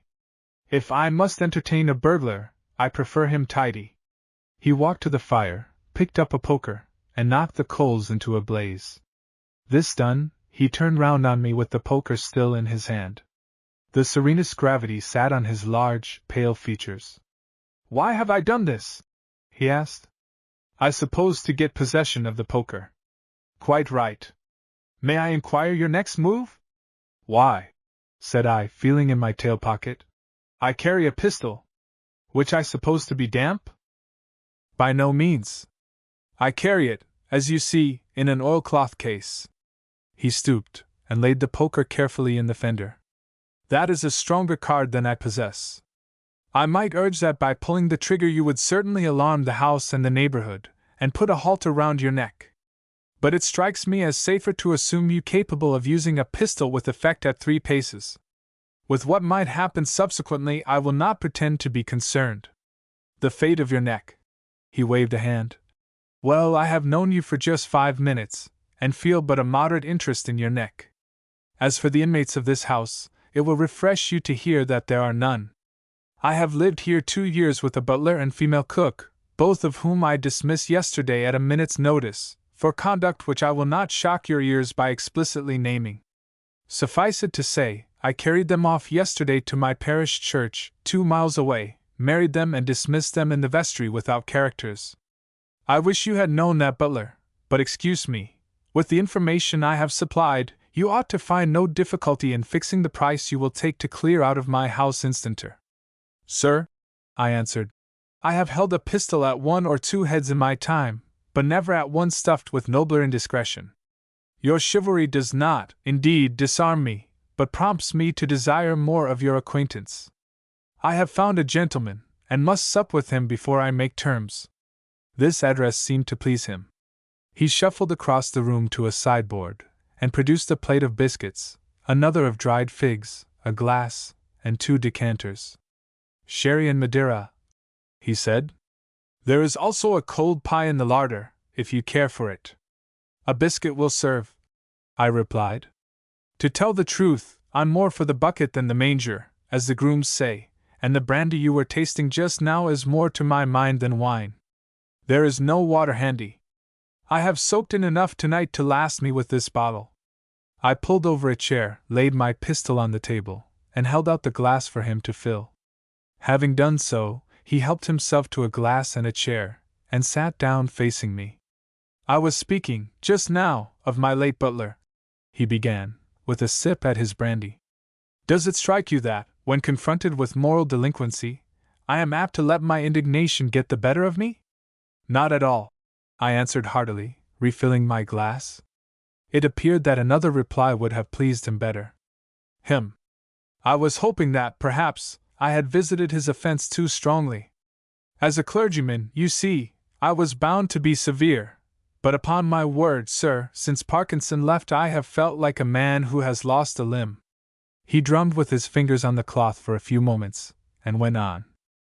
"One has a natural disposition to forgive butlers. Pharaoh, for instance, felt it. There hovers around butlers an atmosphere in which common ethics lose their pertinence. But mine was a rare bird, a black swan among butlers. He was more than a butler, he was a quick and brightly gifted man. Of the accuracy of his taste, and the unusual scope of his endeavor, you will be able to form some opinion when I assure you he modeled himself upon me. I bowed over my brandy. I am a scholar, yet I employed him to read aloud to me, and derived pleasure from his intonation. I talk with refinement, yet he learned to answer me in language as precise as my own. My cast-off garments fitted him not more irreproachably than did my amenities of manner. Divest him of his tray, and you would find his mode of entering a room hardly distinguishable from my own, the same urbanity, the same alertness of carriage, the same superfine deference towards the weaker sex. All my idiosyncrasies I saw reflected in him, and can you doubt that I was gratified? He was my alter ego, which, by the way, makes it harder for me to pardon his behavior with the cook. Look here, I broke in. You want a new butler? Oh, you really grasp that fact, do you? He retorted. Why then, said I, let me cease to be your burglar and let me continue here as your butler. He leant back, spreading out the fingers of each hand on the table's edge. Believe me, I went on, you might do worse. I have been in my time a Dimmy of Magdalen College, Oxford, and retained some Greek and Latin. I'll undertake to read the Fathers with an accent that shall not offend you. My taste in wine is none the worse for having been formed in other men's cellars. Moreover, you shall engage the ugliest cook in Christendom, so long as I'm your butler. I've taken a liking to you, that's flat, and I apply for the post. I give £40 a year, said he, and I'm cheap at that price. He filled up his glass, looking up at me while he did so with the air of one digesting a problem. From first to last his face was grave as a judge's. We are too impulsive, I think, was his answer, after a minute's silence. And your speech smacks of the amateur. You say, let me cease to be your burglar and let me be your butler. The aspiration is respectable, but a man might as well say, let me cease to write sermons, let me paint pictures, and truly, sir, you impress me as no expert even in your present trade. On the other hand, I argued, consider the moderation of my demands. That alone should convince you of my desire to turn over a new leaf. I ask for a month's trial. If at the end of that time I don't suit, you shall say so, and I'll march from your door with nothing in my pocket but my month's wages. Be hanged, sir! But when I reflect on the amount you'll have to pay to get me to face tonight's storm again, you seem to be getting off dirt cheap, cried I, slapping my palm on the table. Ah, if you had only known Parkinson, he exclaimed. Now the third glass of clean spirit has always a deplorable effect on me. It turns me from bright to black, from levity to extreme sulkiness. I have done more wickedness over this third tumbler than in all the other states of comparative inebriety within my experience. So now I glowered at my companion and cursed. Look here, I don't want to hear any more of Parkinson, and I've a pretty clear notion of the game you're playing. You want to make me drink, and you're ready to sit prattling there plying me till I drop under the table. Do me the favor to remember that you came, and are staying, on your own motion. As for the brandy, I would remind you that I suggested a milder drink. Try some Madeira. He handed me the decanter, as he spoke, and I poured out a glass. Madeira, said I, taking a gulp. Ugh! It's the commonest Marsala. I had no sooner said the words than he rose up, and stretched a hand gravely across to me. I hope you will shake it, he said. Though, as a man who after 3 glasses of neat spirit can distinguish between Madeira and Marsala, you have every right to refuse me. 2 minutes ago you offered to become my butler, and I demurred. I now beg you to repeat that offer. Say the word, and I employ you gladly. You shall even have the second decanter, which contains genuine Madeira, to take to bed with you. We shook hands on our bargain, and catching up a candlestick, he led the way from the room. Picking up my boots, I followed him along the passage and down the silent staircase. In the hall he paused to stand on tiptoe, and turn up the lamp, which was burning low. As he did so, I found time to fling a glance at my old enemy, the mastiff. He lay as I had first seen him, a stuffed dog, if ever there was one. Decidedly, thought I, my wits are to seek tonight. And with the same A sudden suspicion made me turn to my conductor, who had advanced to the left-hand door, and was waiting for me, with a hand on the knob. "One moment," I said. "This is all very pretty, but how am I to know you're not sending me to bed while you fetch and all the countryside to lay me by the heels?" "I'm afraid," was his answer, "you must be content with my word, as a gentleman, that never, tonight or hereafter, will I breathe a syllable about the circumstances of your visit. However, if you choose, we will return upstairs." "No, I'll trust you," said I, and he opened the door. It led into a broad passage paved with slate, upon which 3 or 4 rooms opened. He paused by the second and ushered me into a sleeping chamber, which, though narrow, was comfortable enough, a vast improvement, at any rate, on the mumper's lodgings I had been used to for many months past. "You can undress here," he said. "The sheets are aired, and if you'll wait a moment I'll fetch a nightshirt, one of my own. Sir, you heap coals of fire on me. Believe me that for 99 of your qualities I do not care a tinker's curse, but for your palate you are to be taken care of." He shuffled away, but came back in a couple of minutes with the nightshirt. "Good night," he called to me, flinging it in at the door, and without giving me time to return the wish, went his way upstairs. Now it might be supposed I was only too glad to toss off my clothes and climb into the bed I had so unexpectedly acquired a right to. But, as a matter of fact, I did nothing of the kind. Instead, I drew on my boots and sat on the bed's edge, blinking at my candle till it died down in its socket, and afterwards at the purple square of window as it slowly changed to gray with the coming of dawn. I was cold to the heart, and my teeth chattered with an ague. Certainly I never suspected my host's word, but was even occupied in framing good resolutions and shaping out a reputable future, when I heard the front door gently pulled to, and a man's footsteps moving quietly to the gate. The treachery knocked me in a heap for the moment. Then, leaping up and flinging my door wide, I stumbled through the uncertain light of the passage into the front hall. There was a fan-shaped light over the door, and the place was very still and gray. A quick thought, or rather, a sudden, prophetic guess at the truth, made me turn to the figure of the mastiff curled under the hall table. I laid my hand on the scruff of his neck. He was quite limp, and my fingers sank into the flesh on either side of the vertebrae. Digging them deeper, I dragged him out into the middle of the hall and pulled the front door open to see the better. His throat was gashed from ear to ear. How many seconds passed after I dropped the senseless lump on the floor, and before I made another movement, it would puzzle me to say. Twice I stirred a foot as if to run out at the door. Then, changing my mind, I stepped over the mastiff, and ran up the staircase. The passage at the top was now dark, but groping down it, I found the study door open, as before, and passed in. A sick light stole through the blinds, enough for me to distinguish the glasses and decanters on the table, and find my way to the curtain that hung before the inner room. I pushed the curtain aside, paused for a moment, and listened to the violent beat of my heart, then felt for the door handle and turned it. All I could see at first was that the chamber was small, next, that the light patch in a line with the window was the white coverlet of a bed, and next that somebody, or something, lay on the bed. I listened again. There was no sound in the room, no heart beating but my own. I reached out a hand to pull up the blind, and drew it back again. I dared not. The daylight grew minute by minute on the dull oblong of the blind, and minute by minute that horrible thing on the bed took something of distinctness. The strain beat me at last. I fetched a loud yell to give myself courage, and reaching for the cord pulled up the blind as fast as it would go. The face on the pillow was that of an old man, a face waxen and peaceful, with quiet lines about the mouth and eyes, and long lines of gray hair falling back from the temples. The body was turned a little on one side, and one hand lay outside the bedclothes in a very natural manner.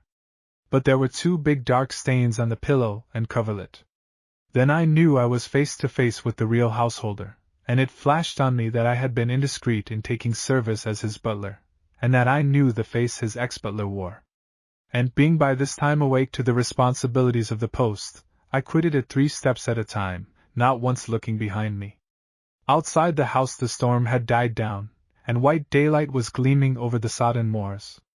But my bones were cold, and I ran faster and faster. The disenchantment of Lizabeth. So you reckon I've got to die? The room was mean, but not without distinction. The meanness lay in line-washed walls, scant fittings, and uncovered boards. The distinction came of ample proportions and something of durability in the furniture. Rooms, like human faces, reflect their histories, and that generation after generation of the same family had here struggled to birth or death was written in this chamber unmistakably. The candlelight, twinkling on the face of a dark wardrobe near the door, lit up its rough inscription. SD and MT Nkooks Vi. The straight-backed oaken chairs might well claim an equal age, and the bed in the corner was a spacious four-poster, pillared in smooth mahogany and curtained in faded green damask. In the shadow of this bed lay the man who had spoken. A single candle stood on a tall chest at his left hand, and its ray, filtering through the thin green curtain, emphasized the hue of death on his face. The features were pinched, and very old. His tone held neither complaint nor passion. It was matter-of-fact even, as of one whose talk is merely a concession to good manners. There was the faintest interrogation in it, no more. After a minute or so, getting no reply, he added more querulously. I reckon you might answer, Lizabeth. Do ye think I've got to die? Lizabeth, who stood by the uncurtained window, staring into the blackness without, barely turned her head to answer. Certain. Doctor said so, did he? Lizabeth, still with her back towards him, nodded. For a minute or two there was silence. I don't feel like dyin', but doctor ought to know. Seemed to me 'twas harder and more important. This sort o' dyin' don't seem o' much account. No? That's it. I reckon, though, 'twould be other if I had a family round the bed. But there ain't none o' the boys left to stand by me now. It's hard. What's hard? Why, that 2 out o' the 3 should be called afore me. And hard is the manner of it. It's hard that, after Samuel died o' fever, Jim should be blown up at Harrodsfoot powder mill. He made a lovely corpse, did Samuel, but Jim, you see, he hadn't a chance. And as for William, he's never come home nor wrote a line since he joined the 32nd, and it's little he cares for his home or his father. I reckon, back along, Lizabeth, as you and he might come to an understandin'. William's naught to me. Look here, cried the old man sharply. He treated you bad, did William? Who says so? Why, all the folks. Lord bless the girl. Do ye think folks use their eyes without usin' their tongues? And I wish it had come about, for you'd ha' kept en straight. But he treated you bad, and he treated me bad, though he won't find no profit o' that. You am my sister's child, Lizabeth, he rambled on. And what house-room you've had you've fairly earned, not but what you was welcome, and if I thought as there was harm done, I'd curse him 'pon my deathbed, I would. You be quiet! She turned from the window and cowed him with angry gray eyes. Her figure was tall and meager, her face that of a woman well over 30, once comely, but worn overmuch, and prematurely hardened.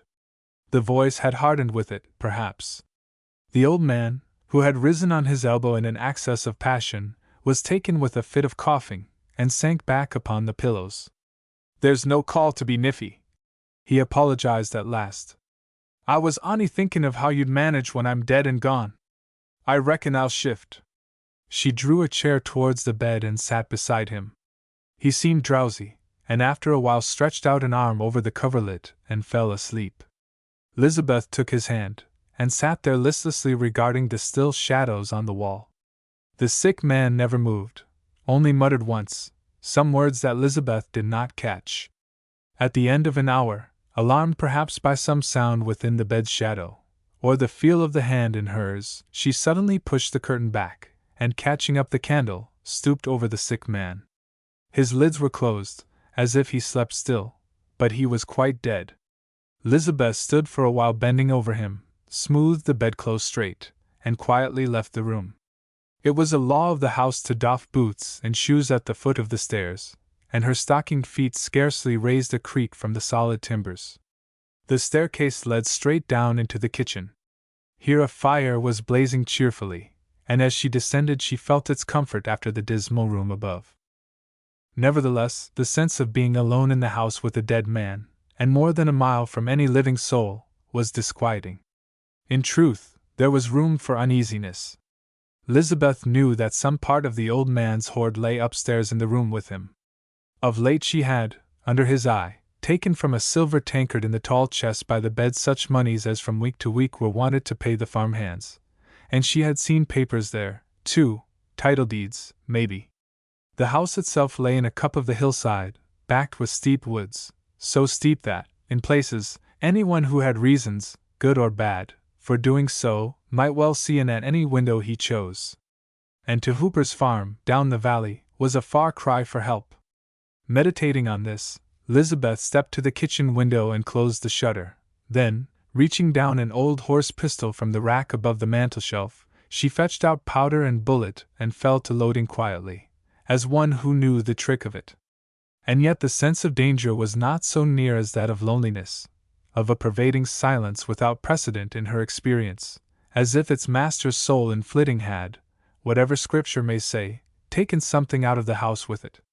Elizabeth had known this kitchen for a score of years now. Nevertheless, tonight it was unfamiliar, with emptier corners and wider intervals of bare floor. She laid down the loaded pistol, raked the logs together, and set the kettle on the flame. She would take comfort in a dish of tea. There was company in the singing of the kettle, the hiss of its overflow on the embers, and the rattle with which she set out cup, saucer, and teapot. She was bending over the hearth to lift the kettle, when a sound at the door caused her to start up and listen. The latch had been rattled, not by the wind, for the December night without was misty and still. There was somebody on the other side of the door, and, as she turned, she saw the latch lowered back into its place. With her eyes fastened on this latch, she set down the kettle softly and reached out for her pistol. For a moment or two there was silence. Then someone tapped gently. The tapping went on for half a minute, then followed silence again. Elizabeth stole across the kitchen, pistol in hand, laid her ear against the board, and listened. Yes, assuredly there was someone outside.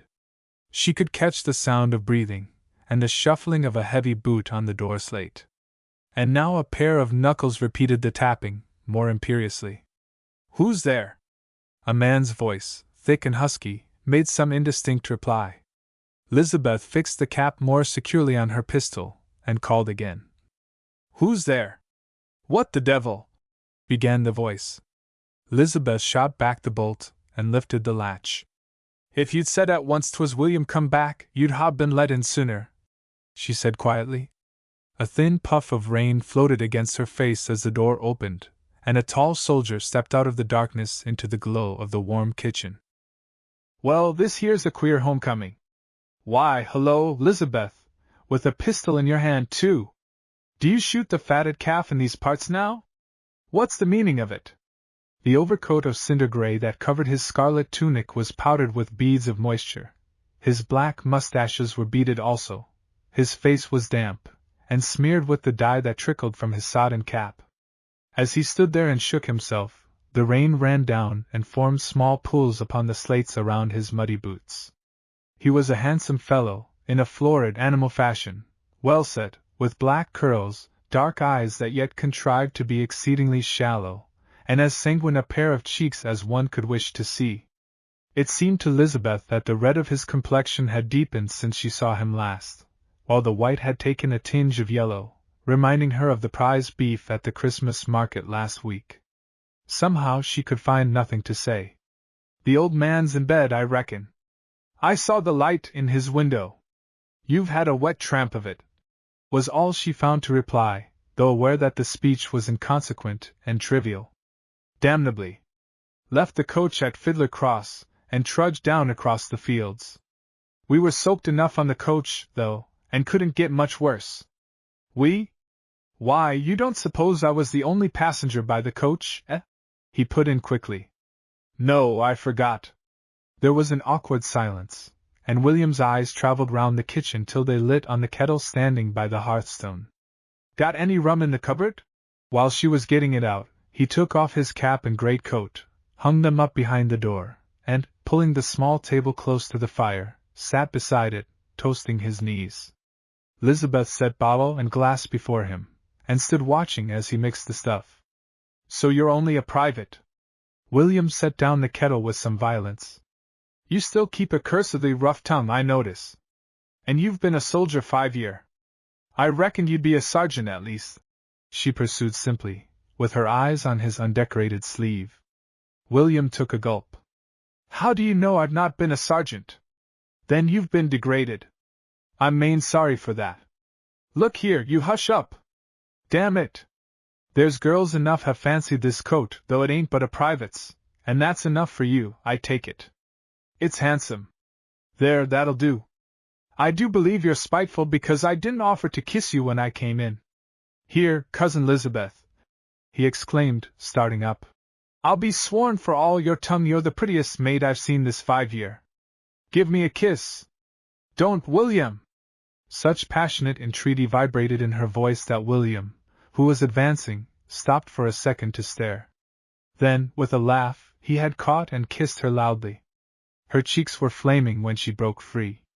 William turned, emptied his glass at a gulp, and began to mix a second. There, you never look so well as when you're angered, Lizabeth. 'Twas a coward's trick, she panted. Christmas time, you spitfire. So you ain't married yet? Lord! I don't wonder they fight shy of you, you'd be a handful, my vixen, for any man to tame. How's the old man? He'll never be better. Like enough at his age. Is he hard set against me? We've never spoke of you for years now, till tonight. Tonight? That's queer. I've a mind to tip up a stave to let him know I'm about. I will, too. Let me see. When Johnny comes marching home again, hooray! Who? Don't. Oh, why did you come back tonight of all nights? And why the devil not tonight so well as any other? You're a comfortable lot, I must say. Maybe you'd like common meat better. Within my father's house the blessed sit at meat, whilst I my belly stay with husks the swine did eat. Why shouldn't I wake the old man? I've done naught that I'm ashamed of. It don't seem you're improved by soldiering. Improved? I've seen life. William drained his glass. And got degraded. Burn your tongue. I'm going to see him. He rose and made towards the door. Lizabeth stepped before him. Hush. You mustn't. Mustn't? That's a bold word. Well then, can't. Sit down, I tell you. Hello. Ain't you coming the mistress pretty free in this house? Stand aside. I've got something to tell him, something that won't wait. Stand aside, you she-cat. He pushed by her roughly, but she held on to his sleeve. It must wait. Listen to me. I won't. You shall.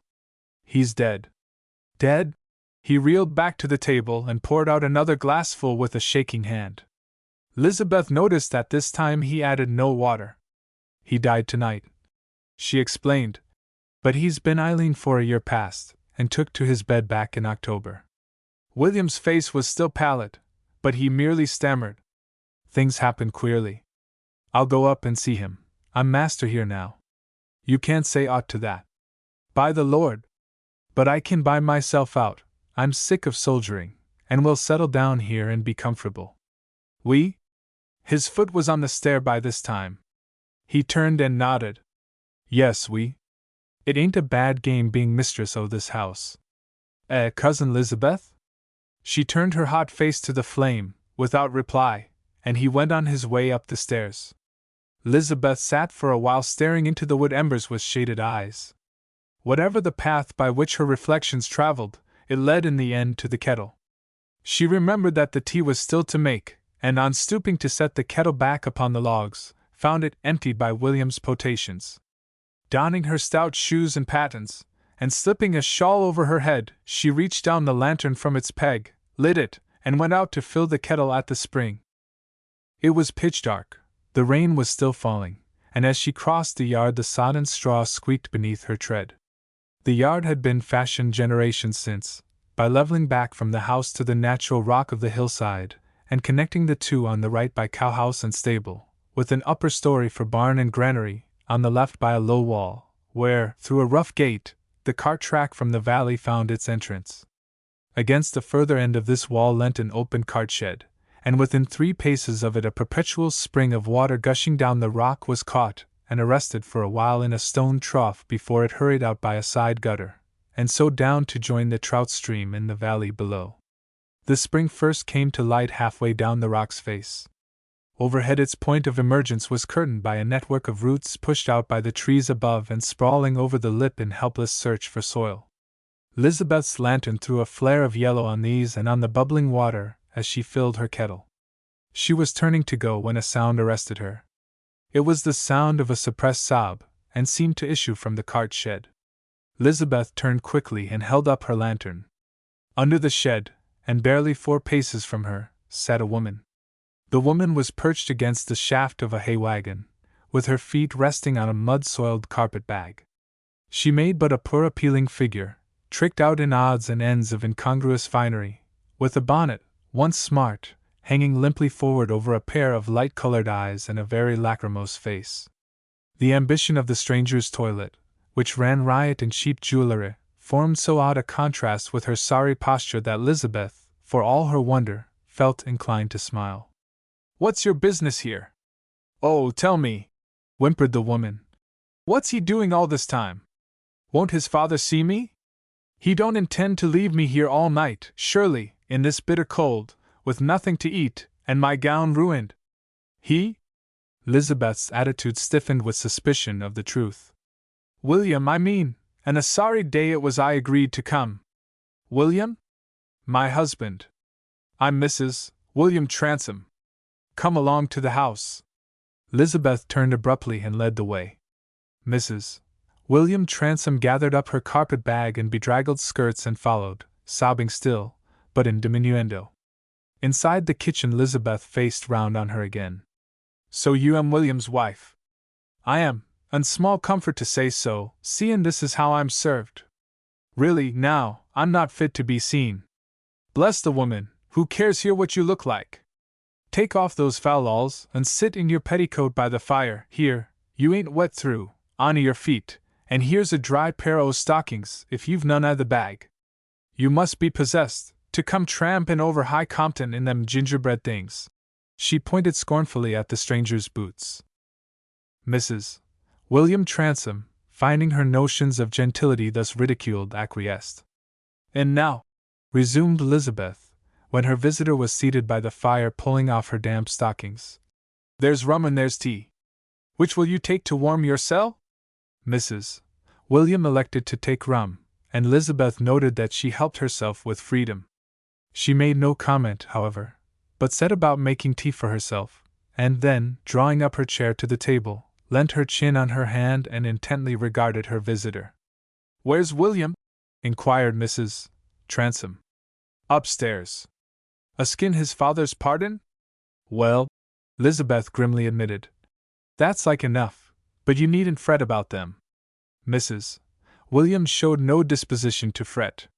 On the contrary, under the influence of the rum she became weakly jovial and a trifle garrulous, confiding to Lizabeth that, though married to William for 4 years, she had hitherto been blessed with no children, that they lived in barracks, which she disliked, but put up with because she doted on a red coat, that William had always been meaning to tell his father, but feared to anger him.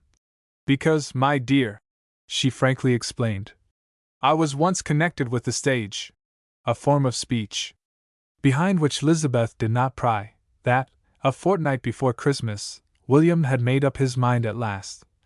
"For, as he said to me, the old man must be nearin' his end, and then the farm'll be mine by rights."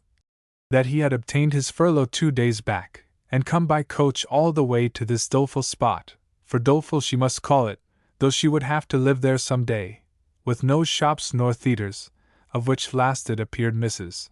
Transome was inordinately fond. Her chatter was interrupted at length with some abruptness. "I suppose," said Lizabeth meditatively, "you was pretty once." Mrs.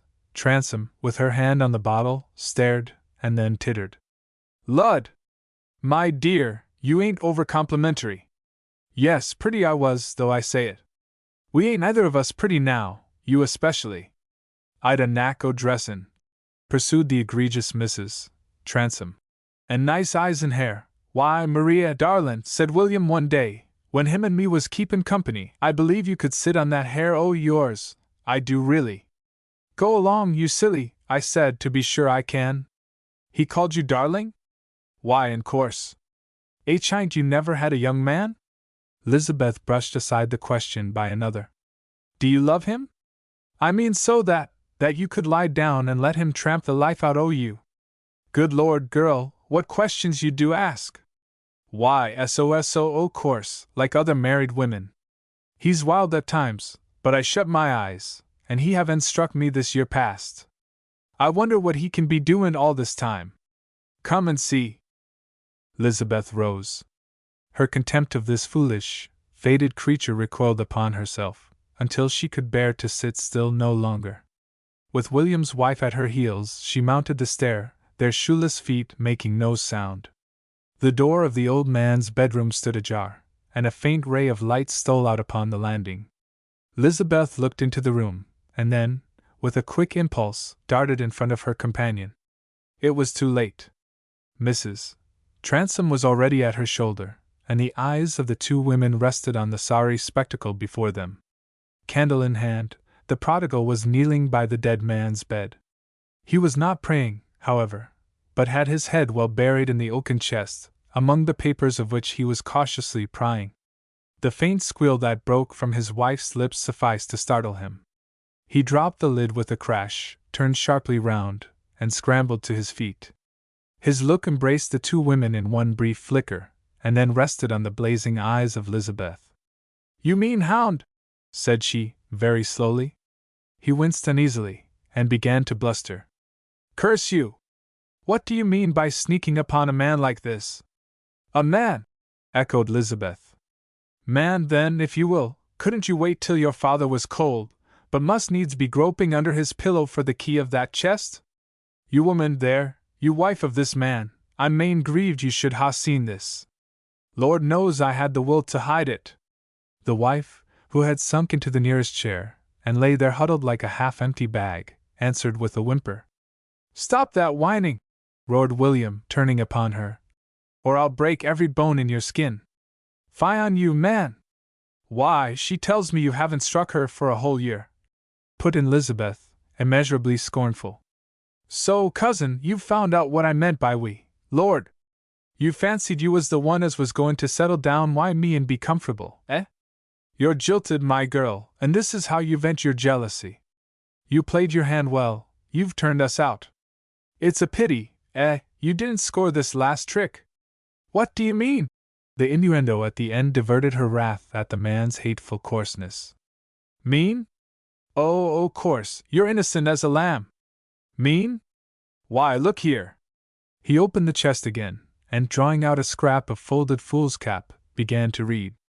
I, Ebenezer Transome, of Compton Burrows, in the parish of Compton, yeoman, being of sound wit and health, and willing, though a sinner, to give my account to God, do hereby make my last will and testament. My house, lands, and farm of Compton Burrows, together with every stick that I own, I hereby, for her good care of me, give and bequeath to Elizabeth Rundle, my dead sister's child. Let be, I tell you! But Lizabeth had snatched the paper from him. For a moment the devil in his eye seemed to meditate violence. But he thought better of it, and when she asked for the candle held it beside her, as she read on slowly. To Elizabeth Rundle, my dead sister's child, desiring that she may marry and bequeath the same to the heirs of her body, lest the sum of 1 shilling sterling, which I command to be sent to my only surviving son William. You needn't go on, growled William. Because he's a bad lot, and he may so well know I think so. And to this I set my hand, this 17th day of September, 1856. Signed, Ebenezer Transome. Witnessed by John Hooper, Peter Tregiscus. The document was in the old man's handwriting, and clearly of his composition. But it was plain enough, and the signatures genuine. Lizabeth's hand dropped. I never knew a word o' this, William, she said humbly. Mrs. Transome broke into an incredulous titter. Ugh! Get along, you designer!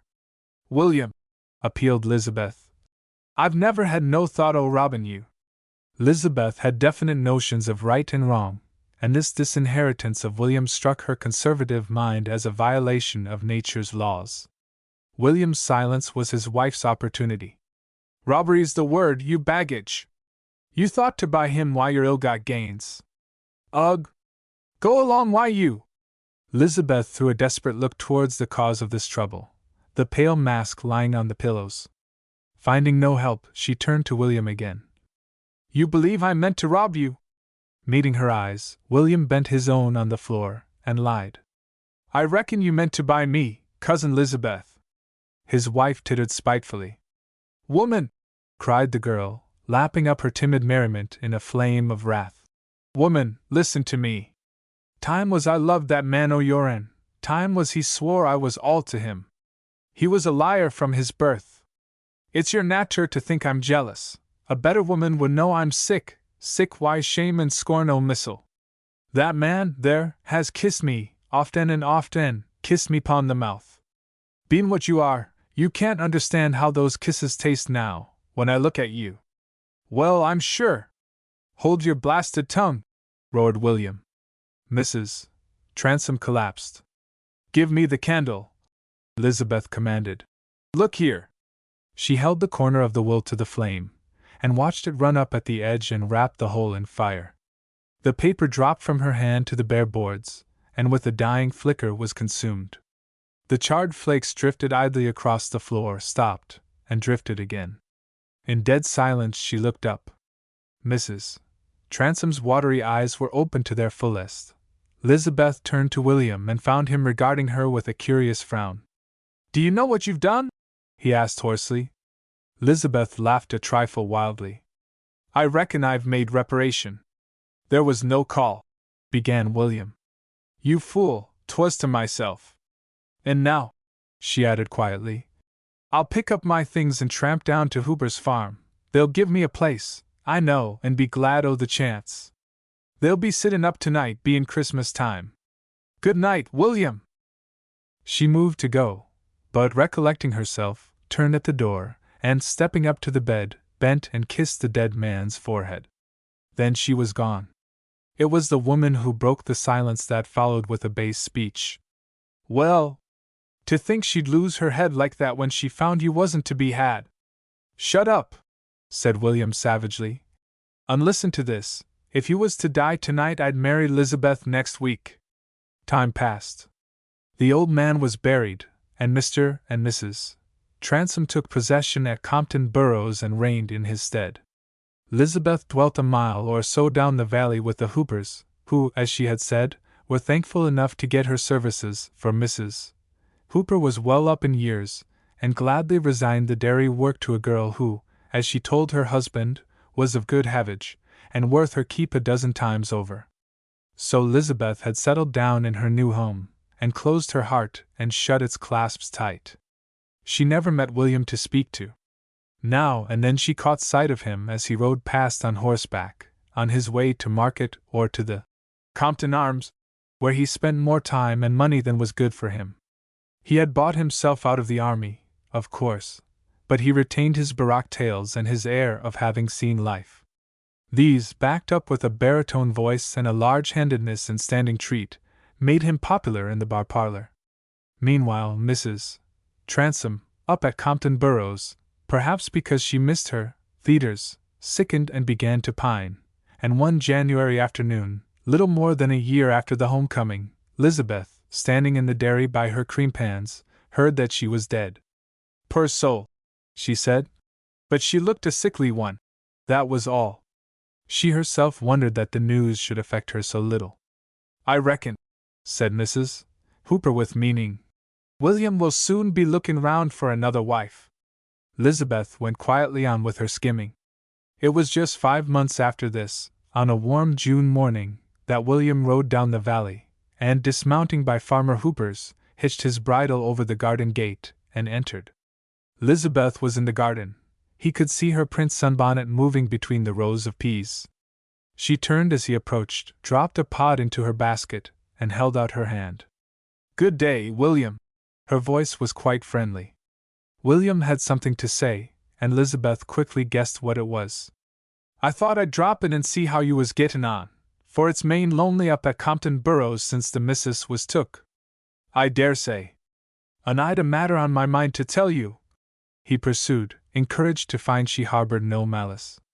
It's troubled me, since that way you burned the will, and us tinning you out, for in a way the place belonged to you. The old man meant it, anyhow. Well, said Lizabeth, setting down her basket, and looking him full in the eyes. Well, I reckon we might set matters square, you and me, Lizabeth, by marrying and settlin' down comfortable. I've no children to pester you, and you're young yet to be givin' up thoughts o' marriage. What do ye say, cousin? Lizabeth picked a full pod from the bush beside her, and began shelling the peas, one by one, into her hand. Her face was cool and contemplative. "'Tis 8 years ago, William, since last you asked me. Ain't that so?" she asked absently. "Come, cousin, let bygones be, and tell me, shall it be, my dear?" "No, William," she answered. "'Tis too late an hour to ask me now. I thank you, but it can't be." She passed the peas slowly to and fro in her fingers. "But why, Lizabeth?" he urged. "You was fond o' me once. Come, girl, don't stand in your own light through a hid o' pique. It's not that," she explained. "It's that I've found myself out, and you've humbled my pride too sorely. You're thinking o' Maria. Partly, maybe, but it don't become us to talk o' one that's dead. You've got my answer, William, and don't ask me again. I loved you once, but now I'm only weary when I think o't. You wouldn't understand me if I tried to tell you." She held out her hand. William took it. "You're a great fool, Lizabeth. Goodbye, William." She took up her basket and walked slowly back to the house. William watched her for a moment or two, swore, and returned to his horse. He did not ride homewards, but down the valley, where he spent the day at the Compton Arms. When he returned home, which was not before midnight, he was boisterously drunk. Now it so happened that when William dismounted at the gate, Mrs. Hooper had spied him from her bedroom window, and guessing his errand, had stolen down on the other side of the garden wall parallel with which the peas were planted. Thus sheltered, she contrived to hear every word of the foregoing conversation, and repeated it to her good man that very night. "And I reckon William said true," she wound up. "If Lizabeth don't know which side her bread's buttered, she's no better nor a fool, and William's another." "I dunno," said the farmer. "It's a queer business, and I don't fairly see my way about in it. I'm main puzzled what can ha become o' that will I witnessed for old man. She's a fool, I say. Well, well, if she didn't want the man, I reckon she knows best." He put it fairly to her. "That's just it, you ninny," interrupted his wiser wife. "I gave William credit for more sense. Put it fairly, indeed. If he'd said nothin', but just caught her in his arms, and clipped and kissed her, she couldn't ha' stood out. But he's lost his chance, and now she'll never marry." And it was as she said. The end.